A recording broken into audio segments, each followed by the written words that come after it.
আমি মোহাম্মদ সাবিত আলম লিখছি ময়মনসিংহ বিভাগ থেকে। আপনাদের সবার ভালোবাসা পেয়ে এই প্রথমবার আমি বড় একটি ঘটনা লেখার সাহস করছি। যারা বেশি বড় ঘটনা শুনতে চান না তাদের নিকট ক্ষমা প্রার্থনা করছি। আজকের ঘটনাটি আমি শুনেছি একজন হুজুরের কাছ থেকে। হুজুরের সাথে আমার পরিচয় হয়েছিল একটি মাহফিলে। গত ডিসেম্বর মাসের শুরুর দিকে বড় মসজিদে একটি মাহফিল হয়েছিল।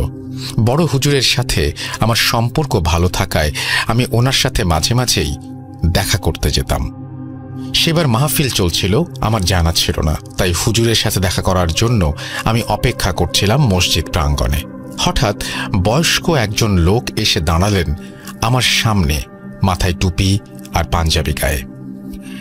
আমাকে দেখে উনি বললেন, অনেকক্ষণ থেকে লক্ষ্য করছি আপনি এখানে দাঁড়িয়ে আছেন, আপনার গলায় ওটা কি? এখানে বলে রাখা ভালো, আমার নিজের সমস্যার জন্য আমি গলায় একটি তাবিজ ধারণ করি। 2015 সাল থেকেই আমি এটা করি। বর্তমানে সেটি আমি প্রতিদিন ব্যবহার না করলেও মাঝে মাঝে ব্যবহার করে থাকি। লোকটার প্রশ্ন শুনে আমি থতমত খেয়ে দুই পাশে আর পেছনে তাকিয়ে দেখি সেখানে আমি ছাড়া বলার মতো কেউ নেই। তখন আমি সেই লোকটির দিকে তাকিয়ে বললাম, আপনি কি আমার সাথে কথা বলছেন? হ্যাঁ, তাবিজ কেন পড়েন? এটা আসলে তাবিজ না, এটা আল্লাহ লেখা একটা লকেট। নামাজ পড়লে আর মনে বিশ্বাস রাখলে এসব পড়তে হয় না। আপনি কে? আমাকে এত কিছু জিজ্ঞেস করছেন? আমি শহরে নতুন, মাহফিলে যোগ দিতে এসেছি অনেক দূর থেকে। আপনি তো বললেন না কেন তাবিজ পড়েন। আমি ওনাকে উত্তর না দেয়ায় উনি বললেন, আপনি কি ভয় পাচ্ছেন? ভাবছেন আমি তাবলিগ জামাতের লোক, আপনাকে দলবদ্ধ করে নিয়ে বয়ান শোনাবো? না না না, আমি অমন কেউ নই।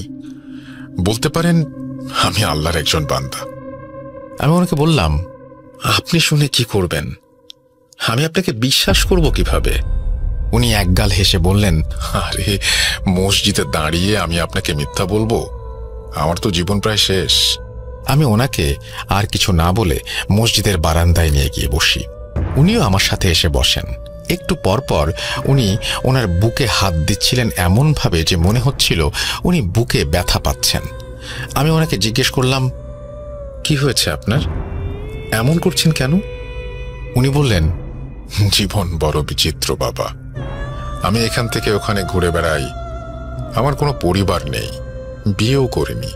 শেষ বয়সে একাই মরতে হবে। জানতে চাও কেন এমন করছি?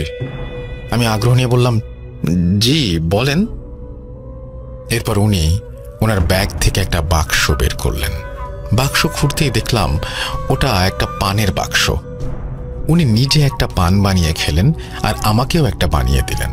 পান খেতে খেতে উনি আমাকে এমন একটি ঘটনা বললেন যা আমি কখনো শুনিনি আর ভাবতেও পারিনি।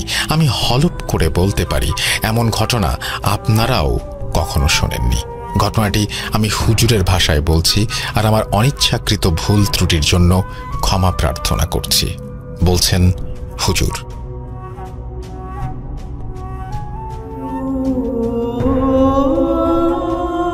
বিসমিল্লাহির রহমানির রহিম। আসসালামু আলাইকুম। আমার নাম আব্দুল আওয়াল। ছেলেবেলায় আমার আব্বু আম্মু আমাকে পড়াশোনা করাতে চেয়েছিলেন অন্য লাইনে। আমার বড় ভাই আব্দুল করিম, উনি আমার থেকে 7 বছরের বড়। আমার বয়স যখন 14 বছর, তখন আমার ভাই একজন হুজুর হিসেবে মসজিদে কাজ করতেন। আমার আম্মু ছিলেন না। আমার জন্মের 5 মাস পরে উনি হঠাৎ একদিন মারা যান। আব্বু বেশি শিক্ষিত আর ধনী না হবার ফলে আমার ভাইয়াকেই সংসার দেখতে হতো বলে ভাইয়া খুব বেশি বয়সের আগেই মাদ্রাসায় চাকরি আর কাজ করতে লেগে যান। আমার ভাইয়া কবিরাজি চিকিৎসাও শিখেছিলেন, খুব বেশি না হলেও মোটামুটি শিখেছিলেন বলা যায়। একদিন সকালে আমাদের বাসায় একটা অল্প বয়সী ছেলে আসে, যার বয়স ছিল আমার থেকেও কম। সে এসে আমার ভাইয়াকে ডেকে বলেছিল, করিম ভাই, বড় হুজুর ডাকে আপনাকে, এখনই যাওয়া লাগবে। আমার ভাই কিছু না ভেবেই চলে গেলেন। এর পরদিন আমার ভাই সন্ধ্যায় বাড়ি ফিরে এলেন। আমার আব্বু কাঠের দরজা মেরামত করার জন্য পেরেক আর হাতুড়ি নিয়ে কাজ করছিলেন। আমি তখন রুমে বসে পড়াশোনা করছিলাম। আমি রুম থেকে দেখলাম আমার ভাইয়া আমার আব্বুর সাথে কথা বলছেন। ভাইয়া স্বাভাবিকভাবে আব্বুকে বলছিলেন, আমাকে কেন হুজুর বানালেন আব্বা? আমি তো হতে চাই নাই। আপনি আমাকে হুজুর বানালেন আর বড় হুজুর বানালেন কবিরাজ। আমি সব কিছুই চাই নাই। এই কথা শুনে আমার আব্বু ভাইয়াকে বললেন, কি বলছিস তুই? আল্লাহর রাস্তায় পড়াশোনা করে আফসোস করছিস? জাহান্নামে যেতে চাস? ভাইয়া তখন ওনার ঘাড় কাত করেন আর চুলকাতে চুলকাতে বলেন, যাব জাহান্নামে, তবে আপনাদের সবাইকে নিয়ে যাব। এই কথা বলে ভাইয়া আব্বুর হাত থেকে হাতুড়ি কেড়ে নিয়ে সজোরে আমার আব্বুর মাথায় একটা আঘাত করলেন। আমার আব্বু তার মাথায় হাতুড়ির বাড়ি লাগায় অজ্ঞান হয়ে যান আর মেঝে রক্তে ভেসে যায়। এরপর আমার ভাইয়া আমার রুমের দিকে তাকালেন। ওনার চাহনিটা যেন শয়তানের চাহনি ছিল। মুখ থেকে লালা ঝরছিল আর চোখ থেকে পানি। আমি আব্বুর জন্য কষ্ট পাবো নাকি নিজের জান বাঁচাবো সেই কথা ভাবতে ভাবতে দরজা বন্ধ করে দেয় রুমের। কিছুক্ষণ পর আমার ভাইয়া দরজার লক ভাঙতে থাকেন। 3-4 মিনিট হাতুড়ি দিয়ে বাড়ি দিতে দিতে লক ভেঙে উনি আমার ঘরে প্রবেশ করেন আর আমাকে মারতে আসলে এলাকার লোকজন এসে ওনাকে ধরে ফেলেন। আমি বুঝলাম যে বাসায় হাতুড়ি দিয়ে লক ভাঙার শব্দ শুনে ওনারা এসেছেন। ভাইয়া আমাকে মারতে চাইছে দেখে সেই লোক ভাইয়াকে ধরে বললেন, পালাও পালাও, যাও এখান থেকে।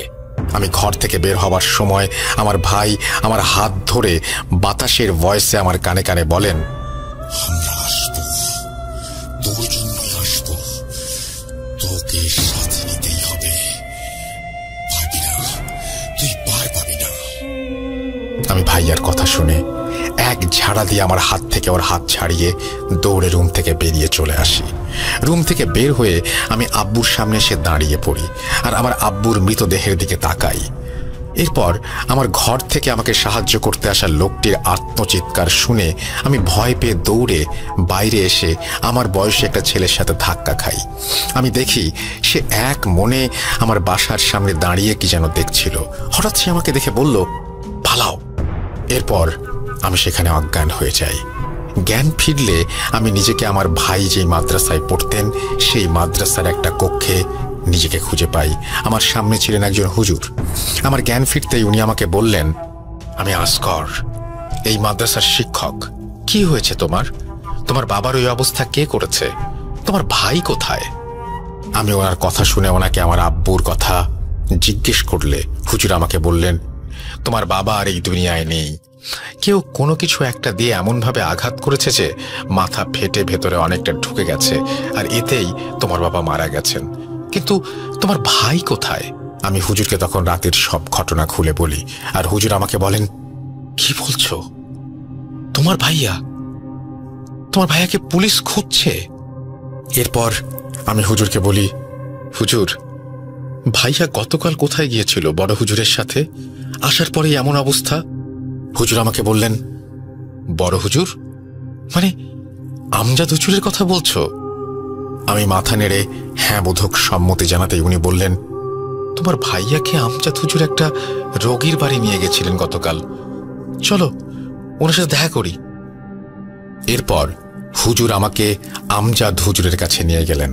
উনি বললেন, গতকাল তোমার ভাইয়াকে নিয়ে জিনের আসর হয়েছে এমন একটা রোগী দেখতে গিয়েছিলাম। ছেলেটা ছিল তোমার বয়সী। রোগীর পরিবারের ভাষ্য মতে জিনের আসর ছিল তার ওপর, কিন্তু তেমন কিছুই ছিল না বলে আমি তোমার ভাই সেখান থেকে চলে আসি। এরপর তোমার ভাই আমাকে বলে, হুজুর আমি বাসায় যাই, আমার জরুরি কাজ আছে, এই বলে সে চলে যায়। এরপর ভোরের দিকে আমাকে ঘুম থেকে জাগিয়ে মাদ্রাসার একজন ছাত্র বলে, করিমদের বাসায় ঝামেলা হচ্ছে। এই কথা শুনে আমি আসগর হুজুরকে তোমাদের বাসায় পাঠাই। উনি সেখানে গিয়ে দেখেন তুমি বাইরে পড়ে আছো। কি হয়েছে? আমি তখন আমজাদ হুজুরকে সব ঘটনা খুলে বলি। এও বলি যে ভাইয়া বাসায় আসার পর থেকেই খুব বাজে আচরণ করছিলেন আব্বুর সাথে। তার মুখ দিয়ে লালা ঝরছিল আর চোখ কেমন যেন হয়ে গিয়েছিল। আমজাদ হুজুর এই কথা শুনে বললেন, জিনের আসর হয়েছিল মনে হয় তোমার ভাইয়ার ওপর। আমি তোকে চিনি, ওর তো এমন করার কথা না। কি হয়েছে বুঝতে পারছি না। এরপর আমজাদ হুজুর আসগর হুজুরকে বললেন আমাকে ওনার ঘরে নিয়ে যেতে। আসগর হুজুর আমাকে ওনার ঘরে নিয়ে আসলে আমি ওনাকে বলি যে ভাইয়া আমাকে বলেছেন যে সে আসবে, আর আরো কি সব, এর মানে কি? আসগর হুজুরের মুখে তখন এক কালো ছায়া পড়ে যায়, আর উনি বলেন, খোদ শয়তানের বাদশাহ, তোমার ভাই খুব বেশি খারাপ কিছুর হাতে বন্দী। তোমার ভাইকে খুঁজে পেতে হবে, আর আর আমাদের তৈরি থাকতে হবে। খারাপ কিছু মানে? তুমি ছোট, এখন এত কিছু বুঝবে না। আমাকে তৈরি করুন হুজুর, আমি কবিরাজি শিখব, আল্লাহর কালামের শক্তি অর্জন করব। আমাকে শিখান, ভাইয়াকে খুঁজে বের করে ওকে আমি ভালো করে তুলব। এই রাস্তা থেকে পালাবার বা পেছন ফেরার কোনো উপায় নেই বাবা। তোমার ভাই আমাদের আমজাদ হুজুরের ছাত্র ছিলেন, ভালো ছেলে ছিলেন উনি। তুমিও ওর পথে হাঁটবা? তুমি কি রাজি আছো নিজের জীবন বদলে ফেলতে? তুমি ভালো ছাত্র, সামনে আল্লাহর ইচ্ছা থাকলে ভালো ভবিষ্যৎ তোমার। তুমি কি সেই সুন্দর ভবিষ্যৎ ত্যাগ করবা? আল্লাহ আমাকে এই মোড়ে এনেছেন হুজুর, আপনি আমাকে শেখান। আমি আমার বাবাকে হারালাম আজ, আমার ভাইকে আমার খুঁজে পেতে হবে, সে আমার একমাত্র পরিবার এখন। এরপর হুজুর আমাকে কবিরাজি আর আল্লাহর রাস্তায় শয়তানের বিরুদ্ধে একজন যোদ্ধা হিসেবে তৈরি করতে রাজি হন। বছরে বছর চলে আমার শিক্ষা। এভাবে 12টা বছর কেটে যায়। আমি শিখেছিলাম আর বিভিন্ন জায়গায় আমার ভাইকে খুঁজছিলাম। আমার ভাইকে আমি কোথাও খুঁজে পাচ্ছিলাম না, আর আমি শয়তানি কোনো অস্তিত্ব অনুভব করিনি এই 12 বছরে।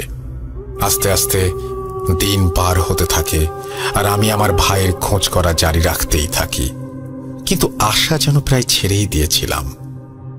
এর কয়েক বছর পর একদিন আসগর হুজুর আমাকে ডেকে বললেন, আউয়াল, তুমি এখন প্রস্তুত। এই 16-17 বছরে আমি তোমাকে কখনোই কোনো কাজে নিয়ে যাইনি, তবে একটা সমস্যা পেয়েছি যার চিকিৎসার কাজ করতে হবে। যাবে আমার সাথে? তোমার ভাই যদি কখনো ফিরে আসে তবে তোমাকে তার ভেতরে থাকা শয়তানের মোকাবেলা করতে হবে। তোমাকে এখন থেকেই অভ্যস্ত হতে হবে। তুমি এখন প্রস্তুত? যাবে? আমি ইনশাআল্লাহ আর অবশ্যই যাব বলে জানাই হুজুরকে। সেদিন সন্ধ্যার পর আমরা একটা বাসার সামনে গিয়ে দাঁড়াই। হুজুরের হাতে বাসার ঠিকানা লেখা কাগজ। বাসার সামনে আমার মতো বয়সী একজন ভদ্রলোক দাঁড়িয়েছিলেন। উনি আমাদের সালাম দিলেন আর জিজ্ঞাসা করলেন, আপনারাই কি কাজ করতে এসেছেন? হুজুর সালামের উত্তর দিয়ে বললেন, জি, চলুন রোগী দেখে আসি। এরপর হুজুর আর আমি সেই ভদ্রলোকটিকে ফলো করে ওনার সাথে ভেতরে গেলাম। বাসার ভেতরে গিয়ে দেখলাম একজন বয়স্ক মহিলা টেবিলের ওপর মাথা দিয়ে চেয়ারে বসে আছেন। আমাদের দেখে উনি চোখ মুছতে মুছতে বললেন, আসছেন আপনারা? আমার স্বামী, উনি কাল থেকে উদ্ভট আচরণ করছে, ওনাকে সাহায্য করেন দয়া করে। এরপর আমরা ওনাকে জিজ্ঞাসা করলাম কাল থেকে ওনার স্বামী ঠিক কি কি করেছেন। এরপর উনি আমাদের যা বললেন তা ছিল কিছুটা এমন, আমার স্বামী পাশের এলাকায় একটি মুদির দোকান করেন, খুব শান্ত স্বভাবের লোক সে। গতকাল সকালে উনি দোকানে গেলেন আর বিকালেই ফিরে আসলেন। বাসায় এসে উনি কিছু না খেয়ে না বলে বিছানায় শুয়ে পড়লেন। আমি বারবার বললাম খেয়ে নাও খেয়ে নাও, কিন্তু সে আমার কথা মনে হয় শুনেই না। সন্ধ্যাবেলায় সে হঠাৎ ঘুম থেকে জেগে উঠে বাইরে চলে গেল। 1-2 ঘন্টা পরে বাসায় এসে আমাকে বলতে লাগলো যে ভাত খাবে সে। আমি তাকে ভাত দিলাম।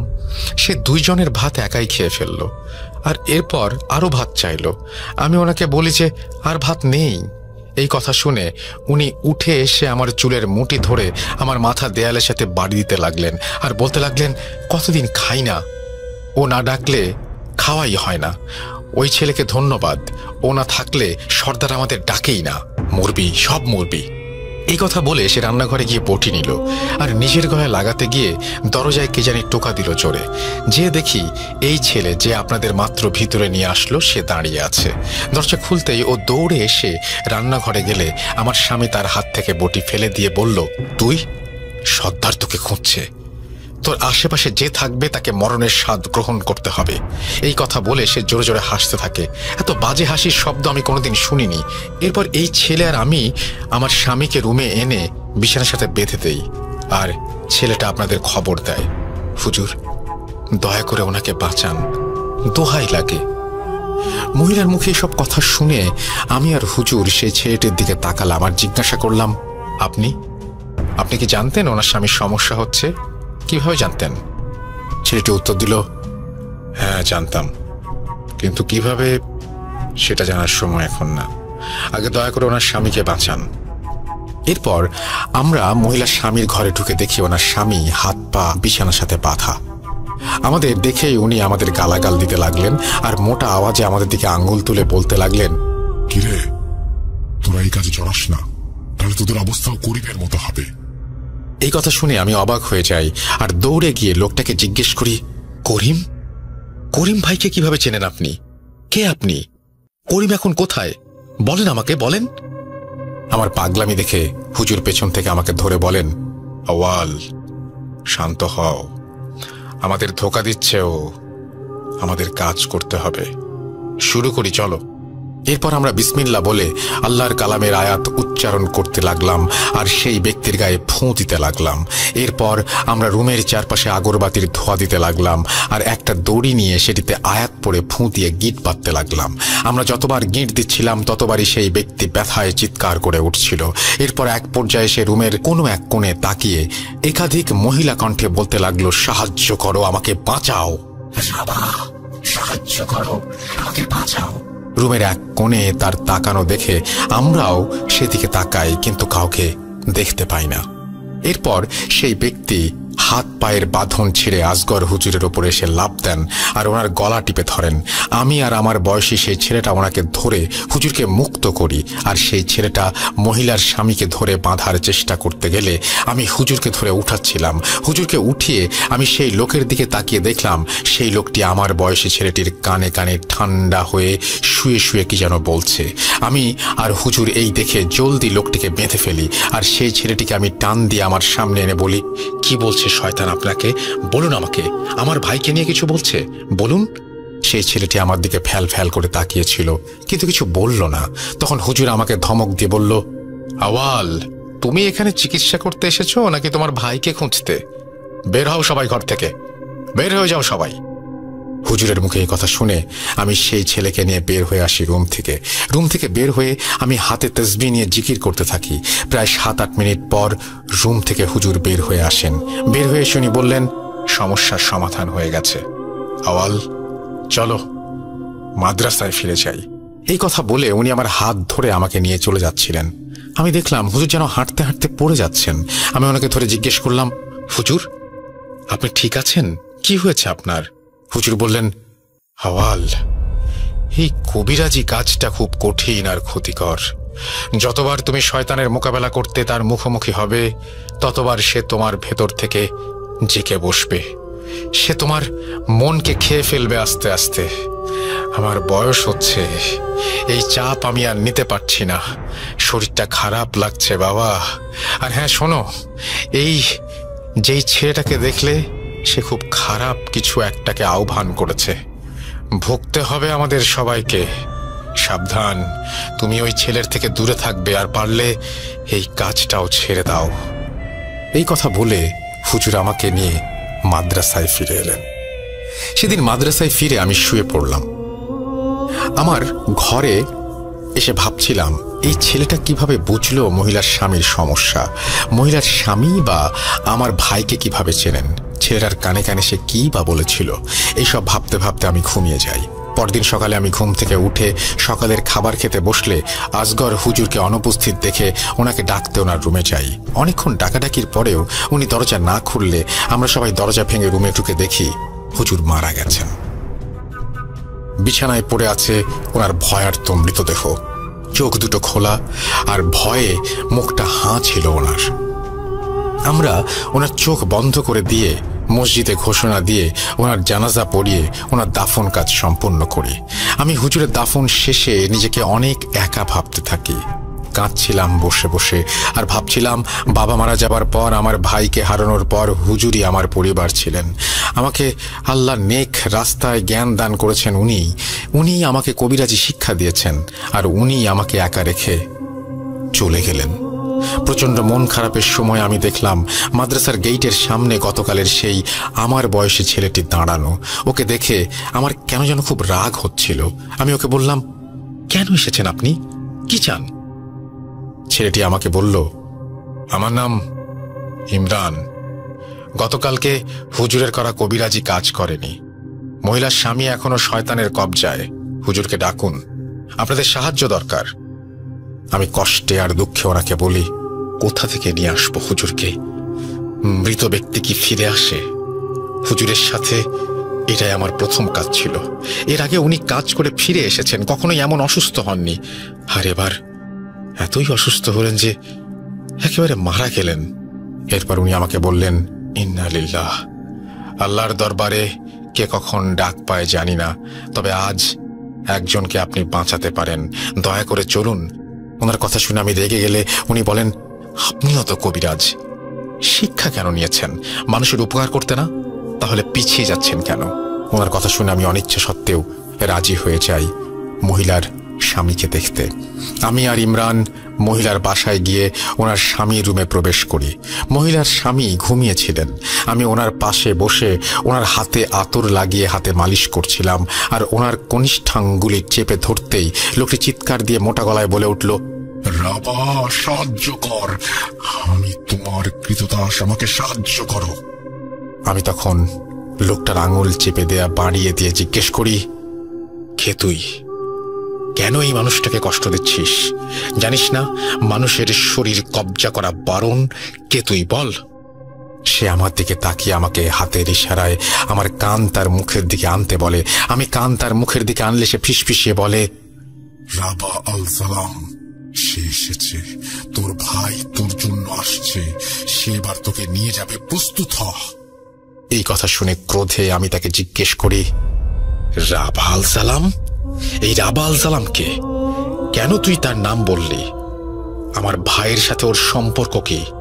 আমার এই কথা শুনে ইমরান লোকটি গলায় হাত দিয়ে বলে, কোথায় আল সালাম, কোথায়? ইমরানের এই কথা শুনে আমি অবাক হয়ে গেলেও আয়াত পড়া থামাইনি।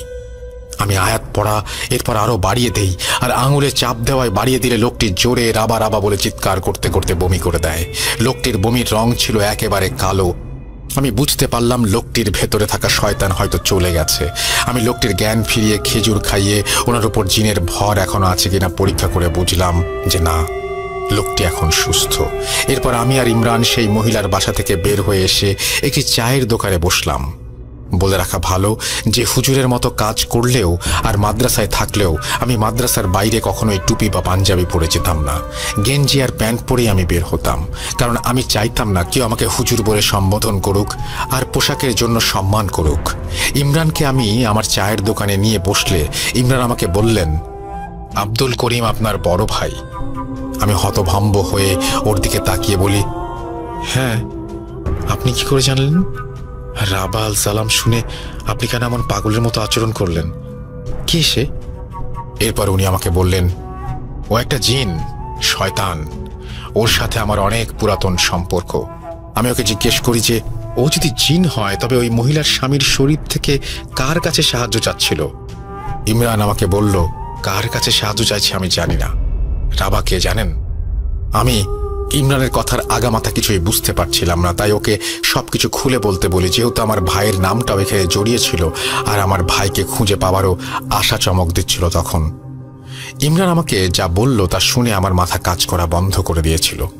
রাগ, ক্ষোভ, কষ্ট, দুঃখ সবই আমি অনুভব করছিলাম একসাথে। পরের ঘটনাটি আমি ইমরানের ভাষাতেই বলছি। আমার বয়স তখন 12 কি 13। আমার জন্মের পর থেকেই একটা ক্ষমতা ছিল, আমি খারাপ কিছুর অস্তিত্ব বুঝতে পারতাম, মাঝে মাঝে দেখতেও পারতাম। কিন্তু আমার কথা আমার মা আর আমার দাদু ছাড়া কেউ বিশ্বাস করত না।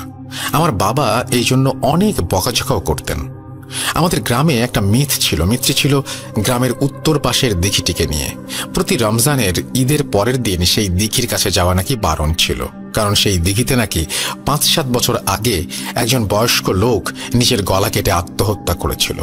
আশ্চর্যের বিষয় হলো, যে লোকটি সেদিন গলা কেটে দিঘিতে ঝাঁপ দিয়েছিল, সেদিন থেকে টানা 2 দিন লোকটি দিঘির মাঝে ভেসেছিল জীবিত অবস্থায়। দিঘির পানি অনেক গভীর থাকলেও মনে হতো যেন লোকটি দিঘির মাঝখানে গলা কাটা নিয়ে দাঁড়িয়ে আছে। গ্রামের মানুষ ভয়ে 2 দিন পর লাঠিসোঁটা নিয়ে মাছ ধরার ট্যাটা দিয়ে সেই লোকটির দিকে ছুঁড়ে মারে, তাকে পানিতে ডুবিয়ে দেয়। পরের বছর একই দিনে একই ঘটনা আবার ঘটে। এরপর থেকে ঈদের পরের দিন সেই দিঘির কাছে কেউ যেত না। যারাই সেই দিঘিতে মারা যেত তারা ডুবে যাওয়ার আগে একটা কথাই বলতো, সেই রাবা আল সালাম আসছে। এরপর থেকে প্রতি ঈদের দিন সেই দিঘির কাছের মসজিদে মিলাদ ও দোয়া মাহফিল হতো, যেন এই ঘটনা না ঘটে। আমি এই কথাগুলো বিশ্বাস স্থাপন করতে না পারায় এক রমজানের ঈদের পরের দিন মাগরিবের সময় সেই দিঘির কাছে যাই। দিঘির কাছে যেতেই আমি দেখতে পাই কালো একটি অবয়ব সেই দিঘির পানির মাঝখানে দাঁড়িয়ে আছে। আমি ভয় পেয়ে যাই আর চোখের ভুল ভেবে সেখান থেকে চলে আসি। সেদিন রাতে আমি খুব বাজে কিছু একটার অস্তিত্ব অনুভব করি। কেউ যেন বাতাসের আওয়াজে আমাকে বলছে, আমাকে তোর ভেতরে আসতে দে, আমি তোর সাথে মিলে মানব জাতি শেষ করে দেব। সেদিন রাতের বেলা আমি একটি স্বপ্ন দেখি যে হঠাৎ কেউ আমাদের ঘরের দরজা খুলছে। শব্দ পেয়ে বিছানা থেকে উঠে দেখি আমার আম্মু দরজা খুলে বেরিয়ে যাচ্ছিলেন। তিনি আমার থেকে অনেকটাই সামনে চলে এসেছিলেন। এরপর আমি দেখলাম আমার আম্মু দিঘির পাড়ে চলে এসেছেন হাঁটতে হাঁটতে। হঠাৎ আমি দেখলাম আমার আম্মু দিঘিতে ঝাঁপ দিলেন। এই দৃশ্য দেখে যে কেউ যেমন তার মাকে বাঁচাতে এগিয়ে যাবে, আমিও তেমন আচরণ করিনি। আমার কাছে বিষয়টা খুব ভালো লেগেছিল। এদিকে আমার আব্বু আর দাদু জেগে উঠে আমাকে আমার আম্মুকে খুঁজতে দিঘির পাড়ে চলে আসেন আর দেখেন যে আমি দিঘির পাড়ে দাঁড়িয়ে আছি আর আমার আম্মু দিঘির পানিতে ছটফট করছেন। এই দেখে আমার আব্বু আমার আম্মুকে বাঁচাতে দিঘিতে নামতে লাগলেন, কিন্তু উনি আমার আম্মুকে বাঁচাতে পারেননি। এরপর আমার আর কিছু মনে নেই। পরের দিন আমার চোখ খুললে আমি দেখি একজন হুজুর আর আপনার ভাই করিম আমার সামনে বসে আছেন, সাথে আছেন আমার আব্বু আর আমার দাদু। শুরুতেই আমি স্বপ্নের কথা মনে হতেই আমার আম্মুকে খুঁজতে থাকি, কিন্তু কিছু বলার আগেই আমার আব্বু আমার গলা টিপে ধরেন। অপয়া একটা, নিজের মায়ের সাথে আমার মাকেও খেলি তুই মরে যাস না কেন?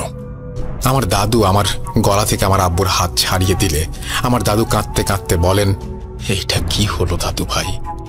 তুমি তোমার আম্মুকে পানি থেকে তোলার চেষ্টাও করলা না?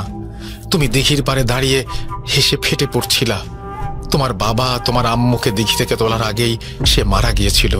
তোমার মাকে বাসায় এনে দেখি তোমার দাদির ঘরে চালার বাঁশের সাথে জড়িয়ে পেঁচিয়ে নিজের জীবন দিয়ে দিয়েছে। কেন দাদু ভাই, কেন তুমি দিঘির পাড়ে গেলা? এরপর আমি মনে মনে ভাবি, এসব তাহলে স্বপ্ন ছিল না, বাস্তব। নিজেকে চরম দোষী ভাবতে ভাবতে কিছু বলার আগেই আপনার ভাই আর হুজুর আমাকে পরীক্ষা করে আমার আব্বু আর দাদুকে বললেন, এই ছেলের ভেতর কোনো জিনের বাস নেই, ও সম্পূর্ণ সুস্থ, আপনারা চিন্তা করবেন না। এই বলে আপনার ভাই আর হুজুর চলে যান। সেদিন রাতের বেলা আমি আমার ঘুমের মাঝে আবারও আমার ঘরে বাজে কিছুর অস্তিত্ব টের পাই। এরপর আমি ঘুমের মাঝে স্বপ্ন দেখি একটা বাড়ি, যার বাইরে ভয়ার্ত নজরে এক ছেলে দাঁড়িয়ে আছে বাড়িটির দিকে তাকিয়ে। এরপর আমি বিছানা থেকে উঠে হাঁটতে লাগলাম। আমার ঘোর ভাঙলো একটা ছেলের ধাক্কায়। আমি তখন দেখলাম যে ছেলের ধাক্কায় আমার ঘোর ভাঙলো সেই ছেলেটি একটু আগে দেখা আমার স্বপ্নের মতো একটি বাড়ির সামনে দাঁড়িয়ে বাড়ির দিকে তাকিয়ে আছে। হঠাৎ দেখলাম ছেলেটি অজ্ঞান হয়ে মাটিতে পড়ে গেল। এরপর কয়েকজন লোক আমাকে আর ছেলেটিকে ধরাধরি করে নিয়ে যাচ্ছিল। এমন সময় ঘর থেকে সকালে আসা করিম হুজুর অর্থাৎ আপনার ভাই বেরিয়ে আসলেন। ওনার হাতে একটি বটি আর গায়ে রক্ত লাগানো ছিল। ওনাকে দেখে সবাই ভয়ে এদিক ওদিক ছোটাছুটি করতে লাগলো। করিম হুজুর আমার সামনে এসে দাঁড়ালেন। ওনার চোখ ঝুলে গিয়েছিল আর জিভ অনেকখানি মুখ থেকে বেরিয়ে গিয়েছিল। উনি আমাকে ফিসফিস করে বললেন, আসবো, তোর জন্য আসবো। আগে তোর ভাইকে মারবো, পরে তোকে জিম্মায় নিব।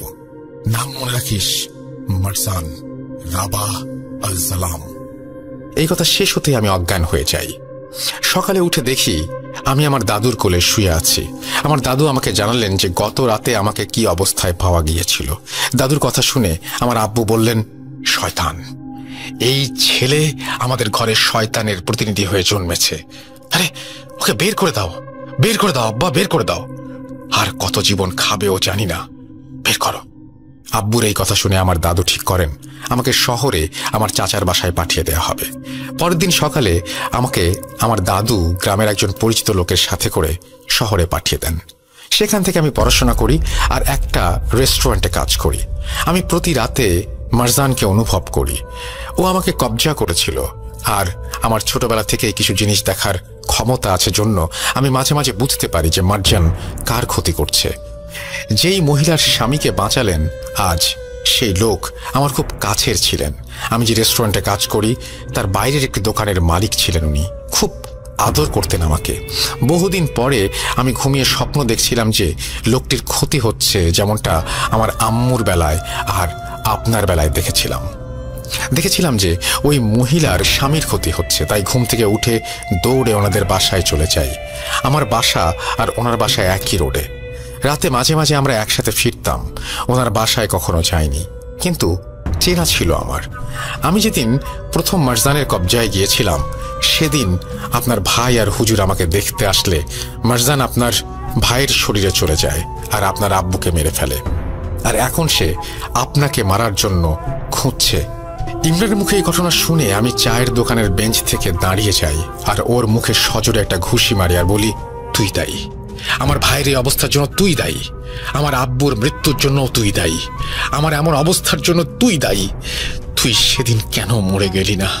তাহলে ভাই তোদের বাসায় যেত না আর আমাদের এসব কিছু হতো না।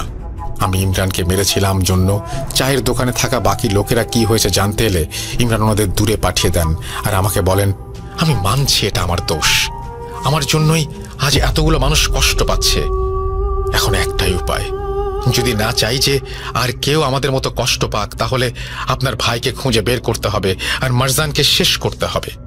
ইমরানের কথা শুনে আমি নিজেকে কিছুটা শান্ত করি। বলি, এই 12-13 বছর ধরে আমি নিজেও আমার ভাইকে খুঁজছি, কই খুঁজে তো পাচ্ছি না। এরপর ইমরান আমাকে বলেন, আমরা দুজন মিলে এখন থেকে করিম ভাইকে খুঁজব। তখন আমার মাথায় একটা প্রশ্ন উঁকি দেয়। আমি ইমরানকে জিজ্ঞাসা করি, আচ্ছা মহিলার স্বামী উনি কেন বারবার সাহায্য চাচ্ছিলেন? রাবাল জালাম বলছিলেন।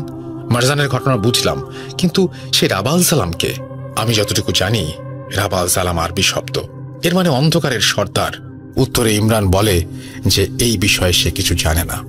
আমি ইমরানকে আবার জিজ্ঞাসা করি, মারজান যদি আমার ভাইয়ের শরীরে থাকে তাহলে মহিলার স্বামীকে কে কবজায় নিল? এর উত্তর ইমরানের জানা ছিল না। সেদিন চায়ের দোকান থেকে বের হয়ে আমি আর ইমরান বাসায় চলে যাই। রাতের বেলা আমি আমজাদ হুজুরের ঘরে গিয়ে ওনাকে সবকিছু খুলে বললে উনি আমাকে বলেন, আওয়াল, এসবের কিছুই আমি জানতাম না। তোমার ভাই আমার জন্য ওই জায়গায় গিয়েছিল, কিন্তু একটা বিষয় খেয়াল করেছ?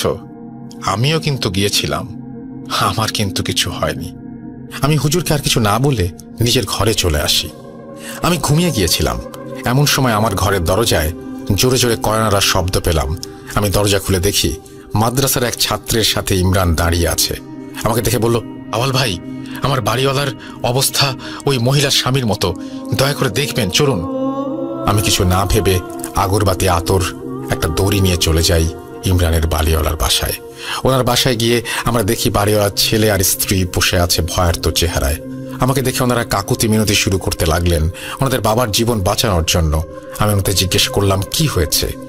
বাড়িওয়ালা ছেলে যা বললেন তা ছিল কিছুটা এমন, আমার বাবা বৃদ্ধ মানুষ, হার্টের পেশেন্ট।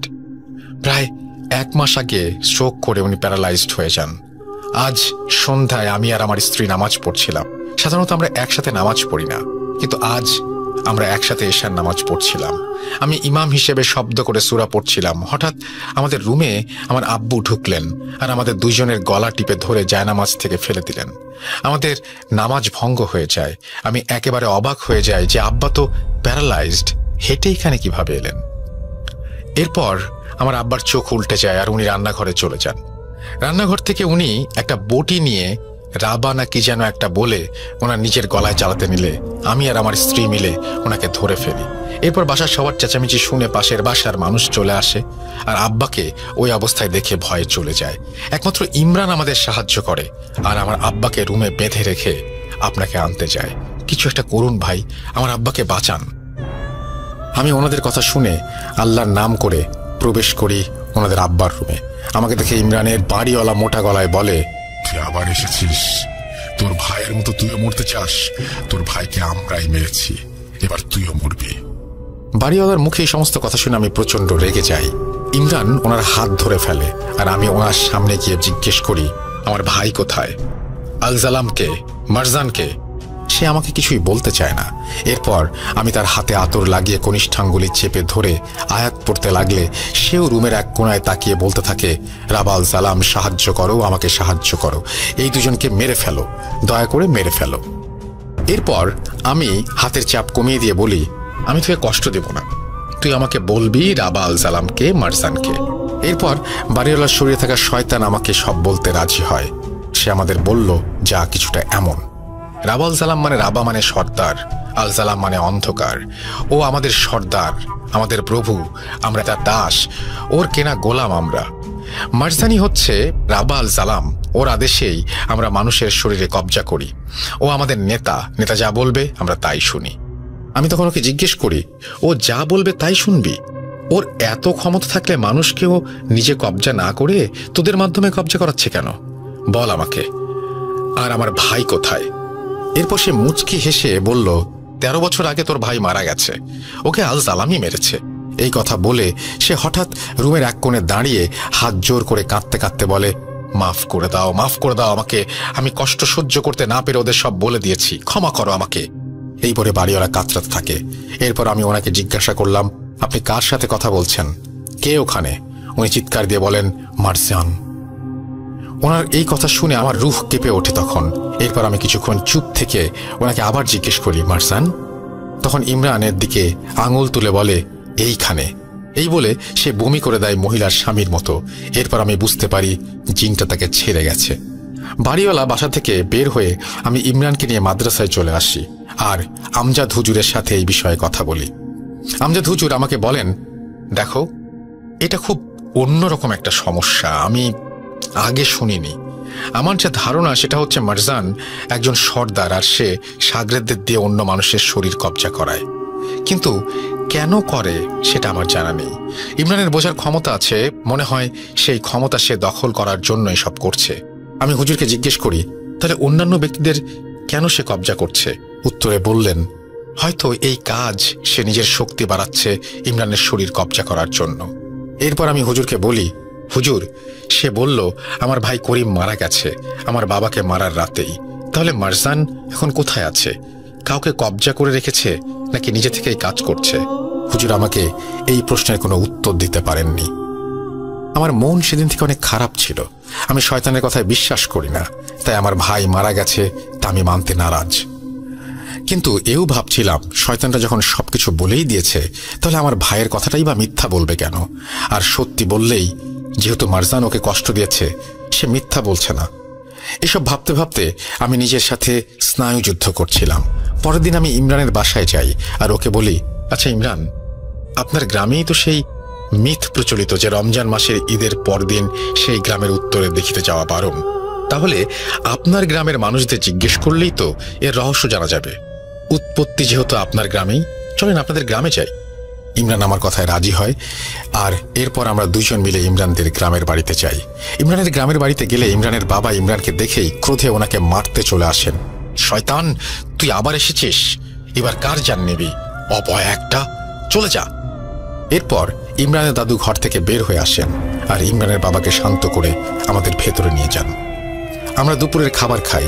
এরপর ইমরান ওর দাদুকে মারজানের কথা জিজ্ঞেস করতেই ইমরানের দাদু আমাদের বলেন, বের হয়ে যা আমাদের বাসা থেকে, ওই নাম এখানে নিবা না, আমি কিছু জানি না। তখন আমি ইমরানের দাদুকে আমার পরিচয় দিই আর বলি, 12-13 বছর আগে যে দুইজন হুজুর ইমরানকে দেখতে এসেছিল, ওনাদের মাঝে একজন ছিলেন আমার ভাই, আর এখান থেকে যাবার পর ওনার কি অবস্থা হয়েছিল সেটাও আমি ওনাকে জানাই। এরপর উনি শান্ত হন আর আমাদের একটা ডায়েরি দেন আর বলেন, মারজানকে নিয়ে যত কিছু জানার চেষ্টা আমি করেছি সব এখানে লেখা আছে, একটা ঠিকানাও আছে। আমাকে তো লোকে কিছু বলে নাই, তোমাদের বললেও বলতে পারে, যে দেখো। এরপর আমি আর ইমরান দাদুর ডায়েরি পড়ে যতটুকু জানতে পারি তা ছিল এমন, মারজান একটা জিন যে ধারণা মতে প্রথম একজনের উপর হাজির হয় যার নাম মোহাম্মদ ইফতেখার উদ্দিন। কোনো কারণ ছাড়াই ওনার আচরণ বদলে যায়, আর উনি একদিন রাতের বেলা রান্নাঘর থেকে বটি নিয়ে দিঘির সামনে গিয়ে নিজের গলা কেটে দিঘির মাঝখানে চলে যান আর দাঁড়িয়ে থাকার মতো করে ভেসে থাকেন। 2 দিন ওইভাবেই ভাসার পর গ্রামবাসী তাকে ডুবিয়ে দেয়। ইফতেখার উদ্দিনের ঠিকানা সেই ডায়েরিতে লেখা ছিল, আর সেই ঠিকানা অনুযায়ী আমরা পাশের গ্রামে গিয়ে ইফতেখার উদ্দিনের বাড়ি খুঁজে বের করি। বাড়িতে ছিল ইফতেখার উদ্দিনের ছেলে আর ইফতেখার উদ্দিনের স্ত্রী। ওনারা আমাদের আসার কারণ জিজ্ঞেস করলেন। আমরা ওনাদের কারণ বললে ইফতেখার উদ্দিনের স্ত্রী আমাদের দূর দূর করে বাসা থেকে তাড়িয়ে দিলেন আর বললেন, আর কারো জান দিতে যাব না, যাও তোমরা। আমরা চলেই যাচ্ছিলাম হতাশ হয়ে। ঠিক তখন পেছন থেকে ইফতেখার উদ্দিনের ছেলে আমাদের ডাক দিয়ে বললেন, ভাই দাঁড়ান, কথা আছে। এরপর উনি আমাদের দিঘির পারে নিয়ে যান আর বলেন, ভাই আমার আব্বা খুব ভালো মানুষ ছিলেন, এটা লোকে বলতো, আমি তো দেখি নাই ওনারে। আমি তখন আমার মায়ের পেটে, যখন আব্বা নিজের গলা কেটেছে। তবে আমি জন্মের পরে ময় মুরব্বীদের কাছে শুনেছিলাম যে আমার নানা আসছিল, সে নাকি আমার আব্বা মরার 1 বছর আগে একইভাবে নিজের গলা কেটেছিল। ওনার নাম জয়নাল মণ্ডল, ওনার বাড়ি পাশের গ্রামেই, ওইখানে খোঁজ নেন। এই বলে ইফতেখার উদ্দিনের ছেলে আমাদের ঠিকানা দিয়ে চলে যান। এরপর আমরা পাশের গ্রামে চলে যাই আর সেখানে জয়নাল মণ্ডলের বাসা খুঁজে বের করি। জয়নাল মণ্ডলের বাড়িতে ওনার নাতি পরিবার পরিজন নিয়ে বাস করছেন। ওনার নাতি আমাদের আসার কারণ জেনে বললেন, এই শয়তান আবার জেগেছে, সব দোষ আমার দাদির। আমি তখন ওনাকে এর মানে জিজ্ঞেস করলে উনি বলেন, আমার দাদি ছিল একটা ডাইনি, সবসময় মানুষের ক্ষতি করে বেড়াতো টাকার লোভে। জিন পালতো সে, দূর দূরান্তের গ্রাম থেকে মানুষ আর বাচ্চা কাচ্চা বশ করে নিয়ে আসতো সে। আমরা কিচ্ছু জানতাম না, তখন সব গ্রামের আশেপাশের অনেক ঘন জঙ্গল ছিল, তাই মানুষ ভাবত যে যারা হারাচ্ছে তারা হয়তো জঙ্গলে সাপ বা জন্তুর হাতে মরছে। দাদি ছিল খুব চালাক, যাদের সংসারে খুব ঝামেলা হতো তাদের সে বলে দিত, তাই ওই লোকেরা খুঁজে না পাওয়া গেলে মানুষ ভাবত যে তারা হয়তো সংসার ত্যাগ করেছে। বাচ্চাগুলো আনতো যখন গোসল করতে দিঘি বা পুকুর পাড়ে ঝাঁপ দিত, মানুষ ভাবত তাদের ছেলে মেয়েগুলো হয়তো পানিতে ডুবে গেছে। ভাবছেন এগুলো আমরা জানলাম কিভাবে? বলি শোনেন। একবার আমার দাদি রোজার শুরু থেকে এতই অসুস্থ হলো যে বিছানায় পড়ে গেল। বলে না, রোজার সময় শয়তান বন্দি থাকে, তার শয়তান জিনগুলোও বন্দি ছিল। ঈদের পরের দিন সকালে দাদি আমার দাদাকে সব খুলে বলছিল, কারণ ওনার পালা জিনগুলো নাকি এতদিন বলি না পেয়ে খুব রেগে আছে আর ওনাকে এখনই মারতে চায়। শেষ সময়ে নিজের ভুল বুঝে দাদি আল্লাহ আর দাদুর কাছে মাফ চেয়েছিল। সেই রাতের বেলা দাদি 2 গ্রাম পরে দিঘিতে যেয়ে নিজের গলা কেটে দিঘিতে ভাসিয়ে দিয়েছিল। 2 দিন 3 দিন পর সে মরেছিল। এরপরে সেই জিন আমার দাদাকেও মেরেছে। পরে আমার ফুপা ইফতেখার উদ্দিনও মরেছে। ওনারা 2 জনই ঈদের পরের দিন ওই দিঘির আশেপাশে গিয়েছিল। এরপর থেকে ওই দিঘিতে ঈদের পরের দিন আর কেউ যায় না। এই হলো ঘটনা। এরপর উনি আমার আর ইমরানের পরিবারের জন্য দুঃখ প্রকাশ করে আমাদের বিদায় জানালেন। আমরা শহরে ফিরে আমজাদ হুজুরের সাথে বিষয়টি নিয়ে আলাপ করি। হুজুর আমাদের বলেন যে মারজান নাকি এখন এসব ক্ষমতার জন্যই করছে বলে উনি মনে করেন। বলি নিয়ে সে ক্ষমতা বাড়িয়েছে আর এখন সে এমন একজনকে চাচ্ছে যার অতি প্রাকৃত কিছু বোঝার ক্ষমতা আছে, কারণ ওর মাধ্যমে হয়তো সে কোনো কাজ হাসিল করবে বা ওর শরীরে নিজেকে লুকিয়ে ফেলতে পারবে। কারণ ইমরান ছোট থেকেই মারজানের শত্রু, তাই তার শরীরে গেলে কেউ ইমরানকে সন্দেহ করবে না। আর ইমরানের ক্ষমতা কাজে লাগিয়ে সে মানুষের ক্ষতি করবে, আরও শক্তিশালী হবে। হুজুর আমাদের এও জানালেন যে আমাদের সবার আগে মারজানকে খুঁজে বের করতে হবে যে আসলে সে কার শরীরে আছে। এরপর আমি আমার ঘরে চলে যাই আর ইমরান ওর বাসায় চলে যায়। সেদিন রাতে আমি বিষয়গুলো নিয়ে ভাবছিলাম, হঠাৎ আমার মাথায় একটা জিনিস বাড়ি খায়। ইমরানের বাড়িওয়ালা বলেছিল, তোর ভাইকে আমরাই মেরেছি। তাহলে কি আমার ভাইয়ের ওপর মারজান ভর করেনি কখনো? আমার ভাইয়ের কাছ থেকে পালানোর সময়ও কি সে বলেছিল যে আমরা আসবো? এও বলেছিল ও আসবে। ইমরানকে বলেছিল আসবো, নাম মনে রাখিস মারজান। এরপর বলেছিল রাবাল জালাম, মানে অন্ধকারের সর্দার। মারজানের সাগরের জিনগুলো ওকে রাবাল জালাম ডাকত, কিন্তু ও তো নিজেকে এই নামে ডাকবে না। আর আমরা আসবো এর মানে তো মারজান জানবে না, কারণ মারজান আসলে সে বলতো আমি আসবো। আমার এই কথাগুলো আমি সাথে সাথে আমজাদ হুজুরকে জানাই। আমজাদ হুজুর আমাকে বলেন, আচ্ছা আওয়াল, এমনও তো হতে পারে মারজান কখনো ইমরানের শরীর থেকে বেরই হয়নি, সে তার এক শাগরেদকে দিয়ে করিমকে কবজা করিয়েছিল। তাহলে কি ইমরানই মারজান? হুজুরের এই কথা শুনে আমার পায়ের নিচ থেকে মাটি সরে যায়। আমার খটকা লাগতে শুরু করে, কারণ ইমরানের বাড়িওয়ালাকে যখন জিজ্ঞেস করেছিলাম যে মারজান কোথায়, সে ইমরানের দিকে আঙুল তুলে বলেছিল এইখানে। তাহলে কি ইমরানই মারজান? এই ভেবে আমি আমার তসবিহ আর প্রয়োজনীয় জিনিস নিয়ে ইমরানের বাড়িতে রওনা দেই। ইমরানের বাড়ি যেতে যেতে আমি ভাবছিলাম, আমি কি তাহলে মারজানের সাথে থেকেই মারজানকে খুঁজছি? ভাবতে ভাবতে আমি ইমরানের বাসায় পৌঁছে যাই। ইমরানের বাসায় পৌঁছে আমি ওর ঘরে বসে ওকে জিজ্ঞেস করি, ইমরান, ছোটবেলায় যেদিন আমার ভাই আর আমজাদ হুজুর আপনার বাড়িতে এসেছিলেন, সেদিন আপনারা কয়জন ছিলেন ঘরে? উনি বললেন 5 জন। আমি জিজ্ঞেস করি কে কে? উনি উত্তর দেন, আমি, আব্বু, দাদু, আপনার ভাই আর আমজাদ হুজুর। আমি ইমরানকে বলি, আমার ভাই আমার বাসার সামনে আপনাকে কি বলেছিল মনে আছে? উনি বলেছিলেন যে আসবো, তোর জন্য আসবো, নাম মনে রাখিস মারজান, রাবা আল জালাম। ইমরান বলল হ্যাঁ। আমি বললাম, আর আমাকে কি বলেছিল খেয়াল আছে? আমাকে বলেছিল আসবো। প্রথমত, মারজান নিজেকে রাবা আল জালাম বলবে না, কারণ এটা ওর নাম নয়, আর ওর উপাধিও শাগরেদ জিন্দা ওকে দিয়েছে। দ্বিতীয়ত, আমাকে আমার ভাইয়ের মাধ্যমে সে বলেছে আমরা আসব, কিন্তু এটা যদি মারজান নিজে হতো, সে বলতো আমি আসব, আমরা কেন বলবে? আমার কথা শুনে ইমরানও এই বিষয়গুলো নিয়ে ভাবতে থাকে আর আমার দিকে তাকাতে থাকে। একটু থেমে সে বলল, আপনি কি ভাবছেন আমি মারজানের কবজায়? আপনি আমাকে সন্দেহ করছেন? আমি তখন ইমরানকে বলি, আমাকে মাফ করবেন, কিন্তু আমি আপনাকে সন্দেহ করছি। এর যথেষ্ট কারণ আছে। প্রথমত, আপনি যে রেস্টুরেন্টে কাজ করেন তার সামনে দোকানের মালিক যার সাথে আপনার ভালো সম্পর্ক, তাকে জিন কবজা করেছিল। আপনার বাড়িওয়ালাকে কবজা করেছিল। আপনার আশেপাশে যারা আছে তাদের সবারই কেন এমন হচ্ছে? কোনো উত্তর আছে?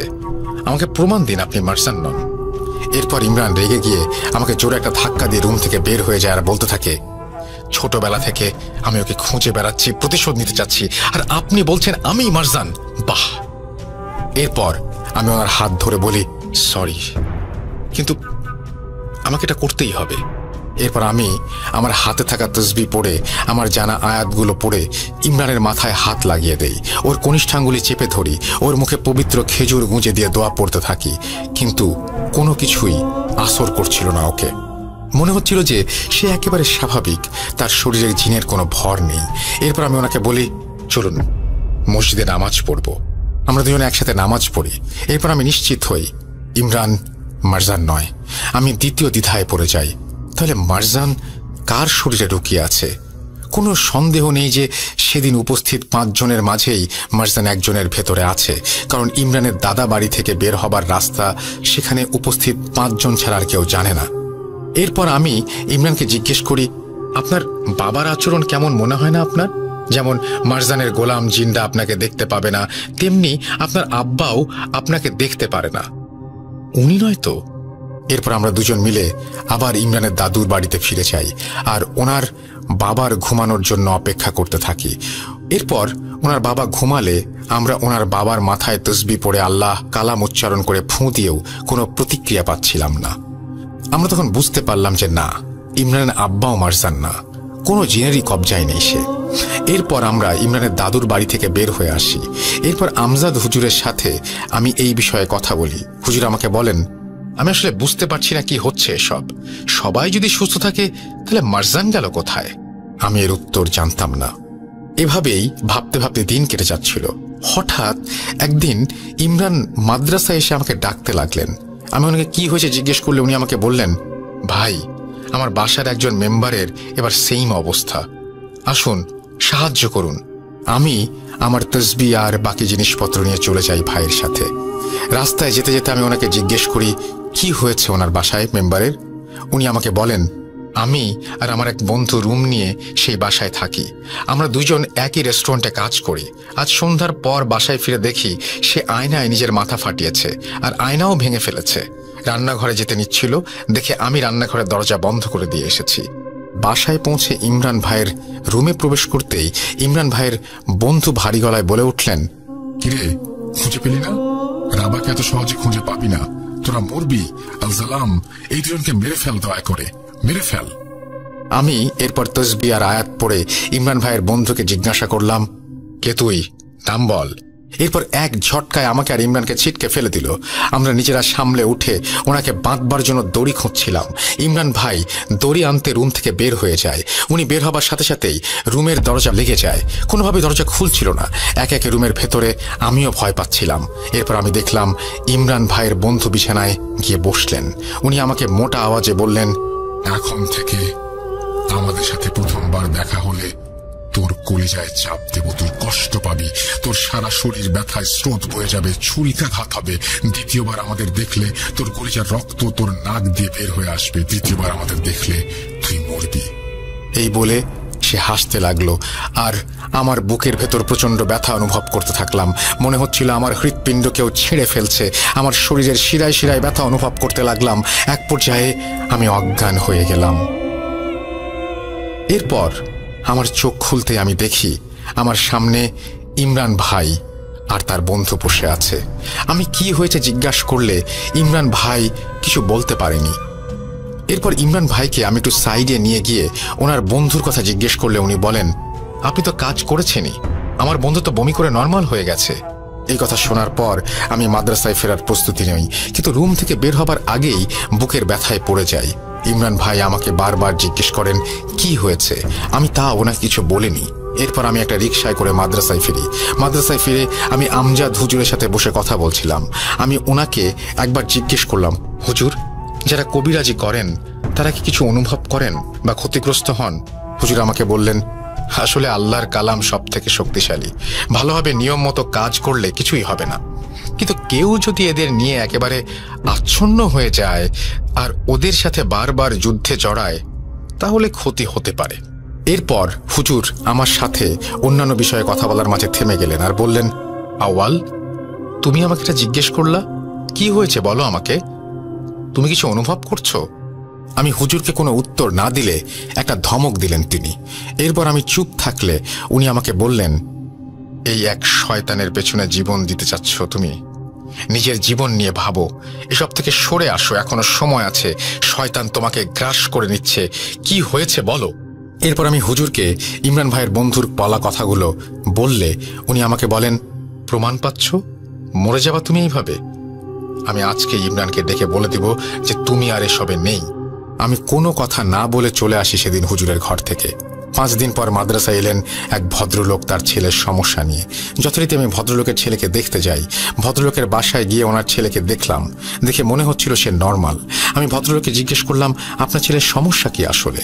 উনি বললেন, আমার ছেলেটা খুব শান্ত স্বভাবের, কখনোই রাগারাগি করে না, কিছুদিন ধরে স্কুলের টিচারদের সাথে পর্যন্ত হাতাহাতি করছে, বাজে গালাগাল দিচ্ছে, আর রাত হলে জানালার পাশে বসে কার সাথে যেন কথা বলছে, জিজ্ঞেস করলে বলে মারজানের সাথে কথা বলছে।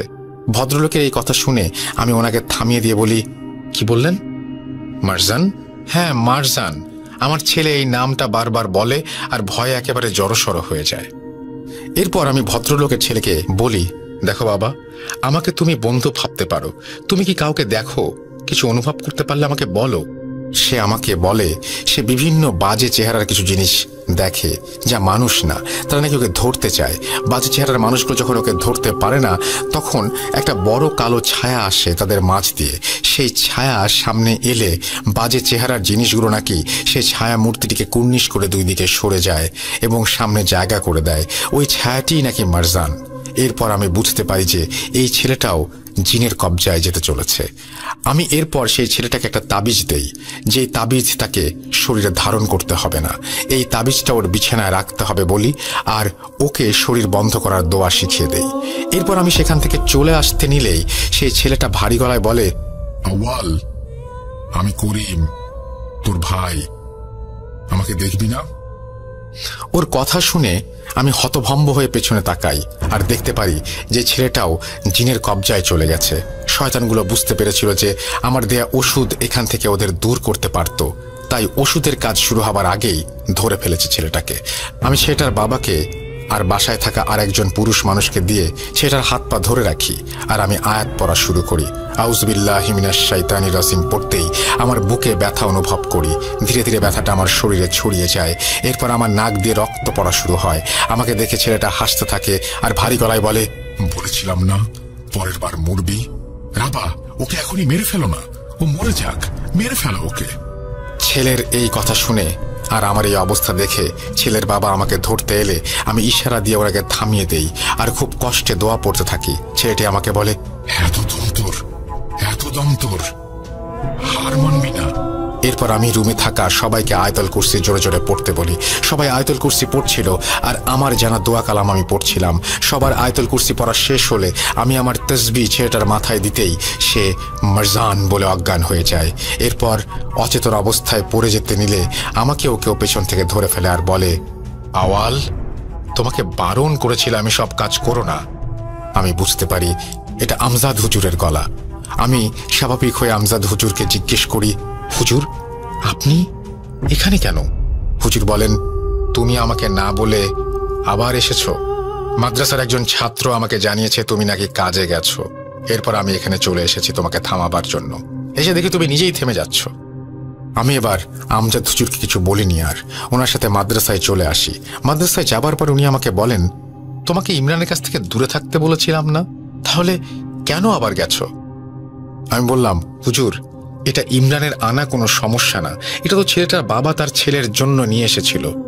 হুজুর আমাকে বললেন, তাহলে তোমার বুকে ব্যথা হলো কেন? মারজান নাম ছেলেটা কিভাবে বলল? আমি কিছুটা অবাক হয়ে যাই। হুজুর কিভাবে জানলেন আমার বুকে ব্যথা হয়েছিল? আর ছেলেটা যে মারজান নাম বলেছে সেটাই বা তিনি কি করে জানলেন? আমি হুজুরকে আর কিছু না বলে আমার ঘরে চলে আসি। আমার মনে এবার হুজুরের বিষয়ে সন্দেহ হতে থাকে। সেদিনের 5 জনের মাঝে কয়জন বাকি আছে যাদের পরীক্ষা করা হয়নি ভাবতে থাকি। আমার ভাই নেই, ইমরান নয়, ইমরানের বাবা নয়, বাকি থাকে ইমরানের দাদু আর হুজুর। আমি এরপর কিছু না ভেবেই ইমরানের কাছে চলে যাই আর ওকে বিষয়টা জানাই। ইমরানকে আমি জিজ্ঞেস করি, কোনোভাবে কি আমজাদ হুজুর হতে পারে মারজান? তখন ইমরান কিছুক্ষণ ভেবে আমাকে খুব চাঞ্চল্যকর একটা তথ্য দেয়। প্রথমবার যে মহিলার স্বামী জিনের কবজায় গিয়েছিল তার বাসায় সেদিন সকালে নাকি আমজাদ হুজুর মিলাদ পড়ানোর জন্য দাওয়াত পেয়ে এসেছিলেন। ইমরান নাকি দেখেছিল। এরপর আমরা প্যারালাইজড লোকটা অর্থাৎ ইমরানের বাড়িওয়ালার বাসায় গিয়ে জানতে পারি যে বাড়িওয়ালার ছেলে যেদিন বিকালে তার বাবার সুস্থতা কামনার জন্য হুজুরকে বাসায় এনেছিলেন। এরপর সর্বশেষ ছোট ছেলেটার বাসায় হুজুর নিজেই গিয়েছিলেন। সর্বশেষ কার বাসায় গিয়েছিলাম জানতে চাইলেন। তখন ইমরান আমার কাছে। আমি ওনাকে পরিচয় দিতেই উনি বলেন, ওই লোকটাকে জানেন? আমি বললাম, কে? উনি বললেন, ওই লোকটা আমি যে রেস্টুরেন্টে কাজ করি সেটার মালিক। আমার আর বুঝতে বাকি রইল না যে মারজান আর কেউ নয়, মারজান হচ্ছে আমজাদ হুজুর। এতগুলো বছর ধরে মারজান হুজুরেরই শরীরে বসবাস করছে। আমি ইমরানকে জিজ্ঞাসা করি, আপনি এই বিষয়গুলো আমাকে আগে বলেননি কেন? ইমরান বললেন, হুজুর মিলাদ আর দোয়া করতে এসেছেন এখানে, সমস্যা কিভাবে বুঝবো বলেন? এরপর আমি ইমরানের সাথে বাজারে গিয়ে একটা তসবিহ কিনি আর মাদ্রাসার সামনে আসি। আমি ইমরানকে সরাসরি তার গ্রামের বাড়ি চলে যেতে বলি। এরপর আমি মাদ্রাসার ভেতরে গিয়ে আমজাদ হুজুরকে বলি, হুজুর, গ্রামে একটা দাওয়াত আছে, আজ যাবেন? হুজুর যেতে রাজি হলেন। আমি কৌশলে হুজুরকে নিয়ে চলে যাই ইমরানের গ্রামের বাড়িতে। হুজুর আমাকে রাস্তায় বারবার জিজ্ঞেস করছিলেন, কোথায় যাচ্ছি, এই রাস্তায় কেন যাচ্ছি? আমি হুজুরকে বলেছিলাম যে এদিকে আপনি আগেও এসেছিলেন না ইমরানের চিকিৎসা করতে? আমরা ইমরানের বাসায় কিছু দূর পরে একটা বাসায় নিমন্ত্রণ পেয়েছি, ওখানেই যাচ্ছি। এরপর হুজুর আমাকে কিছু জিজ্ঞেস করেননি। আস্তে আস্তে আমরা চলে এলাম। এবার হুজুরকে আমি বলি যে আমরা ইমরানের বাসাতেই যাচ্ছি। একটু সামনেই দেখা যাচ্ছিল ইমরান ওর বাবা আর দাদুকে নিয়ে দাঁড়িয়ে আছে। এতক্ষণে ইমরান ওর দাদা আর বাবাকে সব বুঝিয়ে ফেলেছেন। আমি হুজুরকে পরীক্ষা করার জন্য আমার কিনে আনা নতুন পড়া তসবিটা হুজুরের সামনে এগিয়ে দিয়ে বলি, আপনার জন্য উপহার এনেছি একটা, মারজান। আমার কথা শুনে আমজাদ হুজুরের চেহারার রং বদলে যায়। এরপর উনি কিছু বলেন না। আমি জোর করে ওনার হাতে তসবিহ দিলে উনি সেটা ফেলে দেন। আমি এবার পেছন থেকে ওনার চোখে একটা সাদা কাপড় বেঁধে দেই আর সবাই মিলে ওনাকে ধরে ইমরানের বাসার ভেতরে নিয়ে যাই। এরপর ওনাকে গোল বৃত্তে বানিয়ে বসাই। উনি সেখানে বসলে আমি ওনাকে জিজ্ঞেস করি, কেন এতগুলো জীবন কোনো দামি কি নেই? আমজাদ হুজুর ভারী গলায় বলেন, আমার বলি চাই, আমার ইমরান চাই, ও আমার চেয়ে অনেক ক্ষমতাশীল। ওর শরীরে আমি থাকতে পারিনি, তাই এতদিন এত সব জিন বশ করে আর মানুষের ক্ষতি করে ক্ষমতা লাভ করেছিলাম। আমি যেন ইমরানের উপর ভর করতে পারি। আমাকে তোরা আমার কাজ করতে দে। এই কথা বলার পরে আমি বুকে প্রচন্ড ব্যথা অনুভব করতে থাকি আর মাটিতে লুটিয়ে পড়ি। আমাকে তখন মারজান বলতে থাকে, তৃতীয়বার এখন তোর সময় শেষ। আওয়াল, বারণ করেছিলাম, সাবধান করেছিলাম তোকে যাস না, এই কাজ করিস না। তুই মানলি না, এবার তুই পড়বি। এরপর আমি অচেতন হয়ে যাই এবং অচেতন হয়ে যাওয়ার অবস্থায় চলে যাচ্ছি দেখে ইমরান উঠে দাঁড়িয়ে মারজানকে বলছে, আমার দোষ সব। আমার জন্য তুই আওয়ালের ভাইকে মারলি, হুজুরকে ধরলি, আর আমার মা দাদিকে মারলি। আমি সেদিন দিঘির পারে না গেলে কিছুই হতো না। আর কত জান নিবি তুই? আমাকে চাই তোর, এই নে আমাকে, চলে আয় আমার ওপর। এই বলে ইমরান ওই বৃত্তের ভেতরে নিজের পা নিলে আমি তাকে কোনো রকমে ধরে ফেলি। ইমরান এরপর পড়ে যায় মাটিতে। ওর বাবা আর দাদু ওকে ধরে ফেলে। এরপর আমি ইমরানকে আগে থেকে জোগাড় করে রাখতে বলা একটা খাসি নিয়ে আসতে বলি। ইমরান খাসি নিয়ে আসলে আমি সেই খাসিটার বৃত্তের ভেতর ঢুকিয়ে হুজুরের কনিষ্ঠাঙ্গুলি চেপে ধরি আর সবাইকে দোয়া পড়তে বলি। আমি আমার তসবিহ হুজুরের গলায় ঝুলিয়ে দিয়ে দোয়া পড়তে থাকি। আর আমার পায়ের নিচ থেকে মাটি কাঁপছিল আর মুখ দিয়ে পানির মতো রক্ত বের হচ্ছিল। আমি তারপরেও দোয়া পড়েই যাচ্ছিলাম। আমি অজ্ঞান হয়ে যাচ্ছিলাম মনে হচ্ছিল। এরপর আমি ইমরানকে বলি হুজুরের গলা থেকে তসবিহ সরাবার জন্য। ইমরান তসবিহ সরালে অজ্ঞান হবার একটু আগে আমি দেখলাম আমজাদ হুজুর বমি করা শুরু করেছেন আর অজ্ঞান হয়ে গেলেন। এরপর আমিও অজ্ঞান হয়ে যাই। জ্ঞান ফিরতে দেখি আমজাদ হুজুর আমার সামনে শুয়ে আছেন আর খাসিটা এখনও দাগের ভেতরে। হুজুরকে টর্চার করার ফলে মারজান তার শরীর থেকে বের হতে বাধ্য হচ্ছিল। হুজুরের বয়স হয়ে গিয়েছিল, তাই তার শরীর দুর্বল থাকায় মারজান বেশি শক্তি প্রয়োগ করতেও পারেনি। হুজুরের শরীর থেকে বেরিয়ে সে মাধ্যম হিসেবে খাসিটার শরীরে চলে গেছে, কারণ দাগ দিয়ে যাবার সময় রাস্তা বন্ধ করা ছিল। দেখলাম খাসিটা দাগ থেকে বের হবার জন্য ছটফট করছে, কিন্তু বের হতে পারছে না। আমি নিশ্চিত হলাম যে মারজান এখন সেই খাসিটার শরীরে। এরপর আমি, ইমরান ও ইমরানের বাবা মিলে খাসিটার গলায় তসবিহ দিয়ে দোয়া পড়ে মারজানকে খাসির শরীরে বন্দি করে খাসিটাকে নিয়ে গিয়ে সেই দিঘির পারে জবাই করে ফেলে দিয়ে আসি। একটা কবর খুঁড়ে সেখানে ওকে কবর দেই। এরপর হুজুরের জ্ঞান ফিরলে হুজুর এই 12-13 বছরের কিছুই মনে করতে পারেন না। হুজুর মারা গেছেন প্রায় 9-10 বছর হবে। ইমরান এখনো ভালো আছে। ইমরানের বাবা আর দাদু আর বেঁচে নেই বার্ধক্যজনিত কারণে। এরপর আমাদের কারো আর কোনো রকমের সমস্যা হয়নি, কিন্তু কেন যেন আমি এই বুকের ব্যথা আর শরীরের ব্যথা আজও অনুভব করি। এই বলে আওয়াল হুজুর তার ঘটনা শেষ করেন। রাত প্রায় 11টা। আমি আগামীকাল ওনার সাথে আবার দেখা করব বলে ওনাকে জানাই। ওনার ফোন নম্বর চাইলে উনি বলেন, বাবা, আমি এদিক ওদিক ঘুরে বেড়াই, বিয়ে শাদী করে নিয়ে বাচ্চা কাচ্চাও নেই, মোবাইল কেনার টাকাই বা পাবো কোথায়, কিনবই বা কি দিয়ে। এরপর আমি সেদিনের মতো বাসায় চলে আসি, কিন্তু আশ্চর্যজনকভাবে আমি পরের দিন গিয়ে হুজুরকে আর পাইনি। ইমাম সাহেবকে জিজ্ঞেস করলে উনি বলেন যে মাহফিলে কত হুজুরই তো আসেন, আওয়াল হুজুরকে সেটা উনি নিশ্চিত হয়ে বুঝতে পারছেন না। আমি ওনাকে চেহারার বর্ণনা দিলে উনি বলেন, গতকাল রাতে মনে হয় এমন কাউকে দেখলাম খুব বিচলিত হয়ে ব্যাগ কাপড় উঠাচ্ছেন। কি হয়েছে জিজ্ঞেস করতেই বললেন যে ওনার খুব জরুরি একটা কাজ আছে, ওনাকে যেতেই হবে। এটা বলে সে চলে যায়। এই ছিল ঘটনা আজকের। এত বড় ঘটনা পড়ে শোনাবার জন্য আপনাকে ধন্যবাদ, আর সময় ও ধৈর্য নিয়ে শোনার জন্য আপনাদেরও ধন্যবাদ। আবার কথা হবে নতুন এপিসোডে নতুন কোনো ঘটনা নিয়ে। সেই পর্যন্ত সবাই ভালো থাকুন, সুস্থ থাকুন, আর ভূত.com-এর সাথেই থাকুন। আমি সাবিত আজ বিদায় নিচ্ছি। আসসালামু আলাইকুম। 26 নভেম্বর 2021। সময়টা ভোর 5:47। মৃদু কম্পনে কাঁচা ঘুমটা ভেঙে যায় আমার। কিছু বুঝে ওঠার আগেই সেই মৃদু কম্পনে প্রকম্পিত হতে থাকে আমার ঘরের মেঝে। ফ্লোরিং করে ঘুমাই, তাই চোখটা খুলে উঠে বসতে আবারও সেই কম্পন অনুভূত হলে বুঝতে পারি ভূমিকম্প হচ্ছে। ব্যবসায়িক কাজ শেষে গতকাল বাড়ি ফিরতে রাত হয়েছিল, বিধায় ঘুমোতে একটু দেরি হয়ে গিয়েছিল। তাই কাঁচা ঘুম ভেঙে যাওয়ায় মাথায় আসছিল না ওই মুহূর্তে কি করা উচিত। কিছুক্ষণ চুপচাপ বসে থাকার পর দেখলাম ভূমিকম্প থেমে গিয়ে চারিদিক কেমন স্তব্ধ হয়ে গেছে।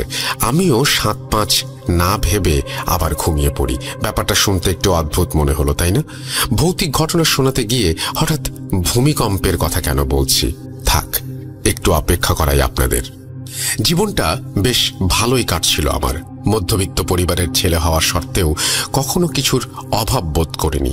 পরিবারের মানুষদের ভালোবাসা, সফলতা, সমাজের কাছে সম্মান সবই পেয়েছি একসাথে। তবে কেন জানি না সৃষ্টিকর্তা প্রতিবার শুধু আমাকেই কঠিন পরীক্ষার সামনে এনে হাজির করেন।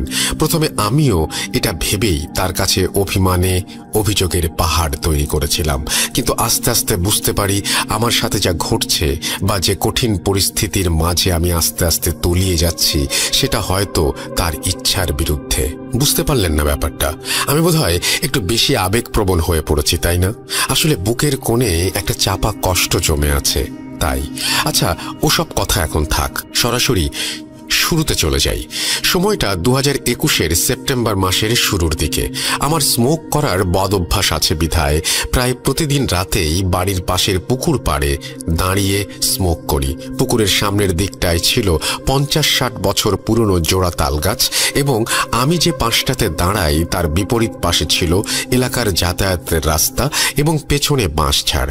আর সেই বাঁশঝাড়ের ভেতরে ছিল একটা পারিবারিক কবরস্থান। সবচেয়ে অদ্ভুত বিষয় হলো সেই কবরস্থানে প্রাপ্তবয়স্ক কোনো মানুষের কবর নেই, সবই ছোট বাচ্চাদের কবর। আমি প্রায় 7-8 বছর যাবৎ ওরকম একটা জায়গায় দাঁড়িয়ে স্মোক করলেও কখনো কোনো সমস্যা হতে দেখিনি।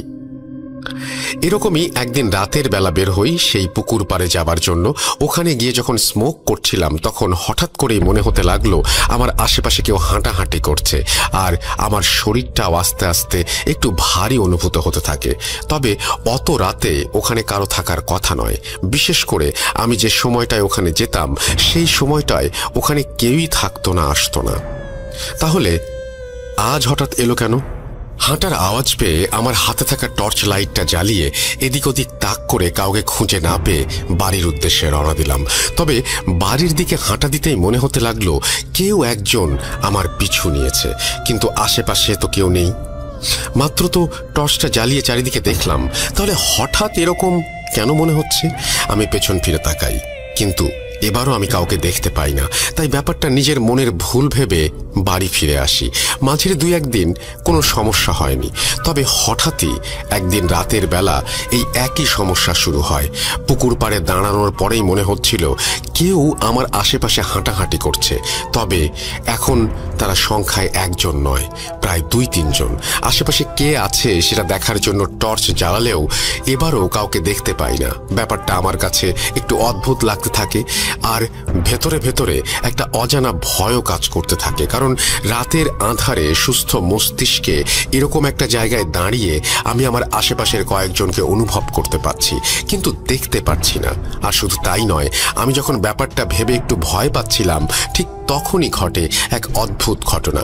আমি যখন বাড়ির দিকে যাচ্ছিলাম ঠিক তখনই আমার কানে মলিন কণ্ঠে একজন মহিলার কান্নার আওয়াজ ভেসে আসতে থাকে। হঠাৎ করে আওয়াজটা শুনে আমি কিছুটা হকচকিয়ে যাই, কারণ এতক্ষণ চারিদিকে একটা নিস্তব্ধ পরিবেশ বিরাজ করছিল। আমি ফিরে যাবার সময়েই কেন এমনটা হচ্ছে কথাগুলো ভাবতে ভাবতেই কান্নার আওয়াজের উৎস খুঁজতে থাকি। আর হঠাৎই চোখ পড়ে পুকুর পাড়ের পাশে থাকা একটা ঝোপের দিকে। আমি এক পা এগোতেই স্পষ্ট হতে থাকে কান্নার আওয়াজ। এই দৃশ্য দেখার পর বাবা মায়ের কাছ থেকে শোনা আমাদের এলাকায় ঘটা পুরনো ভৌতিক ঘটনাগুলো মনে পড়তে থাকে। আমার মতো এরকম পরিস্থিতির সম্মুখীন অনেকেই হয়েছেন, বিভিন্ন সময় বিভিন্ন সমস্যার সম্মুখীন হয়েছেন। সেই মুহূর্তে টর্চ জ্বালিয়ে ঝোপের দিকে তাক করে আরও স্পষ্টভাবে আওয়াজটা শোনার সাহস আমার হয়নি। ওই জায়গায় দাঁড়িয়ে থাকার সময় আমার বারবার মনে হচ্ছিল অদৃশ্য কেউ বা কারা যেন চারিদিক থেকে আমাকে ঘিরে ধরেছে। আমি সবচেয়ে অবাক হচ্ছিলাম একটা কথা ভেবে, সেটা হলো এত বছর যাবৎ রাতের বেলা এখানে আসা যাওয়ার পরেও আমার সাথে কখনো কিছুই ঘটেনি। তাহলে আজ হঠাৎ এমনটা কেন হচ্ছে? তবে সে সময় অবাক হওয়ার চেয়েও অজানা ভয় আমাকে দুর্বল করে দিচ্ছিল। তাই আর দেরি না করে দোয়া দুরুদ পড়তে পড়তে দ্রুত বাড়ি চলে আসি। আর আমার সাথে ঘটা আসল ঘটনাগুলো ঘটতে শুরু করে ঠিক ওই দিন রাত থেকেই। রাতে বাড়ি ফেরার পর ফ্রেশ হয়ে ঘুমানোর প্রস্তুতি নিতে শুরু করি। রাত তখন 12:30 অথবা 1টা। আমি বিছানায় শুয়ে ঘুমানোর চেষ্টা করছিলাম, হয়তো আধো আধো ঘুমের ঘোরে হারিয়েও গিয়েছিলাম। কিন্তু হঠাৎই দেখতে পেলাম আমাদের বাড়িতে অচেনা 3 জন ব্যক্তি প্রবেশ করছে। পরনে কালো পোশাক, তবে তাদের একজনের চেহারাও ঠিকভাবে দেখা যাচ্ছে না। খুব ভালোভাবে লক্ষ্য করে বুঝলাম এটা কোনো মানুষ হতে পারে না, কারণ তাদের শরীরের আকৃতিটা মানুষের মতো হলেও হাত পা মুখের কোনো অংশ ছিল না, কুচকুচে কালো তিনটে অবয়ব। তারা একে অপরকে কি যেন ইশারা করে আমাদের বাসার যে পাশটায় মেইন গেট ছিল শুধুমাত্র সেই কোণাটা বাদে বাড়ির বাকি 3 কোণায় দাঁড়িয়ে পড়ল। আমি রীতিমতো অবাক হয়ে যাচ্ছিলাম, কারা এরা, আমাদের বাড়িতেই বা প্রবেশ করলো কিভাবে? আমি অনেক উত্তেজিত হয়ে তাদের সাথে কথা বলার চেষ্টা করছিলাম, কিন্তু সেই মুহূর্তে কথা বলা বা নড়াচড়া করার মতন শক্তি আমি পাচ্ছিলাম না। শুধু দেখতে পাচ্ছিলাম একটু পর পর তারা তাদের জায়গা পরিবর্তন করছে। এরপর হঠাৎ করে আমার ঘুমটা ভেঙে যায়।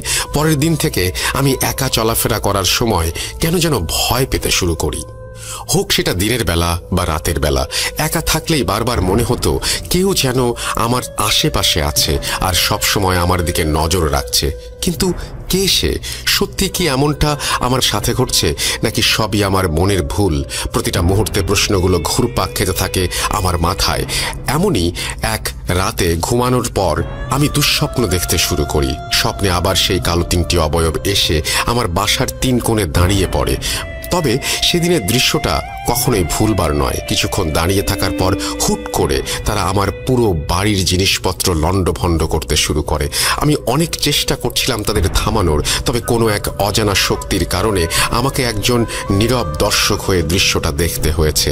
আর পুরো বাড়ি ওলটপালট করার পর মুহূর্তেই তারা 3 জন কোথা থেকে যেন আমার বিছানায় এসে হাজির হয়।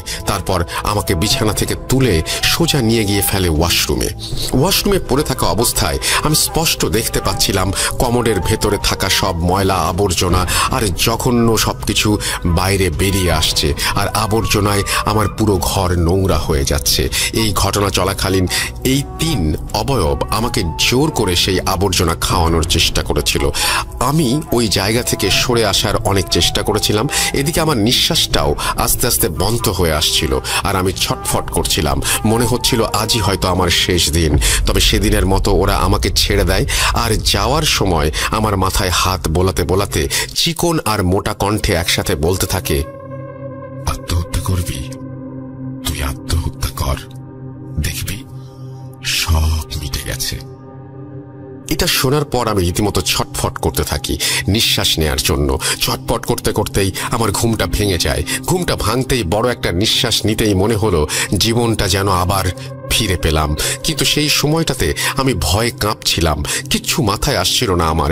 এসব কি হচ্ছে আমার সাথে? ওরা কারা ছিল বা কেনই বা আমাকে মারতে চেয়েছিল? এসব প্রশ্ন আমাকে মানসিক চাপে ফেলে দিচ্ছিল। তারপরও একটা দুঃস্বপ্ন ছিল বলে বারবার মনকে সান্ত্বনা দিচ্ছিলাম। এছাড়া আমার কাছে কোনো উপায়ও ছিল না, কারণ এসব কথা মানুষকে জানালে সাহায্য করার বদলে আমাকে নিয়ে মজা করবে। এতে মানসিকভাবে আমি আরও ভেঙে পড়তে পারি ভেবে কাউকে জানানোর সাহস পাইনি। মাঝে 2-1 দিন আবার কোনো সমস্যা দেখা দেয়নি, কিন্তু তারপর থেকে রোজ আমি ওই দুঃস্বপ্নটা দেখতে থাকি। বারবার সেই একই স্বপ্ন। শুধু তাই নয়, প্রতিটা মুহূর্তে আমি ওদের 3 জনকে আমার আশেপাশে অনুভব করতাম। আমার মাঝে মাঝে এই কানের পাশে এসে একই কণ্ঠে কেউ আমাদের বলে যেত, আত্মহত্যা করবি? আত্মহত্যা, দেখবি সব সমস্যা মিটে গেছে। আবার কখনো বলতো গলায় দড়ি দিতে, বিষ খেয়ে মরতে ইত্যাদি। কথাগুলো যখনই আমার কানে বাজতো তখনই আমার পুরো শরীর ভয়ে শিউরে উঠত। এরপর অনেক রাত আমি না ঘুমিয়ে কাটিয়ে দিয়েছি। আমি প্রতিটা মুহূর্তে আমার রুমে কারো উপস্থিতি টের পেতাম।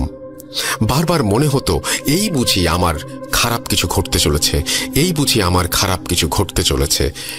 যা হোক, এই সমস্যা চলাকালীন আমার বিয়ের জন্য বাড়ি থেকে পাত্রী দেখতে শুরু করে।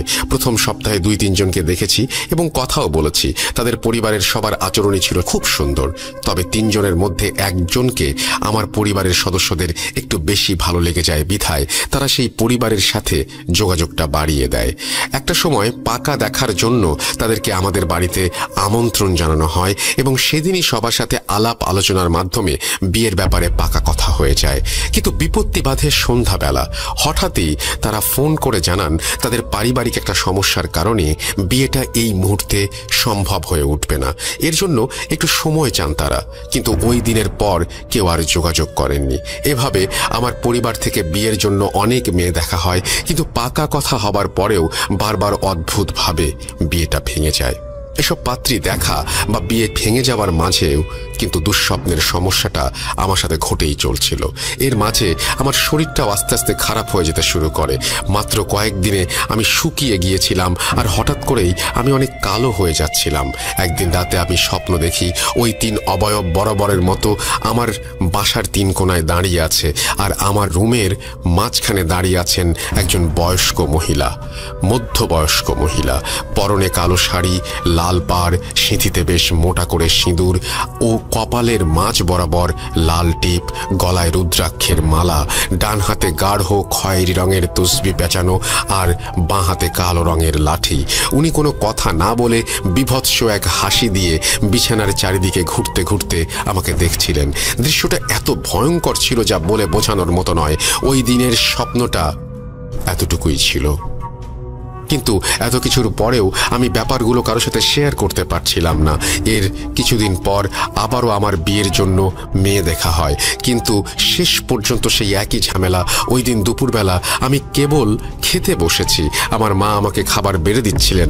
হঠাৎ তিনি বলে উঠলেন, বাবু, আমার মনের ভেতর তোকে নিয়ে একটু কেমন কেমন যেন করছে। এতগুলো মেয়ে দেখলাম তোর জন্য, সবাই তোকে এত পছন্দ করলো, কিন্তু আমাদের বাড়িতে আমন্ত্রণ জানিয়ে পাকা কথা হয়ে যাওয়ার পর যখন ওরা চলে যায় তখনই কেন বারবার এরকম হচ্ছে। আমার তো একটু সন্দেহ হচ্ছে, শত্রুতা করে তাবিজ কবজ দিয়ে কেউ তোর বিয়ে আটকে রাখেনি তো? আর তোর শরীরটাও কিছুদিন ধরে খারাপ হয়ে যাচ্ছে, এই কদিন বেশ শুকিয়ে গেছিস তুই। হাজার হোক, মায়ের মন বলে কথা, সন্তানের কষ্ট বুঝবে না তা তো হতে পারে না। মা তার মনের আকাশে জমা সন্দেহের কালো মেঘগুলোকে দূরে সরানোর জন্য আবারও আমাকে জিজ্ঞাসা করেন সত্যিই আমার কোনো সমস্যা হচ্ছে কিনা। আমি তখন একে একে আমার মাকে সবটা খুলে বলতে শুরু করি। মা, বেশ কিছুদিন যাবৎ রাতের বেলা আমি খুব ভয় পাই, একা একা কোথাও যেতে পারি না, সারাক্ষণ কেমন যেন ভয় ভয় লাগে, আর মনে হয় আমার চারপাশে কেউ বা কারা সবসময় ঘোরাঘুরি করছে, আমার প্রতিটা পদক্ষেপের ওপর যেন কেউ নজর রাখছে। মা, কদিন ধরে আমি ঠিকমতো ঘুমাতে পারি না, খেতে পারি না, কিচ্ছু করতে পারি না। মা আমার কথা শুনে অনেক আতঙ্কিত হয়ে পড়েন। তিনি খুব দ্রুত একজন হুজুরের সাথে যোগাযোগ করার সিদ্ধান্ত নেন। এর কিছুদিন পর আমার বাসায় আমার বোনের ছেলে অর্থাৎ আমার ভাগ্নে আসে। আলহামদুলিল্লাহ, কিছুদিন আগে সে কুরআনের হাফেজ হয়েছে। যেহেতু সে কুরআনের হাফেজ, তাই আমি তার সাথে আমার সাথে ঘটে চলা ঘটনাগুলো শেয়ার করি আর জিজ্ঞাসা করি আমার সমস্যা সমাধানের জন্য কিছু করতে পারবেন কিনা বা তার কোনো উপায় জানা আছে কিনা। প্রত্যুত্তরে সে বলে, মামা, আমি তো কেবল কোরআনে হাফেজ হয়েছি, আমি জিন বা কালো জাদু ছাড়ানোর কোনো উপায় এই মুহূর্তে জানি না। তবে হ্যাঁ, আমার মাদ্রাসার বড় হুজুর এসব কাজ করে থাকেন, আপনি চাইলে আমি তার সাথে আপনাকে কথা বলিয়ে দিতে পারি। আমি আমার ভাগ্নের কাছ থেকে সেই হুজুরের ফোন নাম্বার চাই, কিন্তু সেই মুহূর্তে আমার ভাগ্নের কাছে তার নাম্বার ছিল না। সে জানায় এক বন্ধুর কাছে হুজুরের নাম্বার থাকতে পারে, সে তার বন্ধুর থেকে নাম্বার নিয়ে আমাকে দেওয়ার কথা বলে। পরের দিন মাগরিবের নামাজের পর আমি তার কাছে গিয়ে হুজুরের নাম্বার চাই, কিন্তু সে আমাকে নাম্বার দিতে পারে না, কেননা তার বন্ধুর কাছে হুজুরের নাম্বার ছিল না। আমি কিছুটা হতাশ হই। আমাকে হতাশ হতে দেখে সে তার আরেক বন্ধুকে ফোন করে হুজুরের নাম্বারের জন্য খোঁজ করতে থাকে। আল্লাহর অশেষ রহমতে সেখান থেকে হুজুরের নাম্বারও পেয়ে যাই। এরপর সেই নাম্বার নিয়ে আমার ফোন থেকে হুজুরকে কল করি এবং ভাগ্নেকে কথা বলতে বলি। ভাগ্নে কথা বলে, ফোন রিসিভ করলে সে হুজুরকে নিজের পরিচয় দেয় এবং আমার ব্যাপারটা জানায়। এরপর হুজুর আমার সাথে কথা বলতে চান। আমি ফোনটা ধরে সালাম দিয়ে কথা বলতে শুরু করি। যথারীতি তিনি আমাকে আমার সমস্যার কথা জিজ্ঞেস করেন এবং আমি তাকে একে একে সবটা খুলে বলতে থাকি। আমার সমস্যার কথা শুনে 2 মিনিট চুপ করে থেকে তিনি যা বলেন তা শুনে আমি রীতিমতো চমকে উঠি, কারণ তিনি এমন কিছু কথা বলছিলেন যেটা সেই মুহূর্তে আমি আর আমার পরিবারের সদস্য ছাড়া কেউ জানতো না বা কারো পক্ষে জানা সম্ভব না। তাহলে হুজুর জানলেন কিভাবে? না, এটা এখন বলবো না, আপনাদের সবাইকে আরেকটু অপেক্ষা করাই। কেন আমি প্রথম হুজুরের কথা পরে বলবো তা আপনারা ঘটনা শুনলেই বুঝতে পারবেন আশা করছি। প্রথম হুজুরের সাথে যোগাযোগের পর আস্তে আস্তে আমার সমস্যাগুলো বাড়তে থাকে। খাওয়া দাওয়ার প্রতি আমার অনীহা কাজ করতে থাকে, আর আমার পেটের সমস্যা দেখা দেয়। মাঝে মাঝে বিনা কারণে বমিও শুরু হয়, আর আমি আবারও দুঃস্বপ্ন দেখতে শুরু করি। স্বপ্নে দেখতাম আবারও 3টি কালো অবয়ব, অর্থাৎ 3 জন জিন আমার বাড়ির 3 কোণায় দাঁড়িয়ে আছে, আর একটু পর পর তাদের জায়গা পরিবর্তন করছে। আর সেই সময়টা আমি অনুভব করছিলাম কেউ যেন আমাকে ক্রমাগত ঝাঁকিয়ে চলেছে, আমার বাড়ির ভেতরের সবকিছুই লণ্ডভণ্ড করে দিচ্ছে। এভাবে সমস্যা বাড়তে থাকলে আমি আমার এলাকার এক হুজুরের সাথে দেখা করে তাকে সবটা জানাই। আমার সাথে যা যা হচ্ছে তা শোনার পর হুজুর আমাকে একটি তাবিজ দেন, আর কোরআনের আয়াত একটি কাগজে লিখে সেটা একটা বোতল পানিতে দিয়ে পানি পড়ে দেন। হুজুর আমাকে সেই তাবিজ সবসময় আমার সাথে রাখতে বলেন, আর সাবধান করে দিয়ে বলেন এই তাবিজ যেন কোনোভাবেই আমার শরীর থেকে আলাদা না হয়। আর হুজুর আমাকে পানি পড়া দিয়ে বলেন যেন এই পানি পড়া সকালে ঘুম থেকে উঠে খালি পেটে একবার খাই, আর মাগরিবের আজান শোনার সাথে সাথে যেন আর একবার খাই। এভাবে তাবিজ সাথে রেখে দিয়ে 2 বার পানি খাওয়ার উপদেশ দেওয়ার পর আমি সেদিন বাসায় চলে আসি। বাসায় এসে আমি সেই তাবিজ সুতোয় বেঁধে গলায় ঝুলিয়ে রাখি, আর নিয়ম করে 2 বার পানি পড়া খেতে থাকি। আস্তে আস্তে আমার সমস্যাগুলো কমতে শুরু করে। রাতে আমি সেই 3 জন জিনকে স্বপ্ন দেখতাম ঠিকই, কিন্তু এবার তারা আমার থেকে অনেকটা দূরে অবস্থান করত। এভাবে আস্তে আস্তে আমি স্বাভাবিক হয়ে উঠি, আর রাতের বেলা বাইরে যেতেও আমার তেমন ভয় করত না। এভাবে সবকিছু ভালোই চলছিল, তবে হঠাৎই আমাদের পরিবারে একটা সমস্যা দেখা দেয়। আমার বড় ভাই একটু অসুস্থ হয়ে পড়েন, এবং বড় ভাইয়ের টিউমারের অপারেশনের জন্য আমাকে সাতক্ষীরার একটি স্বনামধন্য হাসপাতালে যেতে হয়। ভাইয়ার অপারেশনের পর প্রথম যেদিন বাসায় তিনি আসেন, ডাক্তার যে প্রেসক্রিপশন দেন সেখানে লেখা ছিল ভাইয়ার যদি অপারেশন করা জায়গায় ব্যথা ওঠে তাহলে প্রেসক্রিপশনে একটা ইঞ্জেকশনের নাম লেখা আছে তা দিতে হবে। সেদিন রাতে বাসায় ফিরে আমি যখন ফ্রেশ হচ্ছিলাম তখন আমি আমার গলায় তাবিজটি স্পষ্ট দেখতে পেয়েছিলাম। ফ্রেশ হয়ে কাজ শেষ করে আসতে আসতে রাত প্রায় 11টার মতো বেজে যায়, আর হঠাৎ করেই আমার ভাইয়ের শরীরে ব্যথা শুরু হয়। আমি পাগলের মতো বের হয়ে পড়ি ইঞ্জেকশন ও একজন ডাক্তার আনার জন্য, কেননা ইঞ্জেকশন তো আর আমরা দিতে পারবো না। আমি বাইক নিয়ে দ্রুত ইঞ্জেকশন আর ডাক্তার বাড়ি নিয়ে আসি। ডাক্তার ভাইয়াকে ইঞ্জেকশন দিলে ভাইয়া স্বাভাবিক হয়ে যান, আর আমি ডাক্তারকে এগিয়ে দেওয়ার জন্য বাইরে আসি। বাসায় ফেরার পথে আমি বাসার পাশের পুকুর পাড়ের পূর্ব দিকে দাঁড়িয়ে স্মোক করি। স্মোক করতে করতে আমি অদ্ভুত একটি বিষয় খেয়াল করি। আগেই বলেছি আমাদের সেই পুকুর পাড়ের পশ্চিম পাশে একটা শিশু কবরস্থান আছে, তার পাশে একটি অনেক বড় বাঁশঝাড়। আমি খেয়াল করি সেই বাঁশঝাড়ের বাঁশগুলো রাস্তায় নুইয়ে পড়ে। আমি ভাবি হয়তো আমি ভুল দেখছি। এখানে একটা কথা বলে রাখি, আর তা হলো আমি যখনই বাইরে যাই আমার পকেটে সবসময় ছোট একটা টর্চ লাইট থাকে। আমি সামান্য এগিয়ে আমার পকেটে থাকার ছোট টর্চ লাইটটি জ্বালিয়ে বাঁশঝাড়ের বাঁশগুলো আসলেই রাস্তায় এসে নুইয়ে পড়েছে কিনা এই দৃশ্য দেখার পর ওখানে আর এক মুহূর্ত দাঁড়ানোর সাহস হয়নি। আমার পুরো শরীরটা আবারও কেমন যেন ভারী হয়ে যায়। আমি আমার মাকে সবটা জানাই, আর হুজুরের দেয়া পানি পড়া খাই। আমি আমার মা আমরা দুজনে অনেক খুঁজেও সেই তাবিজটি আর পাইনি। পরের দিন সকালে ঘুম ভাঙলে আমার মা আমাকে ডেকে পাঠান। আমি মায়ের রুমে গিয়ে দেখি তার হাতে আমার সেই হারিয়ে যাওয়া তাবিজ, কিন্তু ওটা দেখে মনে হচ্ছে কেউ হাতের মুঠোয় তাবিজটি নিয়ে সজোরে চাপ দিয়েছে, আর সেই তাবিজটি বাঁকা হয়ে আছে। আমার মাকে তাবিজটি কোথায় পেয়েছেন জিজ্ঞেস করতে তিনি বলেন, একটা কাজে আমি বাইরে গিয়েছিলাম, বাসায় ফেরার পথে কেন যেন আমার চোখ ডাস্টবিনের দিকে যায়, আর ঠিক ওইখানেই আমি তাবিজটি পাই। কৌতূহল বশতই আমি হাতে নিয়েছিলাম তাবিজটা এবং দেখি যে তোর তাবিজ।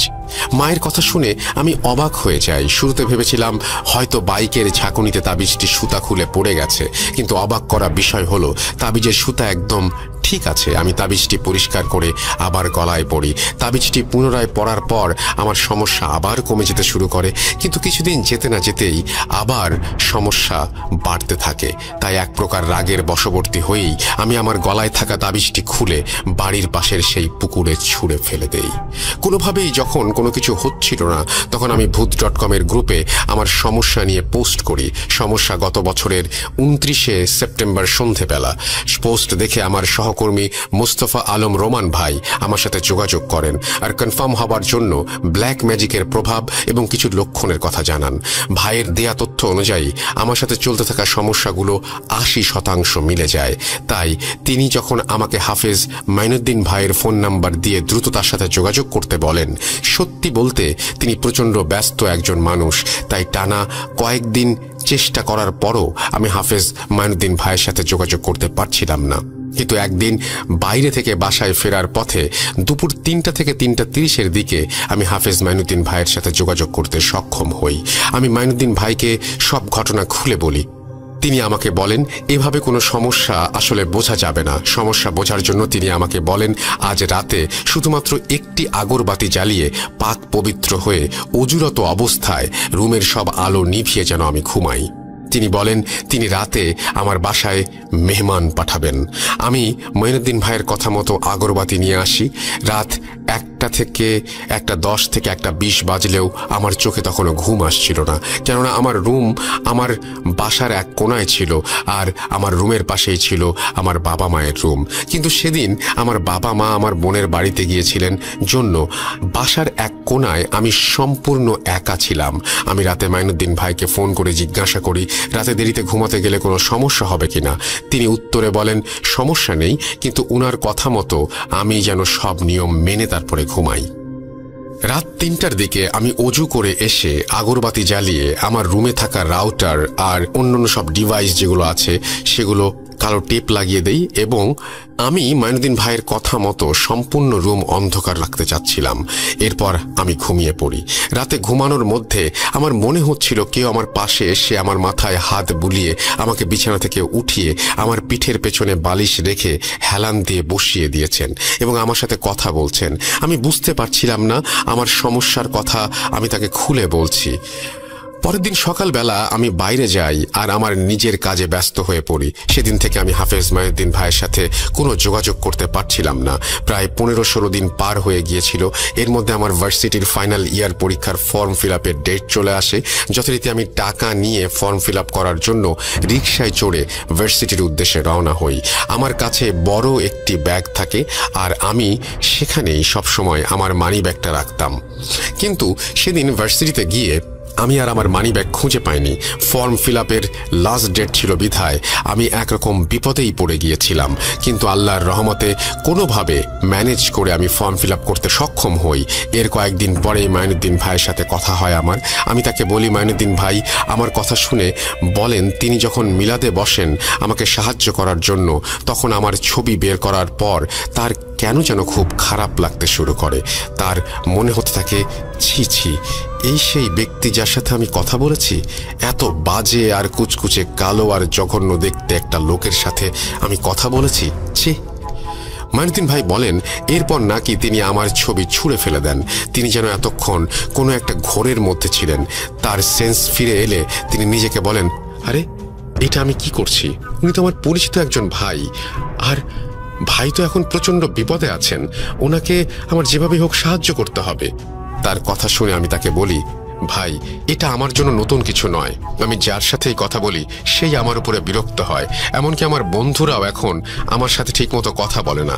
মাইনুদ্দিন ভাই আমার কথা শোনেন আর আমাকে জানান কয়েকদিন আগে আমাদের ভূত.com-এর শ্রদ্ধেয় গোলাম রাব্বি ভাইয়া তার মেয়ের কোনো একটা সমস্যা নিয়ে মাইনুদ্দিন ভাইয়ের সাথে দেখা করেন। সেই সময় মাইনুদ্দিন ভাই আমার ব্যাপারে কথা বলেছেন রাব্বি ভাইয়ের সাথে। মাইনুদ্দিন ভাই বলেন আমার ওপরে নাকি অনেক বড় আর খুব বাজে কালো জাদু করা হয়েছে, আমার সামনে নাকি মহা বিপদ, আস্তে আস্তে আমার অবস্থার আরো অবনতি হবে আর আমি নাকি মানসিকভাবে বিপর্যস্ত হয়ে পড়ব, আমি নাকি কোনো কাজেই উন্নতি করতে পারবো না। মাইনুদ্দিন ভাই আমাকে বলেন যেই জিনের মাধ্যমে কালো জাদু করা হয়েছে সেই জিনেরা নাকি মাইনুদ্দিন ভাইকে আমার কাছে আসতে দেবে না আর আমাকেও তার কাছে যেতে দেবে না।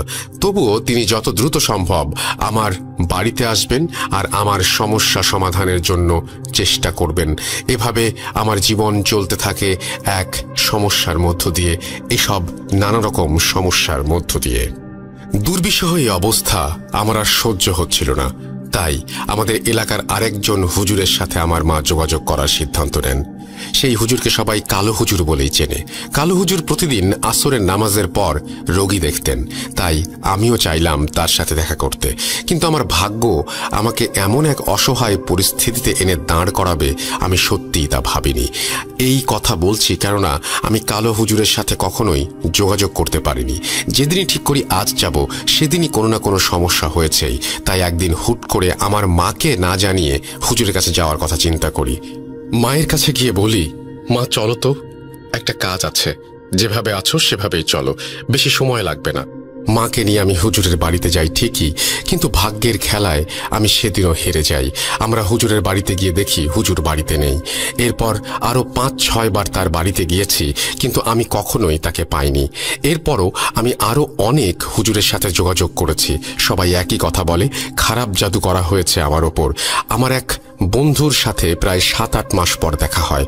আমার খবর জানতে চাইলে তাকে আমি সব কিছুই খুলে বলি। সে আমাকে এক হুজুরের সাথে যোগাযোগ করিয়ে দেয়। তিনিও একই কথা বলেন, তারও কথা আমার ওপর নাকি খুব খারাপভাবে কালো জাদু করা হয়েছে।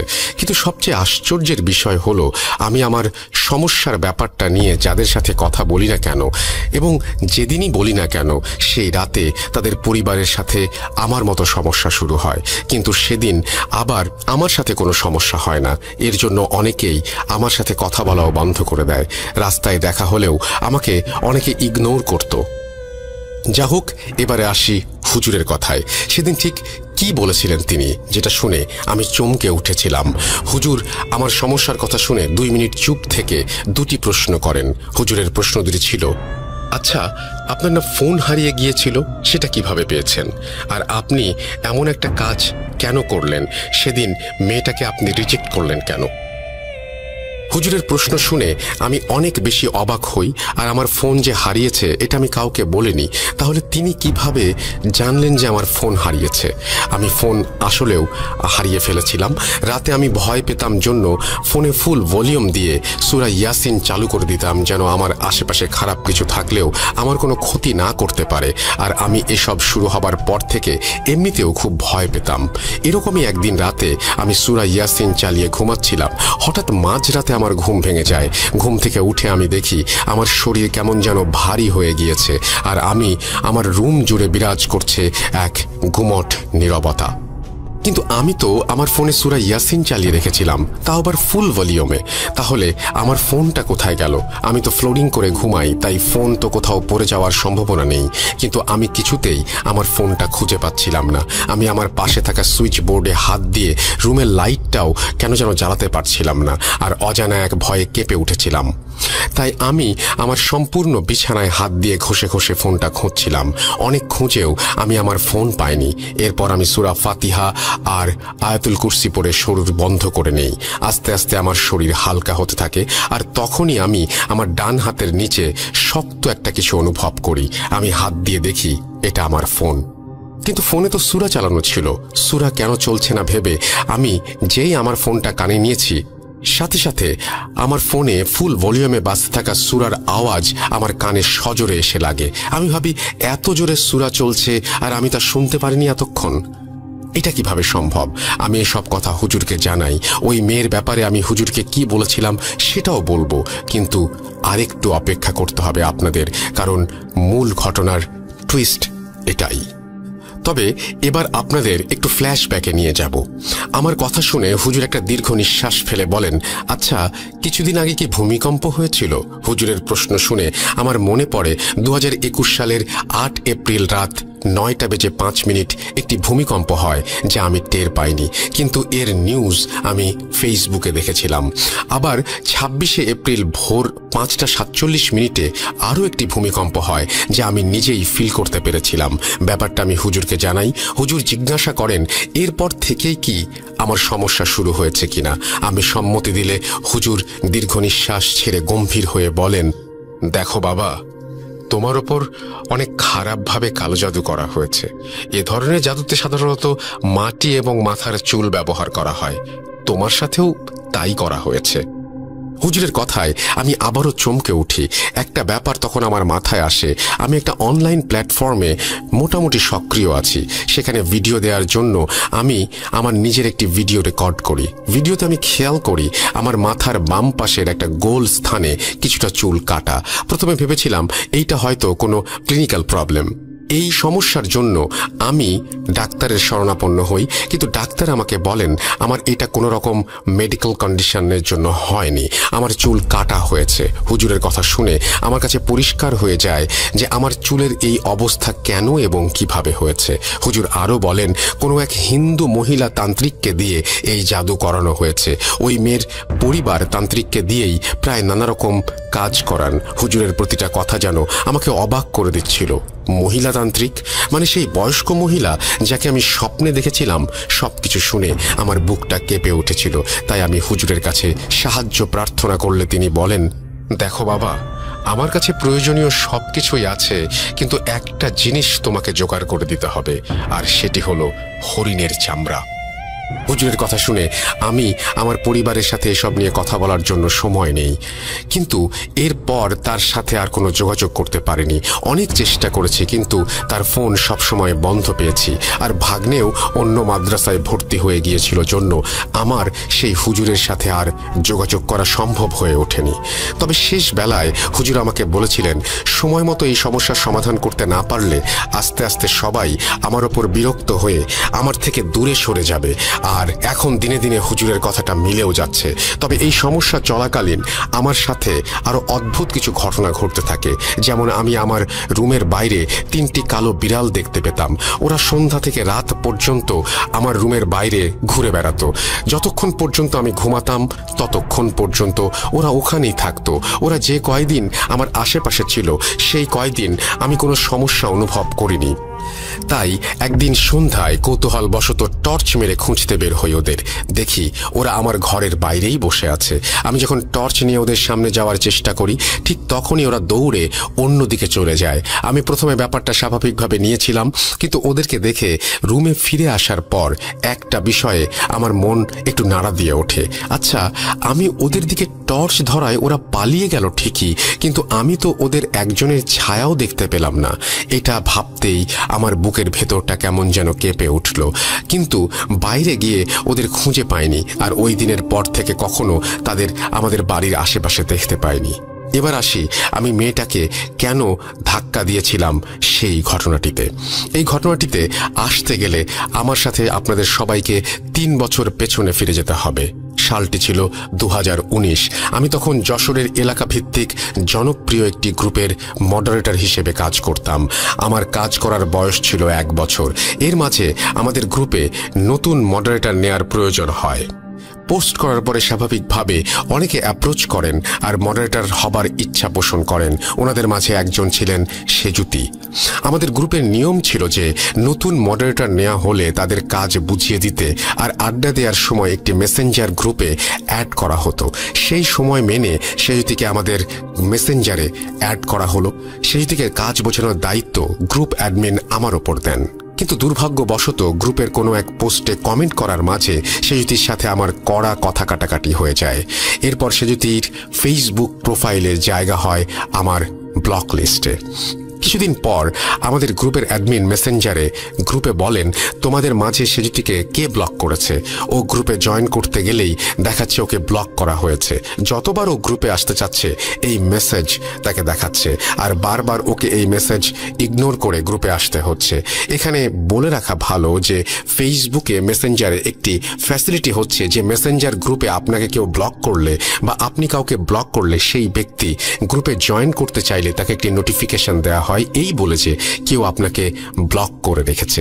আপনি কি গ্রুপে জয়েন করতে চান নাকি ইগনোর করতে চান? এরপর আমি গ্রুপ অ্যাডমিনকে ইনবক্স করে জানাই যে সেজুতিকে আমি ব্লক করেছি এবং আমি তাকে আনব্লক করব না। এরপর বেশ কিছুদিন কেটে যায়। দিনটি ছিল 30 জুলাই, ফ্রেন্ডশিপ ডে। সেদিন আমার মন খুব ভালো থাকায় আমি আমার ফেসবুক অ্যাকাউন্টের ব্লক লিস্ট থেকে কয়েকজনকে আনব্লক করে তাদের সাথে কথা বলি। সেজুতিও ছিলেন তাদের মধ্যে একজন। আমি সেজুতিকে মেসেজ করে বলি, দেখুন আমাদের যা সমস্যা হয়েছে ভুলে যান, আমরা কি ভালো ফ্রেন্ড হয়ে থাকতে পারি? সেজুতি আমার মেসেজটির একটি পজিটিভ অ্যাপ্রোচ করে জানায় যে সে আমাকে ফ্রেন্ড করতে রাজি। এরপর আমাদের মাঝে একটি ভালো ফ্রেন্ডশিপ হয়ে যায়। সারাদিন মেসেঞ্জারে আমরা টেক্সটিং করতাম, কিন্তু কখনো ফোনে কথা বলিনি বা মেসেঞ্জারেও অডিও কল দেওয়া হয়নি। এভাবে দিন যেতে থাকে। এক পর্যায়ে আমি জানতে পারি যে সে যদি মেয়েটা আমাদের এলাকারই, সেও যশোরে আমাদের এলাকাতেই থাকে। আমার বাসা থেকে তার বাসার ডিস্টেন্স ছিল মাত্র 5 মিনিটের হেঁটে যাবার পথ। মেয়েটার পরিবার যশোরে থাকলেও মেয়েটি পড়াশোনার জন্য শহরের বাইরে থাকত। সেজুতির বাবা ফিল্ম অ্যান্ড মিডিয়ার একজন মানুষ। উনি বেশিরভাগ সময় বাসার বাইরে থাকতেন। 6 মাসের মাঝে হয়তো একবার মাত্র উনি পরিবারের কাছে ফিরে আসতেন। সেজুতির সাথে টেক্সটিংয়ের 1 মাস পর আমাদের মাঝে প্রথমবার ফোনে কথা হয়। ফোনে কথা হবার কিছুদিনের মাথায় সেজুতি তার মায়ের সাথে আমাকে কথা বলিয়ে দেয় এবং একজন বন্ধু হিসেবেই পরিচয় করিয়ে দেয়। এর কিছুদিন পার হবার পর হঠাৎ একদিন সেজুতি আমাকে জানায় সে কিছুদিনের মাঝে যশোর আসছে, কারণ বহুদিন পর তার বাবা যশোর ফিরছিলেন। বাবার সাথে সময় কাটাবার জন্য নাকি সেও যশোরে আসছে এবং এবার যশোরে ফিরে এসে সে আমার সাথে দেখা করার ইচ্ছা পোষণ করে। কিন্তু একটাই শর্ত, যে আমাদের দেখা হবে দূর থেকে, আর আমরা কেউ কারোর সাথে কথা বলতে পারবো না, যেহেতু তার বাবা তার সাথে থাকবেন। কিছুদিন পর সে যদি যশোরে আসে, তারা একটি শপিং করতে সিটি প্লাজা নামক একটি মার্কেটে যান। সে যদি তার যাবতীয় শপিং সেই মার্কেট থেকেই করত। প্রথমবারের মতো দূর থেকে সেজুতির সাথে আমার দেখা হয়। সত্যি বলতে মেয়েটি ছিল অসম্ভব রকমের সুন্দরী। এরপর আমাদের অনেকবার এভাবে দূর থেকে দেখা হয়েছে। এর মাঝে একদিন আমাদের মাঝে রিলেশনশিপ নিয়েও কথা হয়। আমি তখন বুঝতে পারি যে সে যদি আমার উপর দুর্বল হয়ে পড়েছে আস্তে আস্তে। সে আমাকে রিলেশনশিপে যাবার জন্য নানান রকমের ক্লু দিতে থাকে, কিন্তু আমি বুঝতে পেরেও সেগুলো ইগনোর করতাম আর কথাগুলো এক প্রকার অ্যাভয়েড করে চলতাম। সেপ্টেম্বর 7 আমার জন্মদিনের কয়েকদিন আগে সে যদি আমাকে প্রপোজ করে বসে। আমি সেজুতিকে বলি, দেখো, আমার পক্ষে রিলেশনশিপে যাওয়া পসিবল না। সে আমাকে কারণ জিজ্ঞেস করলে আমি তাকে বলি, তোমার ফ্যামিলি অনেক রিচ ফ্যামিলি আর আমার পরিবার হচ্ছে মধ্যবিত্ত। আমাদের 2 পরিবার মিলবে না কখনো। আর আমি এতদিন জাস্ট তোমাকে বন্ধুর চোখেই দেখেছি, প্রেমিকার চোখে নয়। আমাকে ক্ষমা করো, আমি রিলেশনশিপে যেতে পারবো না। I am sorry. এরপর সে আমাকে জোর করতে থাকে রীতিমতো রিলেশনশিপে আসার জন্য। আমি আবার তাকে বলি, দেখো সেজুতি, এর আগে আমার একটা রিলেশনশিপ ছিল, আমি সেখানে চরম বাজে রকমের ধোঁকা খেয়েছিলাম, তাই আমি কাউকে বিলিভ করতে পারি না। তুমি আমার বন্ধু ছাড়া আর কিছুই নও। কিন্তু সে আমাকে বলে, আমি তোমাকে মন থেকেই ভালোবাসি আরিফ, প্লিজ আমার কথা মানো। এরপর আমি সেজুতির কথার কোনো উত্তর দেই না। এখানে একটা কথা বলে রাখা ভালো যে সেজুতির পরিবারের একটি ব্যাড রেপুটেশন ছিল আমাদের এলাকায়। তাদের পরিবারকে কোনো এক কারণে এলাকার মানুষ ভালো চোখে দেখতেন না, আর আমার পরিবার এই সব কারণে এই সম্পর্ক কখনোই মেনে নেবেন না বলে আমি আসলে এই সম্পর্কে যেতে চাইনি। তাছাড়া সত্যিই আমি মেয়েটিকে আমার বন্ধু হিসেবেই দেখেছি সব সময়। এরপর আমার জন্মদিনের 1-2 দিন আগে সেজুতি আমাকে ফোন দিয়ে বলে, আরিফ, আমি শহরের বাইরে আছি, আমার ছোট বোনের পরীক্ষা চলছে, আগামীকাল আমার আম্মু ডাক্তার দেখানোর জন্য হসপিটালে যাবে, তুমি কি ওনাকে নিয়ে যেতে পারবে? সে যদি তার মায়ের কথা বলায় আমি তাকে আর মানা করতে পারিনি, আর তাকে জানাই যে আমি তাকে নিয়ে যাব। পরের দিন সকালে আমি আন্টিকে নিয়ে ডাক্তারের কাছে যাই। ডাক্তার দেখানো শেষ হলে আন্টি কিছু কেনাকাটা আছে বলে আমাকে মার্কেটে নিয়ে আসেন। আন্টি কেনাকাটা শেষ করে আমার হাতে একটি ব্যাগ ধরিয়ে দিয়ে বলেন, নাও আরিফ, এগুলো তোমার জন্য। আমি ব্যাগের ভেতর তাকিয়ে দেখি একটা কমলা রঙের টি শার্ট আর একটা নীল রঙের পাঞ্জাবি ছিল সেই ব্যাগের ভেতর। আমি এগুলো দেখে আন্টিকে বলি, আন্টি, আমি এগুলো নিতে পারবো না, প্লিজ। আন্টি আমাকে থামিয়ে দিয়ে বলেন, আরে তুমি আমার ছেলের মতো, আর ছেলের জন্মদিনে মা কি উপহার দিতে পারে না? নাও, এগুলো তোমার জন্মদিনের অগ্রিম উপহার। আন্টি আমাকে গিফট নেবার জন্য ইনসিস্ট করতে থাকার ফলে আমি এক পর্যায়ে গিফট নিতে রাজি হয়ে যাই আর গিফট নিয়ে বাসায় চলে আসি। সেদিনের পর থেকে যেন সেজুতির দুর্বলতা আমার প্রতি আরও বেড়ে গিয়েছিল। সে আমাকে রিলেশনশিপে আসার জন্য রীতিমতো জোর করতে থাকে। সে ভাবতে লাগলো যে আমি দেখতে এত সুন্দর, আমার পেছনে ছেলেদের লাইন আছে, অথচ এই ছেলে আমাকে মানা করছে। এই ভেবে ওর ইগো হার্ট হয় আর তার জেদ যেন আরও বেড়ে যায়। কিন্তু আমি তার কথাগুলো সবসময় ইগনোর করতাম। এরপর শুরু হয় আমার প্রতি মানসিক অত্যাচার। সে আমাকে ভয় দেখাতো এই বলে যে সে সুইসাইড করবে, এমনকি খাওয়া দাওয়াও করতো না। দিনের পর দিন আমাকে ব্ল্যাকমেইল করতো এই বলে যে আমি তার সাথে সম্পর্কে না জড়ালে সে আমার আম্মুকে ফোন দিয়ে অনেক আজে বাজে কথা বলবে। এখানে একটা কথা চলে আসে যে যেহেতু সেজুতি যে আমার আম্মুর সাথে কথা বলবে ফোন নিয়ে, সেহেতু সে আম্মুর নাম্বার কিভাবে পেল? আসলে সেজুতি তার আম্মুর সাথে আমাকে কথা বলিয়ে দেবার পর অ্যাজ আ ফ্রেন্ড ডিম্যান্ড আমার আম্মুর সাথে কথা বলতে চাইলে আমি একদিন আম্মুর ফোন থেকে ওকে ফোন দিয়ে আম্মুর সাথে সেজুতির পরিচয় করিয়ে দেই। কিন্তু তখন আমি কি ভেবেছিলাম যে এই ভুলের জন্য আজ আমাকে এইভাবে ব্ল্যাকমেইলের শিকার হতে হবে? ভাবিনি। এভাবে চরম মানসিক অত্যাচার সহ্য করে আমার দিন কাটছিল। আমি এক পর্যায়ে সেজুতির কল মেসেজ অ্যাভয়েড করতে থাকি রেগুলার। এর মাঝে একদিন আমার ফোনে হঠাৎ সেজুতির মায়ের ফোন আসে। আমি ফোন রিসিভ করতে উনি আমাকে বলেন, আরিফ বাসায় আসো, সমস্যা হয়েছে। আমি ওনাকে জিজ্ঞেস করি, কি হয়েছে আন্টি? উনি বলেন, তুমি আগে বাসায় আসো। এরপর আমি কিছু না ভেবে চলে যাই সেজুতিদের বাসায়।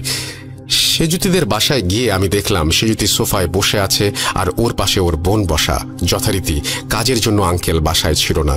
ওর মা দরজা খুলে আমাকে বাসার ভেতরে নিয়ে আসেন আর আমাকে সোফায় বসিয়ে বলেন, দেখো বাবা, সেজুতির পাগলামি বেড়েই চলেছে। ও খাচ্ছে না কয়েকদিন ধরে। একটু আগে গলায় দড়ি দিতে গিয়েছিল। আল্লাহর রহমতে ওকে দেখতে পেয়ে আমি বাঁচিয়েছি। এরপর সেজুতি আমাকে উদ্দেশ্য করে বলে উঠল, আরিফ আমি রিলেশনশিপ চাই। আমার মাঝে কি নেই? আমি কি দেখতে ভালো না? তাহলে তুমি কেন রাজি হচ্ছ না? সেজুতির কথা শুনে আমি তাকে বলি, আমি তোমাকে আমার বন্ধু হিসেবেই দেখেছি সেজুতি, এর বেশি কিছু নয়। আমি কোনো সম্পর্কে জড়াতে পারবো না, মাফ চাচ্ছি। এরপর সে আমাকে জোর করতে থাকলে সেজুতির ছোট বোন রেগে গিয়ে বলে ওঠে, আপু তোর সমস্যা কি? ছেলেটা চাচ্ছে না রিলেশনশিপ করতে, তুই কেন জোর করছিস? এরপর দুই মেয়ে আর মায়ের মাঝে বাঁধে তুমুল এক ঝগড়া।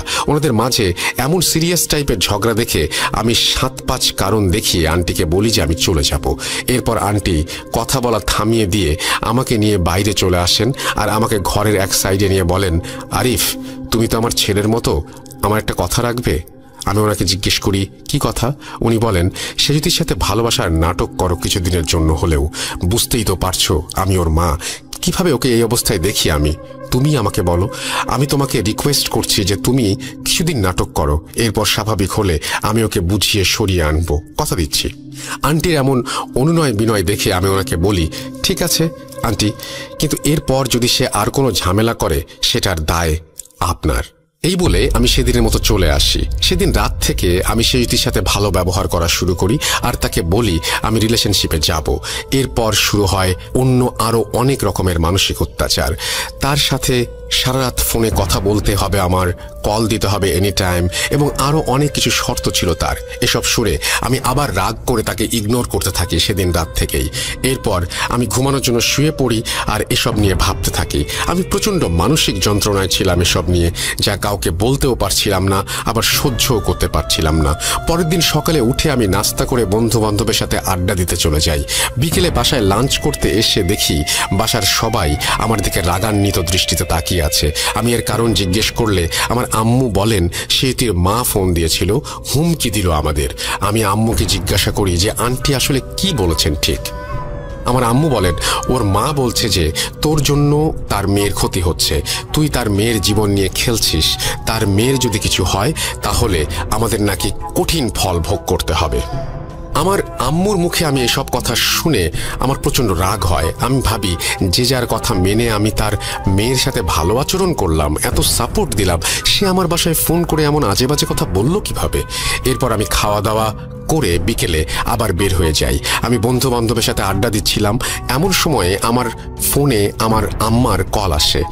রিসিভ করতেই আমার আম্মু আমাকে বলেন সেজুতির মা আবার ফোন করেছিলেন, অনেক আবোল তাবোল কথা বলছিলেন উনি। আমি ওনাকে বলে দিয়েছি যে তুই ওকে আর কখনো ফোন দিবি না আর তাদের কারো ফোনও ধরবি না। এও বলেছি যে উনি যেন তার মেয়েকে সামলিয়ে রাখেন। আরিফ তুই কিন্তু আর ওকে কখনো ফোন দিস না। বলে দিলাম। আর ওর ফোনও ধরবি না। আমি ঠিক আছে বলে ফোন রেখে দেই। আম্মুর সাথে কথা বলার কিছু সময় পরে আমার ফোনে একটা আননোন নাম্বার থেকে ফোন আসে। ফোন ধরে বুঝতে পারি যে ফোনটা আসলে করেছে সেজুতির আম্মু। উনি আমাকে বলেন আমার পরিবার নাকি ওনাকে অনেক আজে বাজে কথা বলেছেন আর অপমান করেছেন, কাজটা নাকি আমার পরিবার ভালো করেননি। আমি এরপর বুঝতে পারলাম যে সেজুতির আম্মু আমার আম্মুকে ফোন করে বলেছেন যে আমি ওনার মেয়ের জীবন নিয়ে খেলছি, আর আমাকে বলেছেন আমার পরিবার নাকি ওনাকে আজে বাজে কথা বলেছেন। হয়তো উনি আমার মা আর আমার পরিবারের মাঝে একটি সমস্যা বাঁধাতে চাচ্ছিলেন। আমি এসব ভাবনা বাদ দিয়ে এরপর আড্ডায় মন দেই। 2 ঘন্টা পর আমার ফোনে সেজুতির আম্মুর ফোন আসে। উনি আমাকে 2 বার ফোন দিলেও আমি রিসিভ করিনি, কিন্তু 3য় বার আম্মুকে দেয়া কথা অমান্য করে আমি ফোন রিসিভ করি। ফোন রিসিভ করতেই সেজুতির আম্মু বলে, আরিফ সমস্যা হয়েছে, বাসায় এসো। আমি উত্তরে বললাম পারবো না। এরপর সেজুতির আম্মু আমাকে অনেক জোরাজুরি আর রিকোয়েস্ট করতে থাকলো। এরপর আমি ঠিক করি আজ সবকিছু শেষ করতে যাব সেজুতির বাসায়।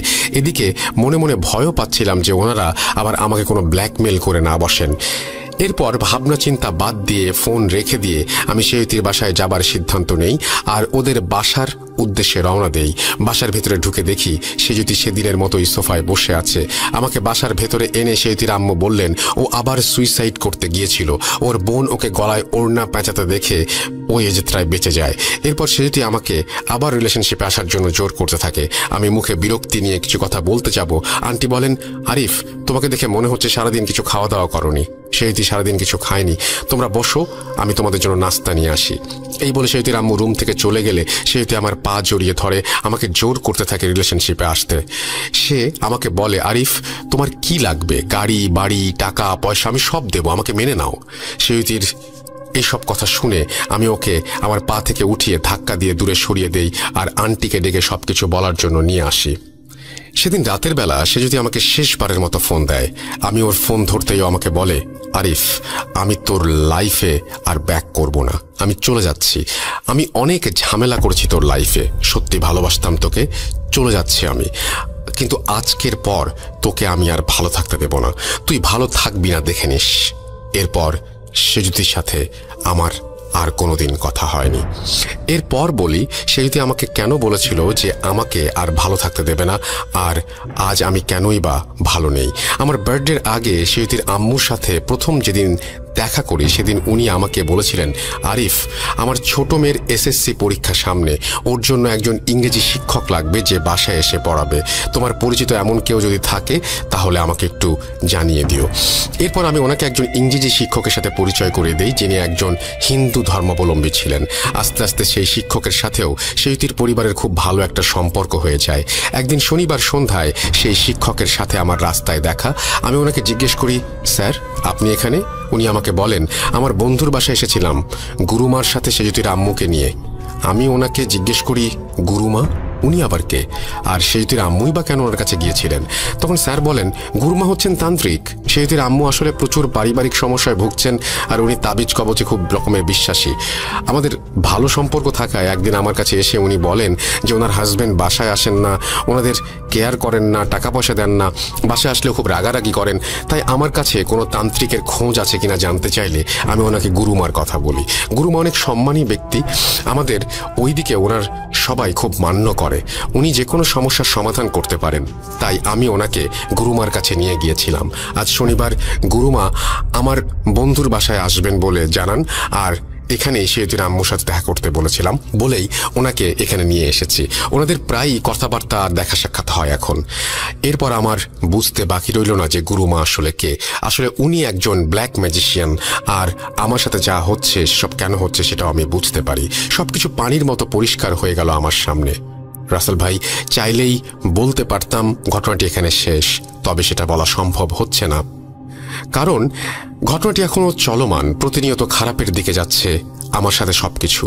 এত পরিমাণ সমস্যা হচ্ছে যেটা বলতে গেলে অনেক সময়ের ব্যাপার। আমি জানি না এর শেষ কোথায়, তবে দয়া করে আমার জন্য সবাই একটু দোয়া করবেন যাতে দ্রুত সুস্থ জীবনে ফিরতে পারি। আর হ্যাঁ, সবার জন্য একটা স্পেশাল মেসেজ দিতে চাই, যারা এখন এই মুহূর্তে শুনছেন আমার ঘটনাটি, সবার জীবন ভালোবাসা আর সবসময় ভালো কিছু দেয় না।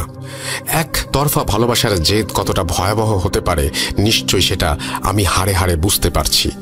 এসব ঘটনা যার সাথে ঘটে শুধুমাত্র সেই মানুষটাই উপলব্ধি করতে পারে সেই মুহূর্তটা কতটা অসহায় বানিয়ে দেয় মানুষটাকে। সবশেষে এটা বলেই শেষ করতে চাই, দয়া করে কেউ কখনো কারো জীবন এমন দুর্বিষহ করে দেবেন না ভালোবাসার জন্য। কখনো নিজের শত্রুকেও এমন বাজেভাবে ক্ষতি করবেন না, আল্লাহ মাফ করবেন না। তো এই ছিল আরিফ ভাইয়ের জীবনে ঘটে চলা রোমহর্ষক কিছু ঘটনা।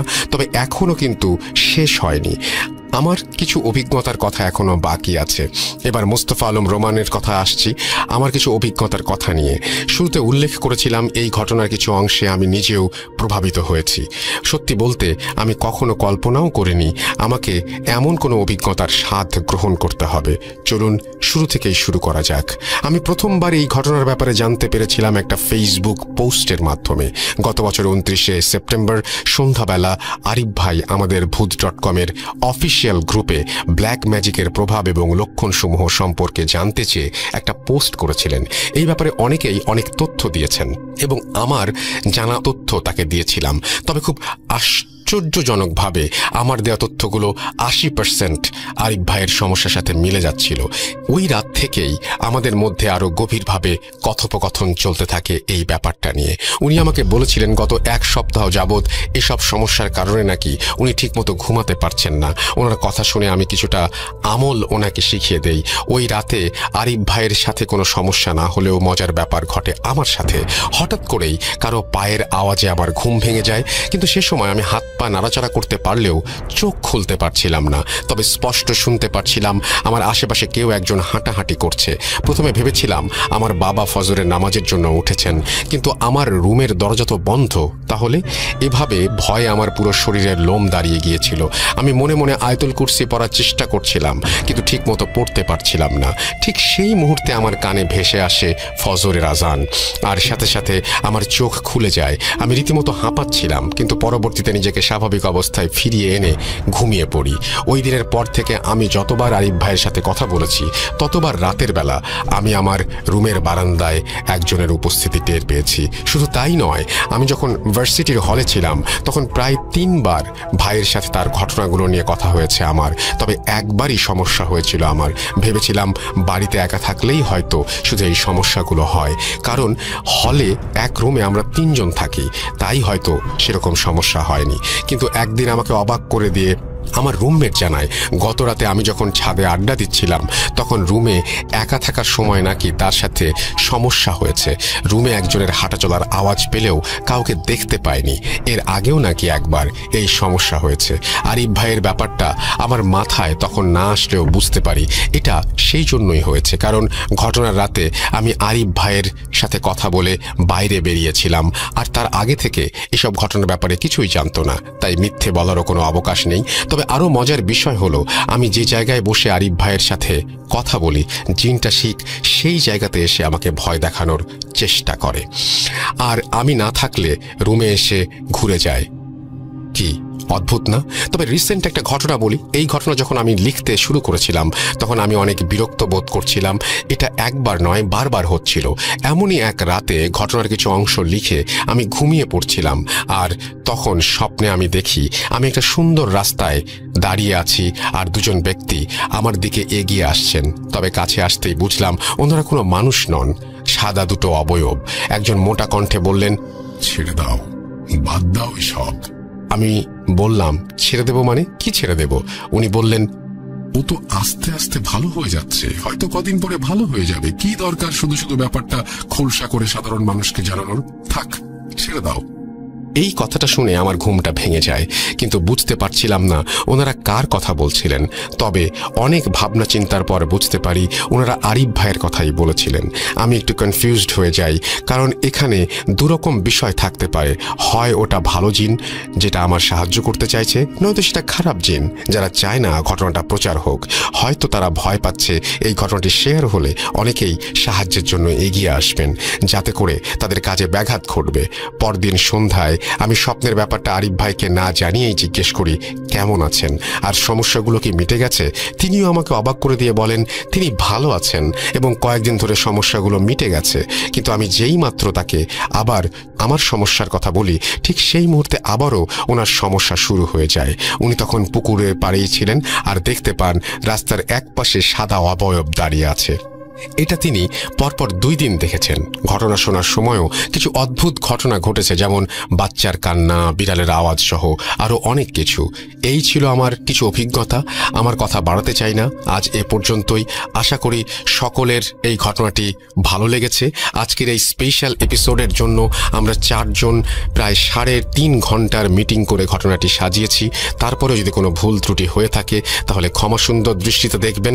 সবাই আমাদের জন্য দোয়া করবেন, বিশেষ করে আরিফ ভাইয়ের জন্য, যেন তিনি দ্রুত সুস্থ হয়ে ওঠেন।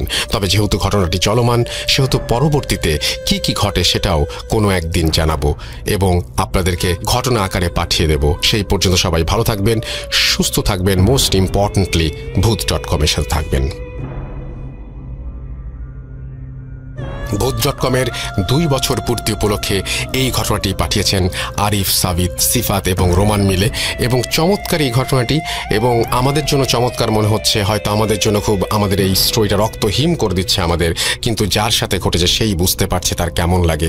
আরিফ অনেক দিন ধরে মাঝখানে আমাদের গ্রুপে ইনঅ্যাক্টিভ ছিল এবং সে আমাদের একজন ভালো মডারেটর, কিন্তু সে আমাদেরকে সাহায্য করতে পারছিল না।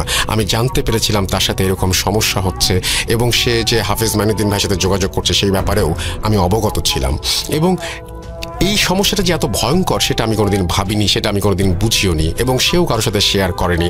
আজকে সবার সাথে শেয়ার করলো। ইন্টারেস্টিং পার্ট হচ্ছে এই ঘটনা যার সাথে শেয়ার করা হয় তারও নাকি সমস্যা শুরু হয়। দেখার বিষয় আপনাদের কারোর সাথে সমস্যা হচ্ছে কিনা। এবং আগামীকাল আপনারা সবাই আমাদের আজকের এই পোস্টের, বা রাব্বি আরেকটা পোস্ট দিয়ে দিতে পারে, সেই পোস্টের নিচে লিখবেন যে আপনাদের সাথেও এই ঘটনা শোনার পরে রাতের বেলায় কোনো সমস্যা হয়েছে কিনা, এবং সেইখান থেকে হয়তো অনেকের কাছ থেকে নতুন নতুন অভিজ্ঞতাও আমরা পেয়ে যেতে পারি।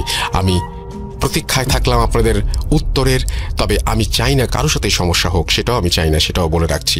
আমাদের ইমেল অ্যাড্রেস আপনাদের জানা আছে, তারপরে বলে দেই, russell.booth.com@gmail.com আমাদের অ্যাড্রেস। আপনার ঘটনা লিখে পাঠিয়ে দিন আমাদের কাছে যত দ্রুত সম্ভব। আমরা চলে যাব আমাদের পরবর্তী ঘটনায়। পৃথিবীতে ভৌতিক অস্তিত্ব নিয়ে অনেকেরই কনফিউশন আছে, আমারও ছিল, কিন্তু এখন নেই। যখন খুব কাছের মানুষের কাছ থেকে কোনো ঘটনা আসে তখন তো অবিশ্বাস্যের কোনো প্রশ্নই আসে না, কারণ এই মানুষগুলো কোনো কারণে অবিশ্বাস্য কিছু বলবে না। প্রিয় রাসেল ভাই এবং লিসেনারগণ, আসসালামু আলাইকুম। আমি গোলাম রাব্বি, ভূত.com টিমের একজন সদস্য। আজ আমি লিসেনারদের উদ্দেশ্যে আমার সম্প্রতি হাতে পাওয়া একটি ঘটনা শোনাবো। ঘটনাটি কুমিল্লা জেলার কোনো এক গ্রামের। কিছু কারণবশত আমি এক্সাক্ট স্থানের নাম এবং সম্পৃক্ত ব্যক্তির নাম উল্লেখ করলাম না। আমার সাথে শেয়ার করেছেন আমার এক কলিগ। এটি 1994 সালের দিকে ঘটে। স্থানীয় এলাকাবাসী সবাই জানে বিষয়টা। অনেকদিন ওই এলাকার মানুষ রাতে মুখ করতে ভয় পেত, স্পেশালি স্থানটির কাছ থেকে। মূলত যাদের কেন্দ্র করে ঘটনা তাদের ছদ্মনাম ব্যবহার করছি। সম্পর্কে ওনারা দুজন আমার কলিগের মামা মামি, দুজনেই নামাজি ছিলেন। সময়টা ছিল শীতকাল। সাধারণত একটা দিনের মধ্যে পার করছিলেন ওই দিনটি। সারাদিন অনেক কাজ করলেন, সন্ধ্যার দিকে ঝাড়ু দিলেন। সবসময় এই কাজটি করে থাকেন উনি। ঝাড়ু দেওয়ার বিষয়টি কেন উল্লেখ করছি সেটা পরে বুঝতে পারবেন। তো রাত হলো, মামির কেন যেন কিছু ভালো লাগছিল না। তারপর ধরা যায় ফজরের আজান পর্যন্ত সবকিছু ঠিক ছিল।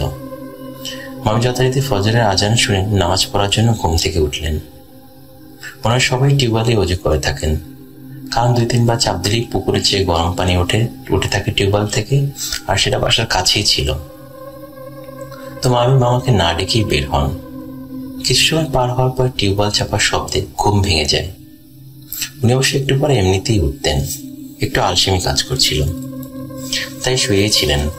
মনে মনে ভাবলেন রুমি ঘরে আসলে বের হয়ে অজু করবেন। তো অজু করতে সাধারণত কয় মিনিট লাগে, আর টিউবওয়েলও বা কতক্ষণ চাপতে হয়? হয়তো 2 থেকে 3 মিনিট, সর্বোচ্চ 5 মিনিট হতে পারে। কিন্তু টানা 15 মিনিট ধরে টিউবওয়েল চাপার শব্দ হচ্ছে। ওনার কাছে বিষয়টা একটু খটকা লাগলো। কিছু ব্যাপার রুমি, তো কি ব্যাপার, রুমি এখন টিউবওয়েল চাপছে কেন? মামা বের হলেন টর্চ লাইট হাতে নিয়ে। মনে মনে ভাবলেন এ তো অসম্ভব, কোনো একটা সমস্যা হয়েছে, ওকে মাথা খারাপ হয়ে গেল নাকি। ঘর থেকে বের হয়ে টিউবওয়েলের দিকে তাকালেন। অবাক হয়ে লক্ষ্য করলেন টিউবওয়েলের হাতলটা দুলছে এবং অল্প পানিও পড়ছে, যেন কেউ এইমাত্র চাপা বন্ধ করেছে। কিন্তু আশেপাশে মামি বা কেউ নেই। ওনার একটু ভয় করতে লাগলো। রুমি রুমি করে কয়েকবার ডাকলেন, কিন্তু কোনো সাড়া শব্দ পাচ্ছেন না। হঠাৎ কাছের একটা গাছের ডাল কেঁপে ওঠার শব্দ হলো। উনি তাকালেন ওই দিকে, দেখতে পেলেন দুটি পা দুলছে, আর দুটি ডালের মাঝে ওঠানামা করলে যেমন শব্দ হয় সেরকম শব্দ হচ্ছে কাছ থেকে। ভয়ানক বিষয় হলো পা দুটি দুই দিকে ঘোরানো, আর মুখের অবয়বটাও ঠিক বোঝা যাচ্ছে না। ওনার বুকের ভেতর তখন তোলপা শুরু হয়ে গেছে, হার্টবিট মনে হলো কয়েক গুণ বেড়ে গেছে। এবার আরো জোরে ডাকতে শুরু করলেন এবং কিছুটা দূরে মামি চিৎকার শুনতে পেলেন। মামি চিৎকার করছেন আর বলছেন, আমাকে বাঁচাও, আমাকে বাঁচাও, আমাকে নিয়ে যাচ্ছে। মামা পাগলের মতো দৌড় দিলেন লাইট নিয়ে। শব্দ পাচ্ছেন দৌড়ানোর, তাই ফলো করতে পারছেন। আর মামি কন্টিনিউ চিৎকার করেই যাচ্ছিল। উনি মামি ছাড়া আর কাউকে দেখতে পাচ্ছিলেন না, শুধু দেখতে পেলেন কিছু একটা ওনাকে টেনে হিস্ট্রি নিয়ে যাচ্ছে। প্রচন্ড স্পিডে ধান ক্ষেতের দিকে নিয়ে যাচ্ছিল ওটা। একটু পরে মনে হলো শূন্যে উঠিয়ে নিয়ে যাচ্ছে।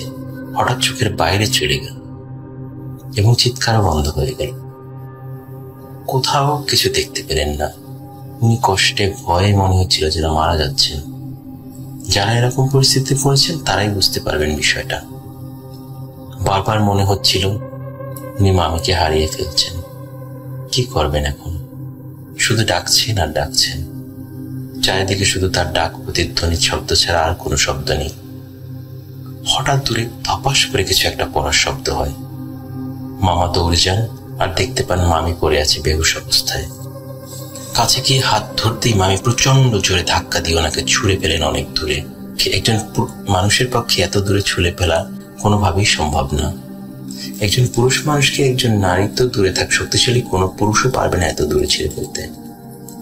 মামা একদম শেষ হয়ে যাচ্ছিলেন ভয়ে।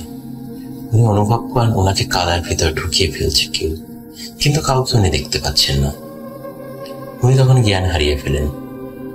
এরপর কি হয়েছে কিছু জানেন না। যখন ওনার হুঁশ ফিরে আসে তখন আবিষ্কার করেন পাটিতে শোয়ানো অবস্থায়।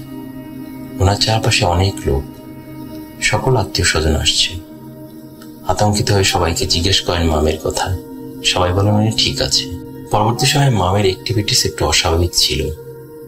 মামা যদিও স্বাভাবিক ছিলেন। তখন এক হুজুরকে ডাকা হয়। হুজুর কিছুক্ষণ ওনার পদক্ষেপগুলো নেওয়ার পরে জিজ্ঞেস করেন মামাকে, আপনার স্ত্রী কি সন্ধ্যার দিকে কখনো দক্ষিণ পশ্চিম কোণে ঝাড়ু দেয়? মামা জানান উনি কখনো এগুলো খেয়াল করেননি। হুজুর বলেন এটাই হয়েছে, উনি নিয়মিত এই কাজটি করতেন, আর এই কাজটা ওনারা পছন্দ করেননি, তাই এই অবস্থা করেছেন। হুজুর আরো জানান এটা একটা জিনের কাজ। পরবর্তী সময় মামি যখন পুরো সুস্থ হন তিনি স্বীকার করেন বিষয়টা। এরপর থেকে আর কখনো এভাবে ঝাড়ু দেননি। জানেন এর পিছনে কোনো লজিক আছে কিনা, হয়তো নেই। আপনারা কখনো কি এরকম শুনেছেন? আমার মনে পড়ে দুই ঘরের মাঝখানে সন্ধ্যার দিকে যেতে হয় না এমন কথা প্রচলিত আছে। বাসা বাড়ির ভেতরে কোনো সাপ দেখলে সাথে সাথে হত্যা না করা, এটা অবশ্য ধর্মীয় মতবাদ আছে। আর একটা শুনেছি এবং মেনে চলার চেষ্টা করি। শাইখ বিন বাজ রহমাতুল্লাহকে জিজ্ঞাসা করা হয়েছিল, বেসিনে গরম পানি ঢাললে চিন্দির কি সমস্যা হয়? উত্তর বিন বাজ বলেন, হ্যাঁ, বেসিনে কিংবা মাটিতে গরম পানি ফেলার আগে যেন বিসমিল্লাহ পড়ি, এতে করে সেখানে বসবাসকারী থাকলে তারা সরে যাবে। আর তিনি আরো বলেন, আমি একবার এক আসারগ্রস্ত ব্যক্তিকে দেখতে গিয়েছিলাম। তার উপরে সওয়ার হওয়া জিনের কাছে জানতে চাওয়া হলো, কেন তুমি তাকে কষ্ট দিচ্ছ? জিন বলল, সে গরম পানি ঢেলে বেসিনের পাইপে থাকা আমার ছেলেকে মেরে ফেলেছে তাই। আমরা বললাম সে তো জানতো না সেখানে কেউ ছিল। জিন বলল, সে কেন বিসমিল্লাহ পড়েনি? বিসমিল্লাহ পড়লে আমরা সতর্ক হয়ে স্থানান্তর হয়ে যেতে পারি। বেসিনি বা অন্য কোথাও গরম পানি ঢালার আগে অবশ্যই উচ্চ শব্দে বিসমিল্লাহ পড়ে নিন। লিসেনার, জানি না আপনাদের ঘটনাটি কেমন লেগেছে, আশা করি ভালো লেগেছে। আমার কলিগের কাছে আরো ঘটনা আছে, যদি এটি আপনাদের ভালো লাগে তাহলে বাকি কিছু ঘটনাও আপনাদেরকে শোনাবো। আর আপনাদের কাছে থাকা যে কোনো ভৌতিক ঘটনা লিখে পাঠিয়ে দিন বা রেকর্ডিং করে পাঠিয়ে দিন। ভালো থাকবেন সবসময়। আসসালামু আলাইকুম। ঘটনার শুরু আগে আমি আমার পরিচয় দিয়ে নিতে চাই। আমি বাংলাদেশের কোনো এক সরকারি বাহিনীতে কর্মরত আছি। এই চাকরিতে থাকার কারণে আমার বাংলাদেশের বিভিন্ন জায়গায় পোস্টিং হয়। সে কারণে আমার বাংলাদেশের অনেক পুরাতন সিলেটের একটি ব্যারাকে পোস্টিং হয়। ব্যারাকটি পাহাড়ের ওপর হওয়ার জন্য সেখানে একই সাথে সৌন্দর্য ও একটু ভয়ের ছায়া বিরাজ করত। আশেপাশে বেশ জঙ্গল থাকার কারণে রাতের বেলা আমাদের ডিউটি ধরন হচ্ছে সন্ধ্যা 6টা থেকে সকাল 6টা পর্যন্ত 2 ঘন্টা এবং 2 ঘন্টা করে ভাগ করে ডিউটি। তো ঘটনা যেদিন ঘটেছিল সেদিন আমার ডিউটি ছিল রাত 12টা থেকে 2টা পর্যন্ত। আমি স্বভাবতই আমার সকল প্রস্তুতি শেষ করে রাত 12টার 15 মিনিট আগে আমার ডিউটির উদ্দেশ্যে রওনা দেই। এখানে উল্লেখ্য যে আমার ব্যারাক থেকে আমাদের ডিউটি পোস্টের দূরত্ব ছিল 800 মিটার। এই 800 মিটার পথ আমাকে একটি মোটামুটি ধরনের জঙ্গলের মধ্য দিয়ে পার হয়ে যেতে হয়। আমি আমার ডিউটিতে সঠিক সময়ে উপস্থিত হই এবং আমাদের যে কলিগ ছিল তার থেকে আমি আমার ডিউটি বুঝে নিয়ে চলে যেতে বলি। তো নতুন জায়গায় এসেছি, তাই জায়গাটা অনেক অপরিচিত, তাই একটু ভাবলাম আশেপাশে একটু ঘোরাঘুরি করে দেখে নেই। আমি যখন একাকী ডিউটি করতাম তখন আমি আমার সেলফোনে ভূত.com প্লে করতাম এবং সেটি এয়ারবাডসের মাধ্যমে শুনতাম। তো সেই রাতেও আমি রীতিমতো সেটি প্লে করার জন্য চেষ্টা করলাম। প্লে করার পর দেখলাম প্লে হচ্ছে কিন্তু কোনো সাউন্ড আসছে না। তো আমি বিষয়টা চেক করার জন্য অন্য সাউন্ড প্লে করলাম, দেখলাম অন্য সাউন্ড প্লে হচ্ছে এবং শব্দ ঠিকঠাক মতো আসছে। সেক্ষেত্রে আমি বিষয়টি নিয়ে তেমন ভাবলাম না, হয়তো স্বাধীন মিউজিক অ্যাপের কোনো সমস্যা, এই কারণে ঘটনার সাউন্ড আসছে না। সেজন্য আমি সিদ্ধান্ত নিলাম আমি আমার 2 ঘন্টা ডিউটির সময় আশেপাশের জায়গা ঘুরে কাটিয়ে দেব। এতে আমার নতুন জায়গাটি সম্পর্কেও একটা ধারণা আসবে। যেই ভাবা সেই কাজ। আমি আমার হাতে থাকা একটি লাইট নিয়ে আশেপাশে ঘুরতে শুরু করলাম। হঠাৎ আমার ডিউটি পোস্টের পেছনের দিকে একটি পুকুরের দিকে আমার চোখ আটকে গেল। পুকুরের ধার দিয়ে সারি সারি বট গাছ, আম গাছ, কড়ই গাছ, নারিকেল গাছ। গাছগুলো দেখে মনে হচ্ছে শতবর্ষ ধরে এভাবে গাছগুলো কামড়ে আঁকড়ে আছে এখানে। জ্যোৎস্না রাত থাকায় গাছের ছায়াগুলো পুকুরের পানিতে মিশে এক অপরূপ সৌন্দর্য সৃষ্টি করেছে। অনেক দিন ধরে এমন দৃশ্য চোখের সামনে আসবে না বলে একটু মুগ্ধতার সাথে উপভোগ করছিলাম, কিন্তু তখনও জানতাম না আমার এই মুগ্ধতা হঠাৎ করেই বিলীন হয়ে যাবে। হঠাৎ করে দেখলাম সাদা একটি বৃহদাকার বিড়াল মাছ মুখে নিয়ে পুকুরের মধ্য থেকে লাফ দিয়ে বটগাছের আগায় উঠে গেল। আমি তখন আমার চোখের ভুল ভেবে তৎক্ষণাৎ হাতে থাকা লাইটটি দিয়ে গাছের দিকে তাক করে দেখার চেষ্টা করলাম। হঠাৎ আমার লাইটের আলো বিড়ালের চোখে পড়তেই দেখলাম জ্বলন্ত আগুনের 2টি শিখার মতো আমার দিকে তাকিয়ে আছে। আমাকে দেখে রাগান্বিত দৃষ্টিতে মুখ থেকে মাছটি ফেলে দিয়ে এক গাছ থেকে অন্য গাছে লাফ দিয়ে হঠাৎ যেন হাওয়ায় মিশে গেল। আমি তৎক্ষণাৎ বিষয়টি দেখে ঘাবড়ে গেলাম। আমার জানা সকল দোয়া কালাম পড়ে বুকে ফু দিতে শুরু করলাম। হঠাৎ পেছন থেকে মানব কণ্ঠে আমার অচেতনতা কাটল এবং আমি স্বাভাবিক অবস্থায় ফিরে আসলাম। পেছনে তাকিয়ে দেখি আমার এক পরিচিত কলিগ ডিউটি পরিবর্তনের জন্য চলে এসেছে এবং আমাকে পুকুর পাড়ে দেখে একটু ঘাবড়ে গেছে। সে আমাকে বলল সে আমাকে পোস্টে খোঁজাখুঁজি করে না পেয়ে পুকুর পাড়ের দিকে এসেছে এবং আমাকে পেয়েছে। পুকুর পাড়ে নাকি একা একা আসা নিষেধ এবং রাতে কখনোই না। আমি তাকে বললাম, আপনি এত রাতে আসলেন কেন? তিনি আমাকে বললেন, কই না তো, আমি তো ঠিক সময়ে এসেছি। আমি হাতে থাকা ঘড়িতে দেখলাম 2টা বেজে 3 মিনিট। আমি রীতিমতো অবাক। আমার কাছে মনে হলো আমি 30 মিনিট ডিউটি করেছি সর্বোচ্চ, তাহলে 2 ঘন্টা কিভাবে গেল? আমার সাথে কিছু আগে ঘটা ঘটনাটি আমি তার সাথে শেয়ার করলাম না, কারণ আমি এখানে নতুন, তাই এই বিষয়টিকে অন্যভাবে সবাই নিতে পারে। আমি তাকে সকল দায়িত্ব বুঝিয়ে দিয়ে রুমের উদ্দেশ্যে রওনা হলাম। রুমে গিয়ে কাপড় পরিবর্তন করে ওয়াশরুমের দিকে গেলাম ফ্রেশ হয়ে ঘুমানোর জন্য। ওয়াশরুমে যেতে যেতে আমার সাথে ঘটে যাওয়া ঘটনাটি ভাবতে থাকলাম। বলে রাখা ভালো, আমাদের ব্যারাকটি 80 দশকের স্থাপনা, সেজন্য আমাদের ওয়াশরুমগুলো একটু পুরনো। আমাদের ওয়াশরুমে বেসিনের সামনে অনেক বড় আয়না লাগানো থাকে, একসাথে সবাই বিভিন্ন কাজ করতে পারে। আমি যথারীতি মুখে পানি দিতে দিতে আয়নার দিকে তাকালাম। আয়নার দিকে তাকাতেই হঠাৎ আমার চোখ আটকে গেল। আয়নার ভেতরে দেখলাম আমার পেছনে কেউ দাঁড়িয়ে আছে, যার শরীরটি মানুষের মতো, মুখটি বিড়ালের মতো, আর মুখে মাছ।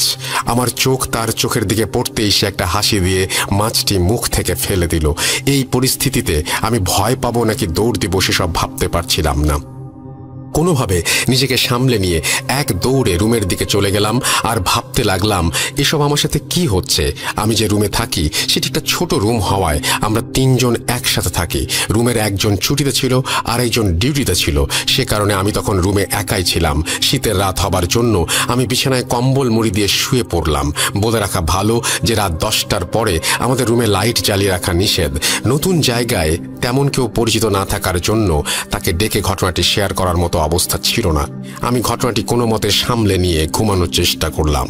মনের মধ্যে এক অজানা ভয় কাজ করছিল, তবুও সারাদিন অনেক পরিশ্রম করায় এবং সকালে ঘুম থেকে ওঠা লাগবে ভেবে ঘুমানোর চেষ্টা করলাম। এপাশ ওপাশ করতে করতে কখন ঘুমিয়ে পড়েছি খেয়াল নেই। হঠাৎ বুকের ওপর চাপ অনুভব করে ঘুম ভাঙল। ঘুম ভাঙতেই দেখলাম বুকের ওপরে কেউ বসে আছে আর ফিসফিস করে আমাকে বলছে সে মাছ খাবে, তাকে মাছ দিতে। পুকুর পাড়ে সেই নাকি আমার জন্যই বসেছিল এবং সে সেখানে আবারও ডাকছে। একসাথে লাগাতার এসব ঘটনা ঘটার জন্য আমি অনেক বেশি ঘাবড়ে গেলাম। কম্বল তুলে দেখার চেষ্টা করলাম কি হচ্ছে আমার সাথে, কিন্তু কোনোভাবেই হাত পা কিছুই নাড়াতে পারছিলাম না। চিৎকার দেওয়ার চেষ্টা করলাম কিন্তু মুখ থেকে কোনো কথা বের হচ্ছিল না। আমি আয়াতুল কুরসি পড়লাম, তাতেও চাপ না কমায় আমি সূরা ফালাক, নাস, ইখলাস পড়তে থাকলাম। এক পর্যায়ে মনে হলো আমার বুকটি হালকা হয়ে গেছে। তৎক্ষণাৎ উঠে বসে পড়লাম। ঘড়িতে দেখি রাত 3:33। রাত 4টার সময় আমার রুমমেট চলে আসবে ভেবে বসে বসে দোয়া পড়তে লাগলাম। একটু পরে রুমমেট চলে আসায় সে আমাকে বসে থাকতে দেখে রীতিমতো অবাক হলো। আমি তাকে কোনো কিছু না বলে বললাম এমনি খারাপ স্বপ্ন দেখেছি, তাই ঘুম ভেঙে গেছে। তো সেদিন কোনো মতে শুয়ে শুয়ে কাটালাম। সেদিন বৃহস্পতিবার হবার জন্য পরের 2 দিন সরকারি ছুটি থাকবে ভেবে 2 দিন ছুটি নেওয়ার জন্য অ্যাপিল করলাম। ছুটির কারণ হিসেবে পারিবারিক সমস্যা দেখালাম। ছুটি পাস হলো এবং আমি বাসায় চলে আসলাম। বাসায় এসে ঘটনাটি আমি আমার আম্মার সাথে শেয়ার করলাম। আম্মা আমাকে একটা হুজুরের কাছে নিয়ে গেল। হুজুর অনেকক্ষণ ধরে আমাকে দেখে ওনার জিনের মাধ্যমে সব কিছু জানলো এবং আমাকে বলল যে সেই পুকুর পাড়ে অনেক বছর থেকে 7 জন জিন বসবাস করে। সেদিন রাতে একটি জিন পুকুর থেকে মাছ খাওয়ার জন্য বিড়াল রূপে একটি মাছ ধরেছিল, কিন্তু আমি তাকে লাইট দিয়ে বিরক্ত করেছি জন্য সে মাছটা খেতে পারেনি। আর সেজন্য সে বিরক্ত, সে নাকি তখনই আমাকে পুকুরে ডুবিয়ে মারত, কিন্তু তখন আমার এক কলিগ আসায় সে আমাকে কিছু করতে পারেনি। এরপর আমার পিছু নিয়ে ওয়াশরুম এবং আমার রুমে সে আমার ক্ষতি করার চেষ্টা করে। এরপর হুজুর আমাকে একটা তাবিজ দেয় এবং বলে রাতে ডিউটিতে গেলে আমার সাথে সাথে রাখতে এবং ঘটনার সময় আমার বিছানার নিচে রাখতে। এরপর থেকে আমার আর তেমন কোনো সমস্যা অনুভব করিনি। ঘটনাটা কতটা ভয়ের জানি না, কিন্তু এখনও সেই কালো রাতের কথা মনে পড়লে আমার শরীর হিম হয়ে যায়। আর এখনও সেই ডিউটিতে পোস্টে গেলে ভেতর থেকে আর একা বের হওয়ার সাহস হয় না। এই ছিল আমার ঘটনা। যদি ভালো লাগে তাহলে পড়ে শোনালে খুশি হব। ঘটনাটির লেখায় কোনো ভুল হলে ক্ষমার দৃষ্টিতে দেখবেন। ধন্যবাদ সবাইকে। ঘটনাটি আজ থেকে 30-35 বছর আগের ঘটনা। আমার বন্ধু যেভাবে গল্পটি বলেছে আমাকে, আমি সেইভাবে আপনাদের কাছে গল্পটি শেয়ার করছি। আমার বন্ধুর বাবার নাম আবির। আবির সাহেব যেদিন জন্মগ্রহণ করেন ওই দিন থেকে ওনার সাথে একটি পরী বা মেয়ে জিন নজরে পড়ে যায়। সময়টা ছিল শীতকাল। আবির সাহেব যেদিন জন্মগ্রহণ করেন ওই দিন শুধু আবির সাহেবের পরিবারের লোকজন নয়, পুরো গ্রামবাসী আনন্দে আত্মহারা হয়ে যায়। কারণ আবির সাহেব দেখতে অনেক সুন্দর ছিল। পুরো গ্রামে এত সুন্দর বাচ্চা দ্বিতীয় কেউ ছিল না। তার উপর 5টি মেয়ের বাচ্চার পর আবির সাহেব হচ্ছে একমাত্র ছেলে সন্তান। এত সুন্দর হওয়ার কাল হয়ে গেল আবির সাহেবের জন্য। পুরো গ্রাম ভেঙে পড়ে আবিরকে দেখার জন্য। এত লোকের চাপে রুমের লোকজন ভিড়ের জন্য সন্ধ্যায় একটু আগে আবিরকে বের করা হয় বাড়ি উঠোনে। লোকজন দেখতে দেখতে এক সময় সন্ধ্যা হয়ে যায়। ঘটনার সূচনা শুরু হয় ওই দিন রাত থেকেই। মাঝরাতে হঠাৎ এক সময় বাচ্চার কান্নার শব্দ শোনা যায়। আবিরের মা বাচ্চার কান্না শব্দ শুনে ঘুম থেকে উঠে দেখেন আবির সাহেব শূন্যে ভেসে আছেন আর আস্তে আস্তে দরজার দিকে চলে যাচ্ছে। এটা দেখে আবিরের মা ভয় পেয়ে চিৎকার করলে বাচ্চাটি মাটিতে পড়ে যায়। এই ঘটনার পর ভোরবেলা একজন কবিরাজকে ডেকে আনা হয়। কবিরাজ এসে যেটা বলে যে গতকালকে যখন সন্ধ্যার দিকে আবির সাহেবকে বাড়ি উঠোনে নিয়ে আসা হয়, তখন একটা পরী আবির সাহেবকে অনেক পছন্দ করে এবং ওই পরীটি নিয়ে যাওয়ার জন্য আবির সাহেবকে এই মধ্যরাতে এসেছিল।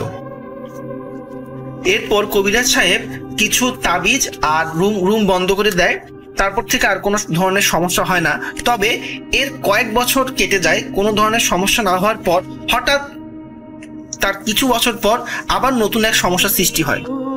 আবিরের বয়স যখন 14 বছর, একদিন আবির দুপুরবেলা 2-3 জন বন্ধু নিয়ে মাছ ধরতে যায়। ওই সময় আবিরের বন্ধুরা লক্ষ্য করলো আবির সাহেব কার সাথে যেন কথা বলছে একা একা। ব্যাপারটি আবিরের বন্ধুরা যখন আবিরের বাবা মাকে জানায়, ব্যাপারটি জানানোর পর আবির সাহেব বলেন যে উনি একটি মেয়ের সাথে কথা বলেন এবং ওই মেয়েটিকে উনি ছাড়া কেউ দেখতে পারে না। ব্যাপারটি জানার পরে আবার কবিরাজকে ডাকানো হয়। কবিরাজ আসলে আবির সাহেবকে কিছু তাবিজ দিয়ে এইগুলো ইউজ করতে বলে এবং আবির সাহেবকে বলে আপনি কোনোভাবে এই তাবিজগুলো কখনো খুলে রাখবেন না। তবে রাসেল ভাই, এখানে ইন্টারেস্টিং ব্যাপার হচ্ছে আবির সাহেব ওই পরিটিকে বা ওই মেয়ে জিনটিকে উনি পছন্দ করে ফেলে, তাই তিনি তার শরীরে সব তাবিজ খুলে ফেলে। এতে পরিবারের লোকজন রাগ করলেও আবির সাহেব মাথায় নেয় না। এইভাবে দিন চলতে থাকে রাসেল ভাই। আবিরের বয়স যখন 20 বছর হয় তখন উনি ওনার রুমে কাউকে আর প্রবেশ করতে দেয় না। আর ওনার রুম থেকে রাসেল ভাই সবসময় একটা সুন্দর একটা সুগন্ধি সবসময় আসতো। তো যখন পরিবারের লোকজন অনেক বোঝানোর পরও আবির সাহেব কোনোভাবেই উনি কোনো তাবিজ বা উনি কোনো কিছু নিচ্ছে না, যে কারণ উনি সবসময় চায় যে ওই মেয়ে জিনটা বা ওই পরীটা ওনার সাথে যোগাযোগ করুক, তখন পরিবারের লোকজন সিদ্ধান্ত নয় যে আবিরকে বিয়ে দেবে। বাট এই বিয়ে দেওয়ার সিদ্ধান্ত নিয়েও রাসেল ভাই সবচেয়ে একটা বড় সমস্যা হয়ে যায়। যখন রাসেল ভাই মেয়ের পক্ষ থেকে আবির সাহেবকে কেউ দেখতে আসে রাস্তায়, স্যার ওদের মধ্যে একটা সমস্যা হয়ে যায়। যারাই রাসেল ভাই মেয়ে দেখতে আসে দেখা যায় যে কোনো না কোনো একটা রাস্তার মধ্যে একটা বড় ধরনের সমস্যা হয়। সমস্যার জন্য ওরা আর আবির সাহেবের বাসা পর্যন্ত আসতে পারে না, ওরা ব্যাক করে যায়। এক সময় গ্রামের লোকজন জানাজানি হলে পরে কোনো আর পাত্রীপক্ষ থেকে আবিরের বিয়ের প্রস্তাব নিয়ে আসে না। আবির সাহেব কোনো কাজ করতেন না, বাড়ির কারোর সাথে কথাও বলতেন না। খাবারের সময় উনি খাবার নিয়ে ঘরে চলে যেত আর সব সময় রুমের দরজা বন্ধ করে রাখতো। তো রাসেল ভাই, একদিন আবির সাহেব নামাজ পড়তে যায়, তো উনি ভুলক্রমে ওনার রুমের দরজা তালা দিতে উনি ভুলে যায়। উনি নামাজ পড়তে যখন যায় তখন ওনার মা চুপ করে ওনার রুমে প্রবেশ করে। ওনার রুমে প্রবেশ করে সবচেয়ে একটা জিনিস দেখে যেটা সবচেয়ে মানে ওনার মা অবাক হয়ে যায়, সেটা হচ্ছে যে ওনার রুমে একটা ছবি টাঙানো, যে ছবিটা রাসেল ভাই আমাদের যেরকম আগে আমরা ছবি যখন তুলতাম একটা নেগেটিভ ছবি বের হইতো সাদা কালো কালারের, অনেকটা ব্ল্যাক শ্যাডোর মতো, ওরকম ব্ল্যাক শ্যাডোর দুইটা ছবি। জাস্ট বোঝা যাচ্ছে যে একজন পুরুষ একজন মহিলা, বাট পুরুষটা কে বা মহিলাটা কে এটা কোনোভাবে বোঝা যাচ্ছে না। আরো আশ্চর্য ব্যাপার হচ্ছে পুরো রুমে রাসেল ভাই বিভিন্ন ধরনের গাছের পাতা, ফুল, এইসব দিয়ে পুরো রুমটা ভর্তি এবং ওই রুমের মধ্যে অনেক সুন্দর একটা মানে গন্ধ সবসময় ওনার মা পাচ্ছে। তো ওনার ছেলে নামাজ পড়তে আসবে থেকে বাসায় আসবে দেখে উনি তাড়াহুড়ো করে রুম থেকে বের হয়ে যায়। তো ওনার ছেলে যখন নামাজ পড়ে বাসায় আসে, বাসায় ঢুকে উনি ওনার রুমে ঢুকে 2 মিনিটের মধ্যে রাসেল ভাই মানে রাগ হয়ে রুম থেকে বের হয়ে বলে যে হ্যাঁ, আমার রুমে মা আপনি কেন ঢুকছিলেন, আমি মানা করছিলাম, আমি তালা দিতে ভুলে গেছি, এই জন্য আপনি কেন রুমের মধ্যে ঢুকবেন। এখানে রাসেল ভাই উনি যে রুমে বাসায় আসার পর ওনাকে কিন্তু কেউ বলেওনি যে এরকম ওনার রুমে কেউ ঢুকেছিল, এবং উনি কেউ দেখেওনি যে ওনার মা যে ওনার রুমে ঢুকেছিল। বাট উনি কিভাবে জানলো এটাও আসলে ওনার পরিবারের লোকজন অনেক অবাক হয়ে যায়। তারপর রাসেল ভাই আবির সাহেব বলেন যে এরকম আমাকে বিয়ে দেওয়া বা অন্য কিছু করার জন্য কেউ চেষ্টা করিও না, আমার অলরেডি বিয়ে হয়ে গেছে, আমার বাচ্চা আছে, আমার সন্তান আছে এবং আমার একটা পরিবার আছে। তো আমার বিয়ে শাদী নিয়ে তোমরা কোনো কিছু মাথা ঘামাইও না, আমার বিয়ে শাদী হয়ে গেছে এবং আমি এইভাবে থাকতে চাই। তো রাসেল ভাই মাঝে মাঝে আবির সাহেবের রুম থেকে বাচ্চার কান্নার শব্দ, কোনো মহিলা মানুষের শব্দ, বা অনেক সময় মনে হয় যে অনেক লোকজন ওনার রুমে এসেছে, ওরা কথাবার্তা বলতেছে, এরকম পরিবারের লোকজন সবাই মাঝে মাঝে দেখে বা শোনে। এসব করতে করতে এক সময় দেখা যাচ্ছে যে একদিন অনেক চিল্লাচিল্লি হয় আবির সাহেবের রুমের মধ্যে, অনেক চিল্লাচিল্লি। তো যেহেতু আবির সাহেব আগে বলে দিয়েছেন যে আমার রুমে যাই হয়ে যাক না কেন কেউ কখনো আমাকে ডাকবে না বা আমার রুমে আসবে না, তো ওই জন্য কেউ ভয়ে বা কেউ কোনো কিছু বলেনি। তো পরের দিন রাসেল ভাই যেটা হয় যে আবির সাহেব প্রায় দুপুর হয়ে যায়, উনি দরজা খোলে না। তো এই জন্য পরিবারের লোকজন যখন ডাকাডাকি করে যে উনি কোনোভাবে দরজা খুলছে না, তখন রাসেল ভাই দরজা ভেঙে যখন ভিতরে ঢোকা হয় দেখা যায় যে আবির সাহেব মারা গেছেন। তো উনি রাসেল ভাই কিভাবে মারা গেছে বা কিভাবে গেছে এটা আসলে কোনোভাবেই জানা যায়নি। তো ওনাকে যখন মাটি দেওয়ার জন্য কবরস্থানে যাওয়া হয়, তো ওখানেও রাসেল ভাই একটা ইন্টারেস্টিং ব্যাপার ঘটে। সেটা হচ্ছে যে ওনাকে যখন মাটি দেওয়া হয় তখন হুট করে রাসেল ভাই যে যখন ওনার হচ্ছে জানাজা হবে, মানে গ্রামে রাসেল ভাই ব্যাপার হচ্ছে, গ্রামে তো হচ্ছে সবাই সবাইকে চেনে, যেমন শহরের ব্যাপারটা রাসেল ভাই আলাদা, শহরে তো কেউ কেউ ভাবে চেনে না, বাট গ্রামে কিন্তু সবাই সবাইকে চেনে। তো জানাজার মুহূর্তে হঠাৎ করে অনেক লোকজন রাসেল ভাই যে জানাজা দেওয়ার জন্য শরিক হয়, এবং ম্যাক্সিমাম লোকগুলাকে কেউ আসলে ওভাবে চেনে না। এবং জানাজা শেষে কয়েকজন জিজ্ঞেস করে যে আপনাদের বাসা কোথায় বা আপনারা কই থেকে আসছেন, বাট ওরা কোনো অ্যান্সার না দিয়ে ওরা হচ্ছে যে যার মতো চলে যায়। তো রাসেল ভাই আরো একটা যে সমস্যা হয় যে ওনাকে মাটি দেওয়ার পর ওনাকে হচ্ছে ওনার প্রথম দিন ওনার কবর থেকে ওনাকে হচ্ছে মানে ওনার লাশটা, এখন এটা রাসেল ভাই চুরিও হইতে পারে বা কোনো একটা অলৌকিক কোনো ঘটনাও হইতে পারে যে ওনার লাশটা নেওয়ার জন্য কয়েকজন অনেক ট্রাই করে, বাট যখন হচ্ছে এলাকার লোকজন বুঝে যায় তখন হচ্ছে ওনার ওই কবরটাকে অনেক প্রোটেক্ট করার চেষ্টা করে, এবং মোটামুটি প্রায় 1 মাসের উপরে ওনার কবরটাকে প্রোটেক্ট দিয়েছে গ্রামের লোকজন। কারণ যখনই হচ্ছে কেউ কবর থেকে সাইডে কোথাও চলে যায় তখনই ওনার কবর থেকে ওনার লাশটা নেওয়ার জন্য কেউ একজন চেষ্টা করে। তো এই ছিল রাসেল ভাই আমার ঘটনা। সবাই ভালো থাকবেন, ধন্যবাদ। হ্যালো, আমি Shakib and I'm a regular listener of Voot.com. তো আমি কিছুক্ষণ আগে প্রতি রবিবার যে স্পেশাল এপিসোডটি হয় সেটি শুনছিলাম। তো ওখানে আমি মিস্টার রাসেলের একটি অ্যানাউন্সমেন্ট শুনি যে তিনি প্রিমিয়াম সাবস্ক্রাইবারের কাছ থেকে গল্প চাচ্ছেন, অ্যান্ড ইয়াস আমি প্রিমিয়াম সাবস্ক্রাইবার। তো আমি ভাবলাম যে আমার সাথে কিছু ঘটেছে কয়েকদিন আগে, so why not I share it.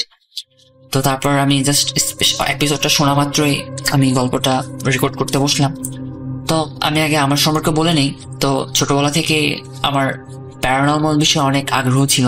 Like আমি জানতে চাইতাম, ইভেন স্টিল নাও, লাইক ব্যাপারগুলো কিভাবে কি হয়, কিভাবে কি হচ্ছে।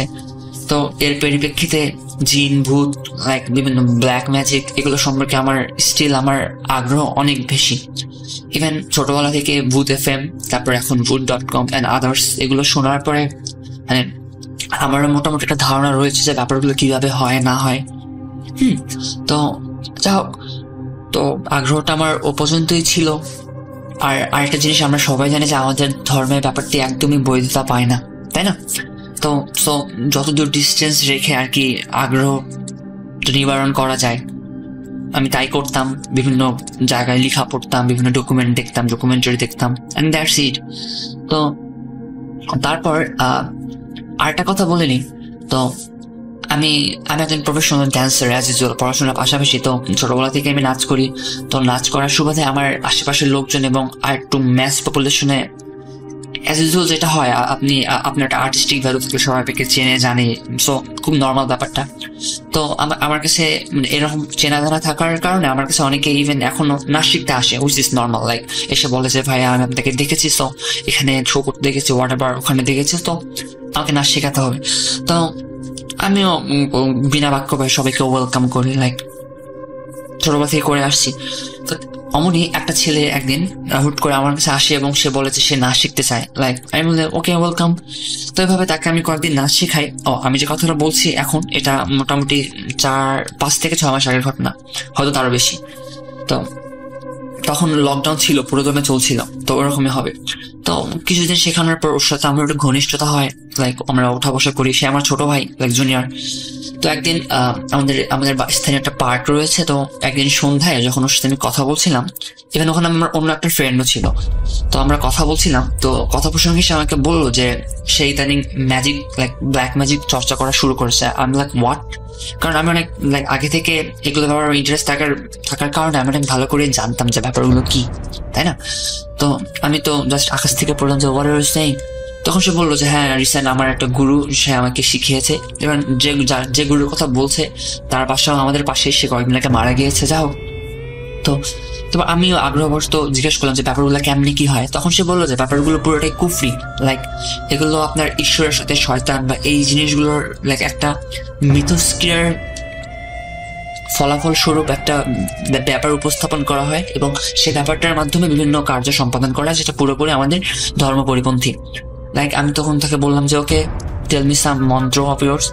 তারপর সে কিছু আমাকে শোনালো এবং সেগুলো খুবই খারাপ ছিল। লাইক আমাদের যে ধর্মীয় ব্যাপার স্যাপারগুলো, এদের সাথে আপনার বিভিন্ন ছিল স্যাটানিক ওয়ার্ড হোয়াট এভার এগুলোর মিক্সিং করে ওরা বিভিন্ন মন্ত্র ক্রিয়েট করে।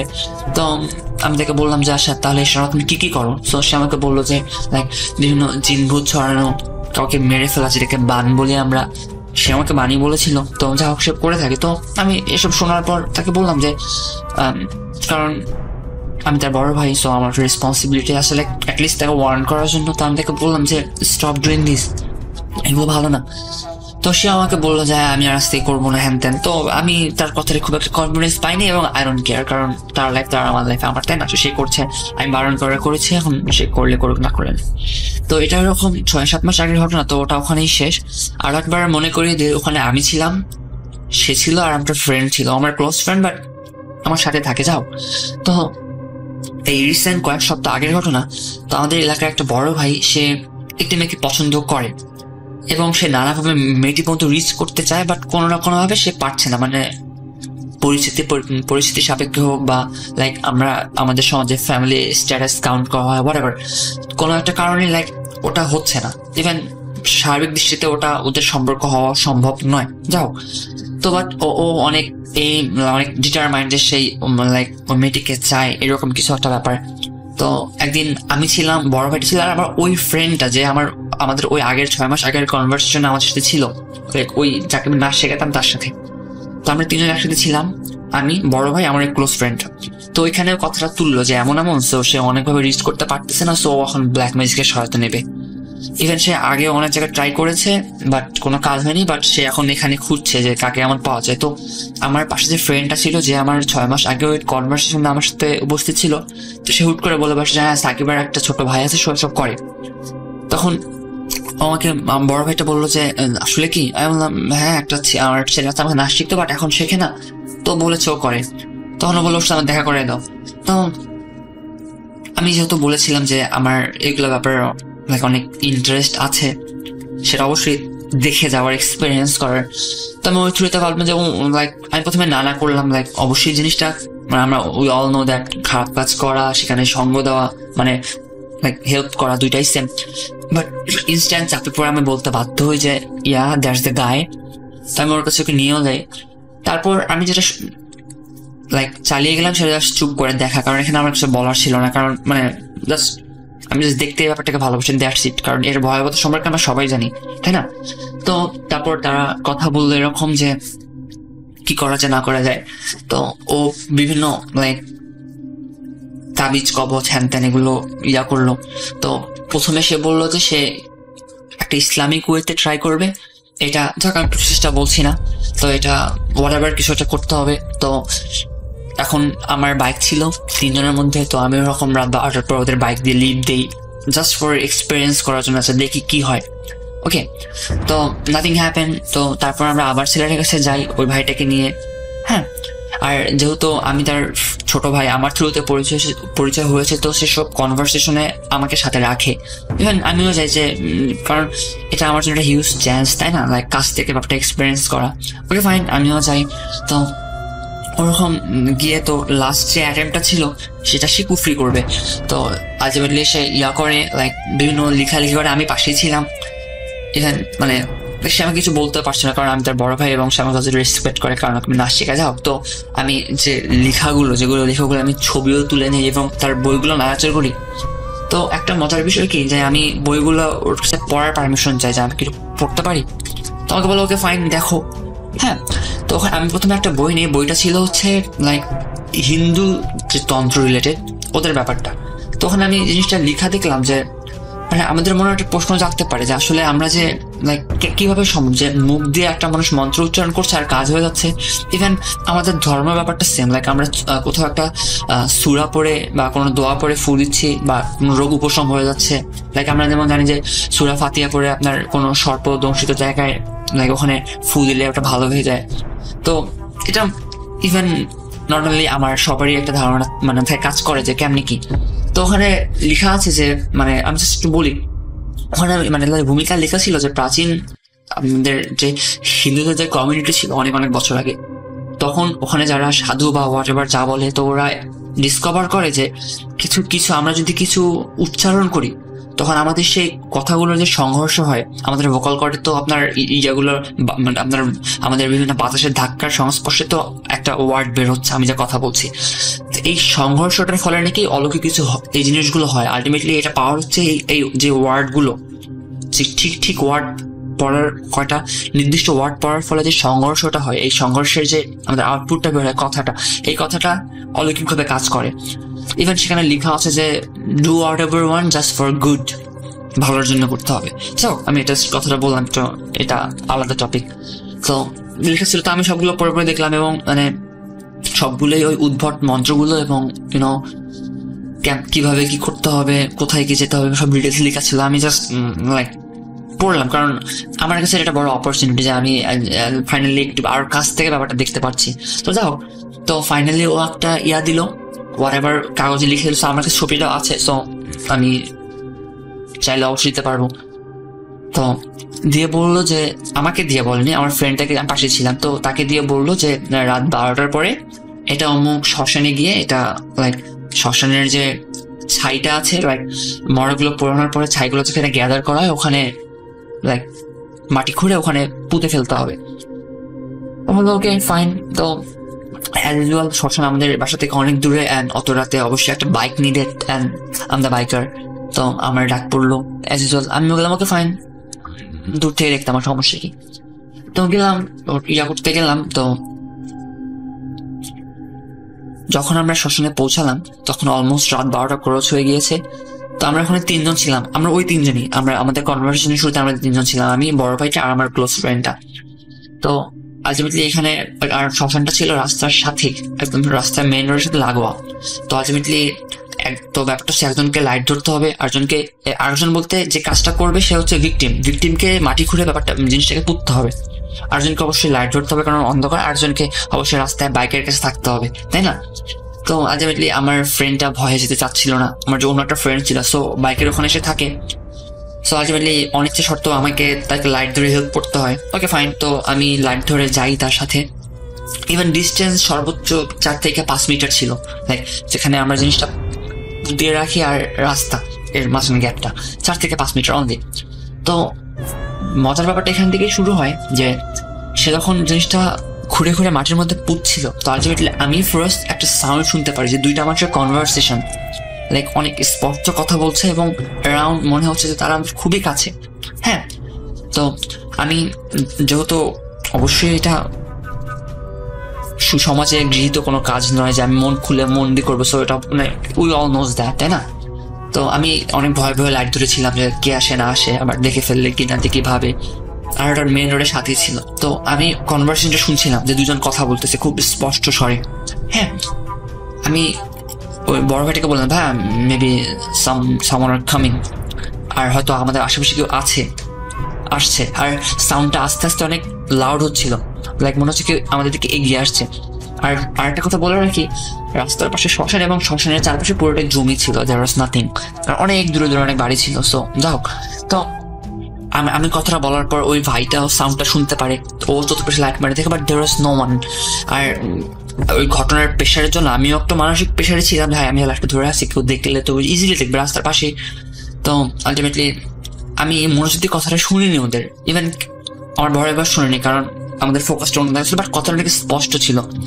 তো ওই পর্যন্ত সব নর্মাল ছিল। তো উনি প্রতিপক্ষে লাইট মেরে দেখলো, আমিও দেখলাম দেয়ার ইজ নো ওয়ান। তো স্টিল কথা শোনা যাচ্ছে যে 2টা মোটা কণ্ঠ ওদের মানুষ, ওরা একের সাথে কথা বলতেছে। আর এখান থেকে কিন্তু নিকটস্থ বাড়িটা অনেক দূরে। যাও, মানে ঘটনার আকস্মিকতা তখন আমাদের কাছে ব্যাপারটা জাস্ট অবাকই লাগে, যাই কথা শুনছে লোক কোথায়। তো আমরা তাড়াতাড়ি ওখানে 1 মিনিট ছিলাম থেকে আমরা রাস্তায় উঠে আসি। ইভেন ফর্চুনেটলি আনফর্চুনেটলি বলবো সেখানে কেউ আসেনি, সো ওটা কেউ দেখেনি। তো তারপর আমরা যথারীতি বাইকে স্টার্ট করলাম যে আমরা এখন ফিরে যাবো, লাইক কাজ শেষ ওনার। তো তখন উঠে আমরা আলোচনা করতেছিলাম যে আমি ভাইটাকে বলছিলাম যে বাসা মানুষটাকে দেখা গেল না কেন। তখন আমার যে ফ্রেন্ডটা যে বাইক পাহারা দিচ্ছিল সে বললো কোন সাউন্ড? আমি বললাম কেন 2টা মানুষের কথা শুনিসনি? ও বললো না আমি তো শুনিনি। তখন ব্যাপারটা আমাদের মাথায় কাজ করলো যে আসলে এখানে হলো কি, সে শুনলো না কেন, অথচ সে আমাদের খুব পাশেই ছিল। বললাম তো এই 3-4 মিটার দূরে, বেশি না। তো তো সো এত লাউড ছিল, আমরা শুনলে তারও শোনার কথা। তো সে বলছে না, সে কোনো সাউন্ডই শোনেনি। আর আমরা দুজনে অবাক, তো হলোটা কি? তখন আমরা গেস করলাম যে সামথিং হ্যাপেন দেয়ার, যে আসলে কিছু হয়েছে। মানে যেহেতু আমারও ব্যাপারে কোনো ধারণা আছে যে শ্মশানে বা আদিবাসী সব হয়, সো মানে আমিও বুঝতে পেরেছি অ্যাট ফার্স্ট গ্ল্যান্স যে ব্যাপারটা কি হয়েছে। লাইক ওখানে কোনো এন্টিটি ছিল যারা চাচ্ছিল না যে আমরা কাজটা করি। সো বিভিন্ন কথা বলার মাধ্যমে বা কনভারসেশন দেখিয়ে যে মানুষ আসছে, আমরা চলে যাই, এমন একটা ব্যাপার দেখাচ্ছিল। সো যাই হোক, ওখানে অনেকক্ষণ কথা হলো। আমিও অবাক, আমার বড় ভাইটা অবাক, এবং সে তো লাইক আমি তো শুনিনি ভাই, তোরা কেমনি শুনলি? তো যাই হোক, তো মজার ব্যাপার হচ্ছে, তো আমরা ওখান থেকে বাসার পথে আসছিলাম। তো মোটামুটি অনেক দূর রাস্তা, যেহেতু আমি বলেছি আগে যে আমাদের বাসা থেকে সবাই অনেক দূরে। তো দূরে বলতে অন্য একটা এলাকায়, অন্য একটা এলাকায়। সো অবশ্যই একটু ডিস্টেন্স আছে মাঝে। তো আমরা যখন ফিরছিলাম, আরেকটা কথা বলিনি, আমার ফ্রেন্ড বাইক চালাচ্ছিল, লাইক আমার ফ্রেন্ডটা মাঝখানে আমি ছিলাম, আর আমার বড় ভাইটা ছিল শেষে। তো একটা জায়গায় গিয়ে আমার বড় ভাইটা আমাকে বলছে যে সাকিব, আমার পিছনে কেউ যেন দৌড়াচ্ছে, আমি পায়ের শব্দ শুনছি। আমি বললাম কি বলেন? আমি ওকে ফাইন, আমি বললাম যে ভাই কি বলতেছেন? তো আমি যখন পিছনে ঘুরে তাকালাম, আমি যেই পিছনে ঘুরে তাকালাম, লাইক তখনই গাড়ির গতি কমে আসা শুরু করলো। লাইক ব্যাপারটা এমন যে আমরা যারা বাইক চালিয়েছি তারা বুঝবে আমার কথাটা। লাইক যখন তেল শেষ হয়ে যায়, তখন যেমন যদি ফ্ল্যাশ লাইট অন থাকে, যেমন বাতি নিবু করতে করতে গাড়ি থেমে যায় না? লাইক যখন তেল শেষে লাইক একবার পিক আপ টানলেও গাড়ির স্পিড পাওয়া যায় না, গাড়ি সামান্য আগায় থেমে যায়, এমন একটা ব্যাপার হয়। কিন্তু ঠিক সেই ব্যাপারটা হওয়া শুরু করলো। আমি যখন পিছনে তাকালাম, তার কথা শুনে যে someone is running behind him, তো আমি তাকালাম, there was nothing but গাড়ি স্টার্ট নিতে থেমে যাচ্ছে। I was like, তখন আমি আর একটা জিনিস আমরা সবাই জানি যে যখন আমাদের সাথে খারাপ কিছু বা প্যারানর্মাল কিছু ঘটে, আমরা কিন্তু ইনস্ট্যান্ট ভয় পাই না, ইনস্ট্যান্ট আমরা অবাক হই। তো আমার সাথে ব্যাপারটা তাই ছিল। আমি ওদের বলছিলাম যে আরে মেবি গাড়ির তেল শেষ হয়ে গিয়েছে, so we need to walk now. আর এখনো বাসা অনেক দূর বাকি, হয়তো আমাদের এই রাতটায় মাঝরাতে হয়তো হেঁটে যেতে হবে, বি রেডি। ওভাবে বলছিলাম। একটু পরে দেখি আবার লাইক গাড়ি তার পুরো দমে চলতে শুরু করলো, এভরিথিং ইজ ফাইন। আমরা তিনজন লাইক হোয়াট, কি হলো? তখন আমরা গাড়িটা থামালাম। তারপর আমরা জাস্ট চেক করে দেখলাম যে লাইক গাড়ি লাইক একদম লোড তেল গাড়িতে। সো এটা কোনো ছিল না। তো ওখানে কি হলো, তো আবার আমরা ব্যাপারটা লাইক আমি বুঝতে পারলাম যে ব্যাপারটা আসলে কি হয়েছে। দেয়ার ওয়াজ সামথিং। হ্যাঁ, আমরা আজ শুনে আসি যে যখন ফিল করি আমাদের গাড়িটা কোনো ইন্ডাস্ট্রির গাড়িটা একটু ভর বেড়ে যায় বা এনভায়রনমেন্ট চেঞ্জ হয়েছে। সো এটা ব্যাপারটা অমনই ছিল। তো ওই জায়গাটা আমার বড় ভাইটা বললো যে সে পিছনে কিছু শুনতে পাচ্ছে, আর আমরা যখন ঘুরে তাকালাম আলটিমেটলি গাড়িটা তখন থেমে যাওয়া শুরু করছিল। তো মেবি একটা জোন ছিল, ওটা পার হওয়ার পরে এভরিথিং সব কিছু ভালো হয়ে গেল। তো তারপর আমরা চলে আসি অ্যান্ড দ্যাটস ইট। তো এখানে মূলত ব্যাপারটা ছিল যে লাইক আমরা শ্মশানে গিয়েছিলাম, আর শ্মশানে অনেক ইভিল স্পিরিট থাকে, উই অল নোজ দ্যাট, এবং সেটা ছিল রাত 12টার পরে ওদের টাইম পুরো। সো আমরা ওখানে যাওয়াতে এবং like we did something wrong, তাই না? তো অবশ্যই ব্যাপারটা ওখানে যেসব ইনজিটি থাকে হোয়াটএভার, তো তাদের ভালো লাগার কথা না। তো তারপর আমার অনেক গিল্টি ফিল হয় যে আমার মনে হয় থাকা উচিত হয়নি। লাইক মানে আলটিমেটলি আমি তো সেম দোষী। তো তারপর আমি জানি না পরে ওদের কি হয়েছে, কারণ আমি ওই ব্যাপারটা থেকে টোটালি বেরিয়ে এসেছি, কারণ এটা আসলে ঠিক না। ইভেন লাইক আমি ভাবলাম যে না, আমার আগ্রহ আছে ব্যাপারটা ওই পর্যন্ত রাখাই শ্রেয়, লাইক এর বেশি রাখানো ঠিক না, আমি হয়তো এক্সেস করে ফেলেছি।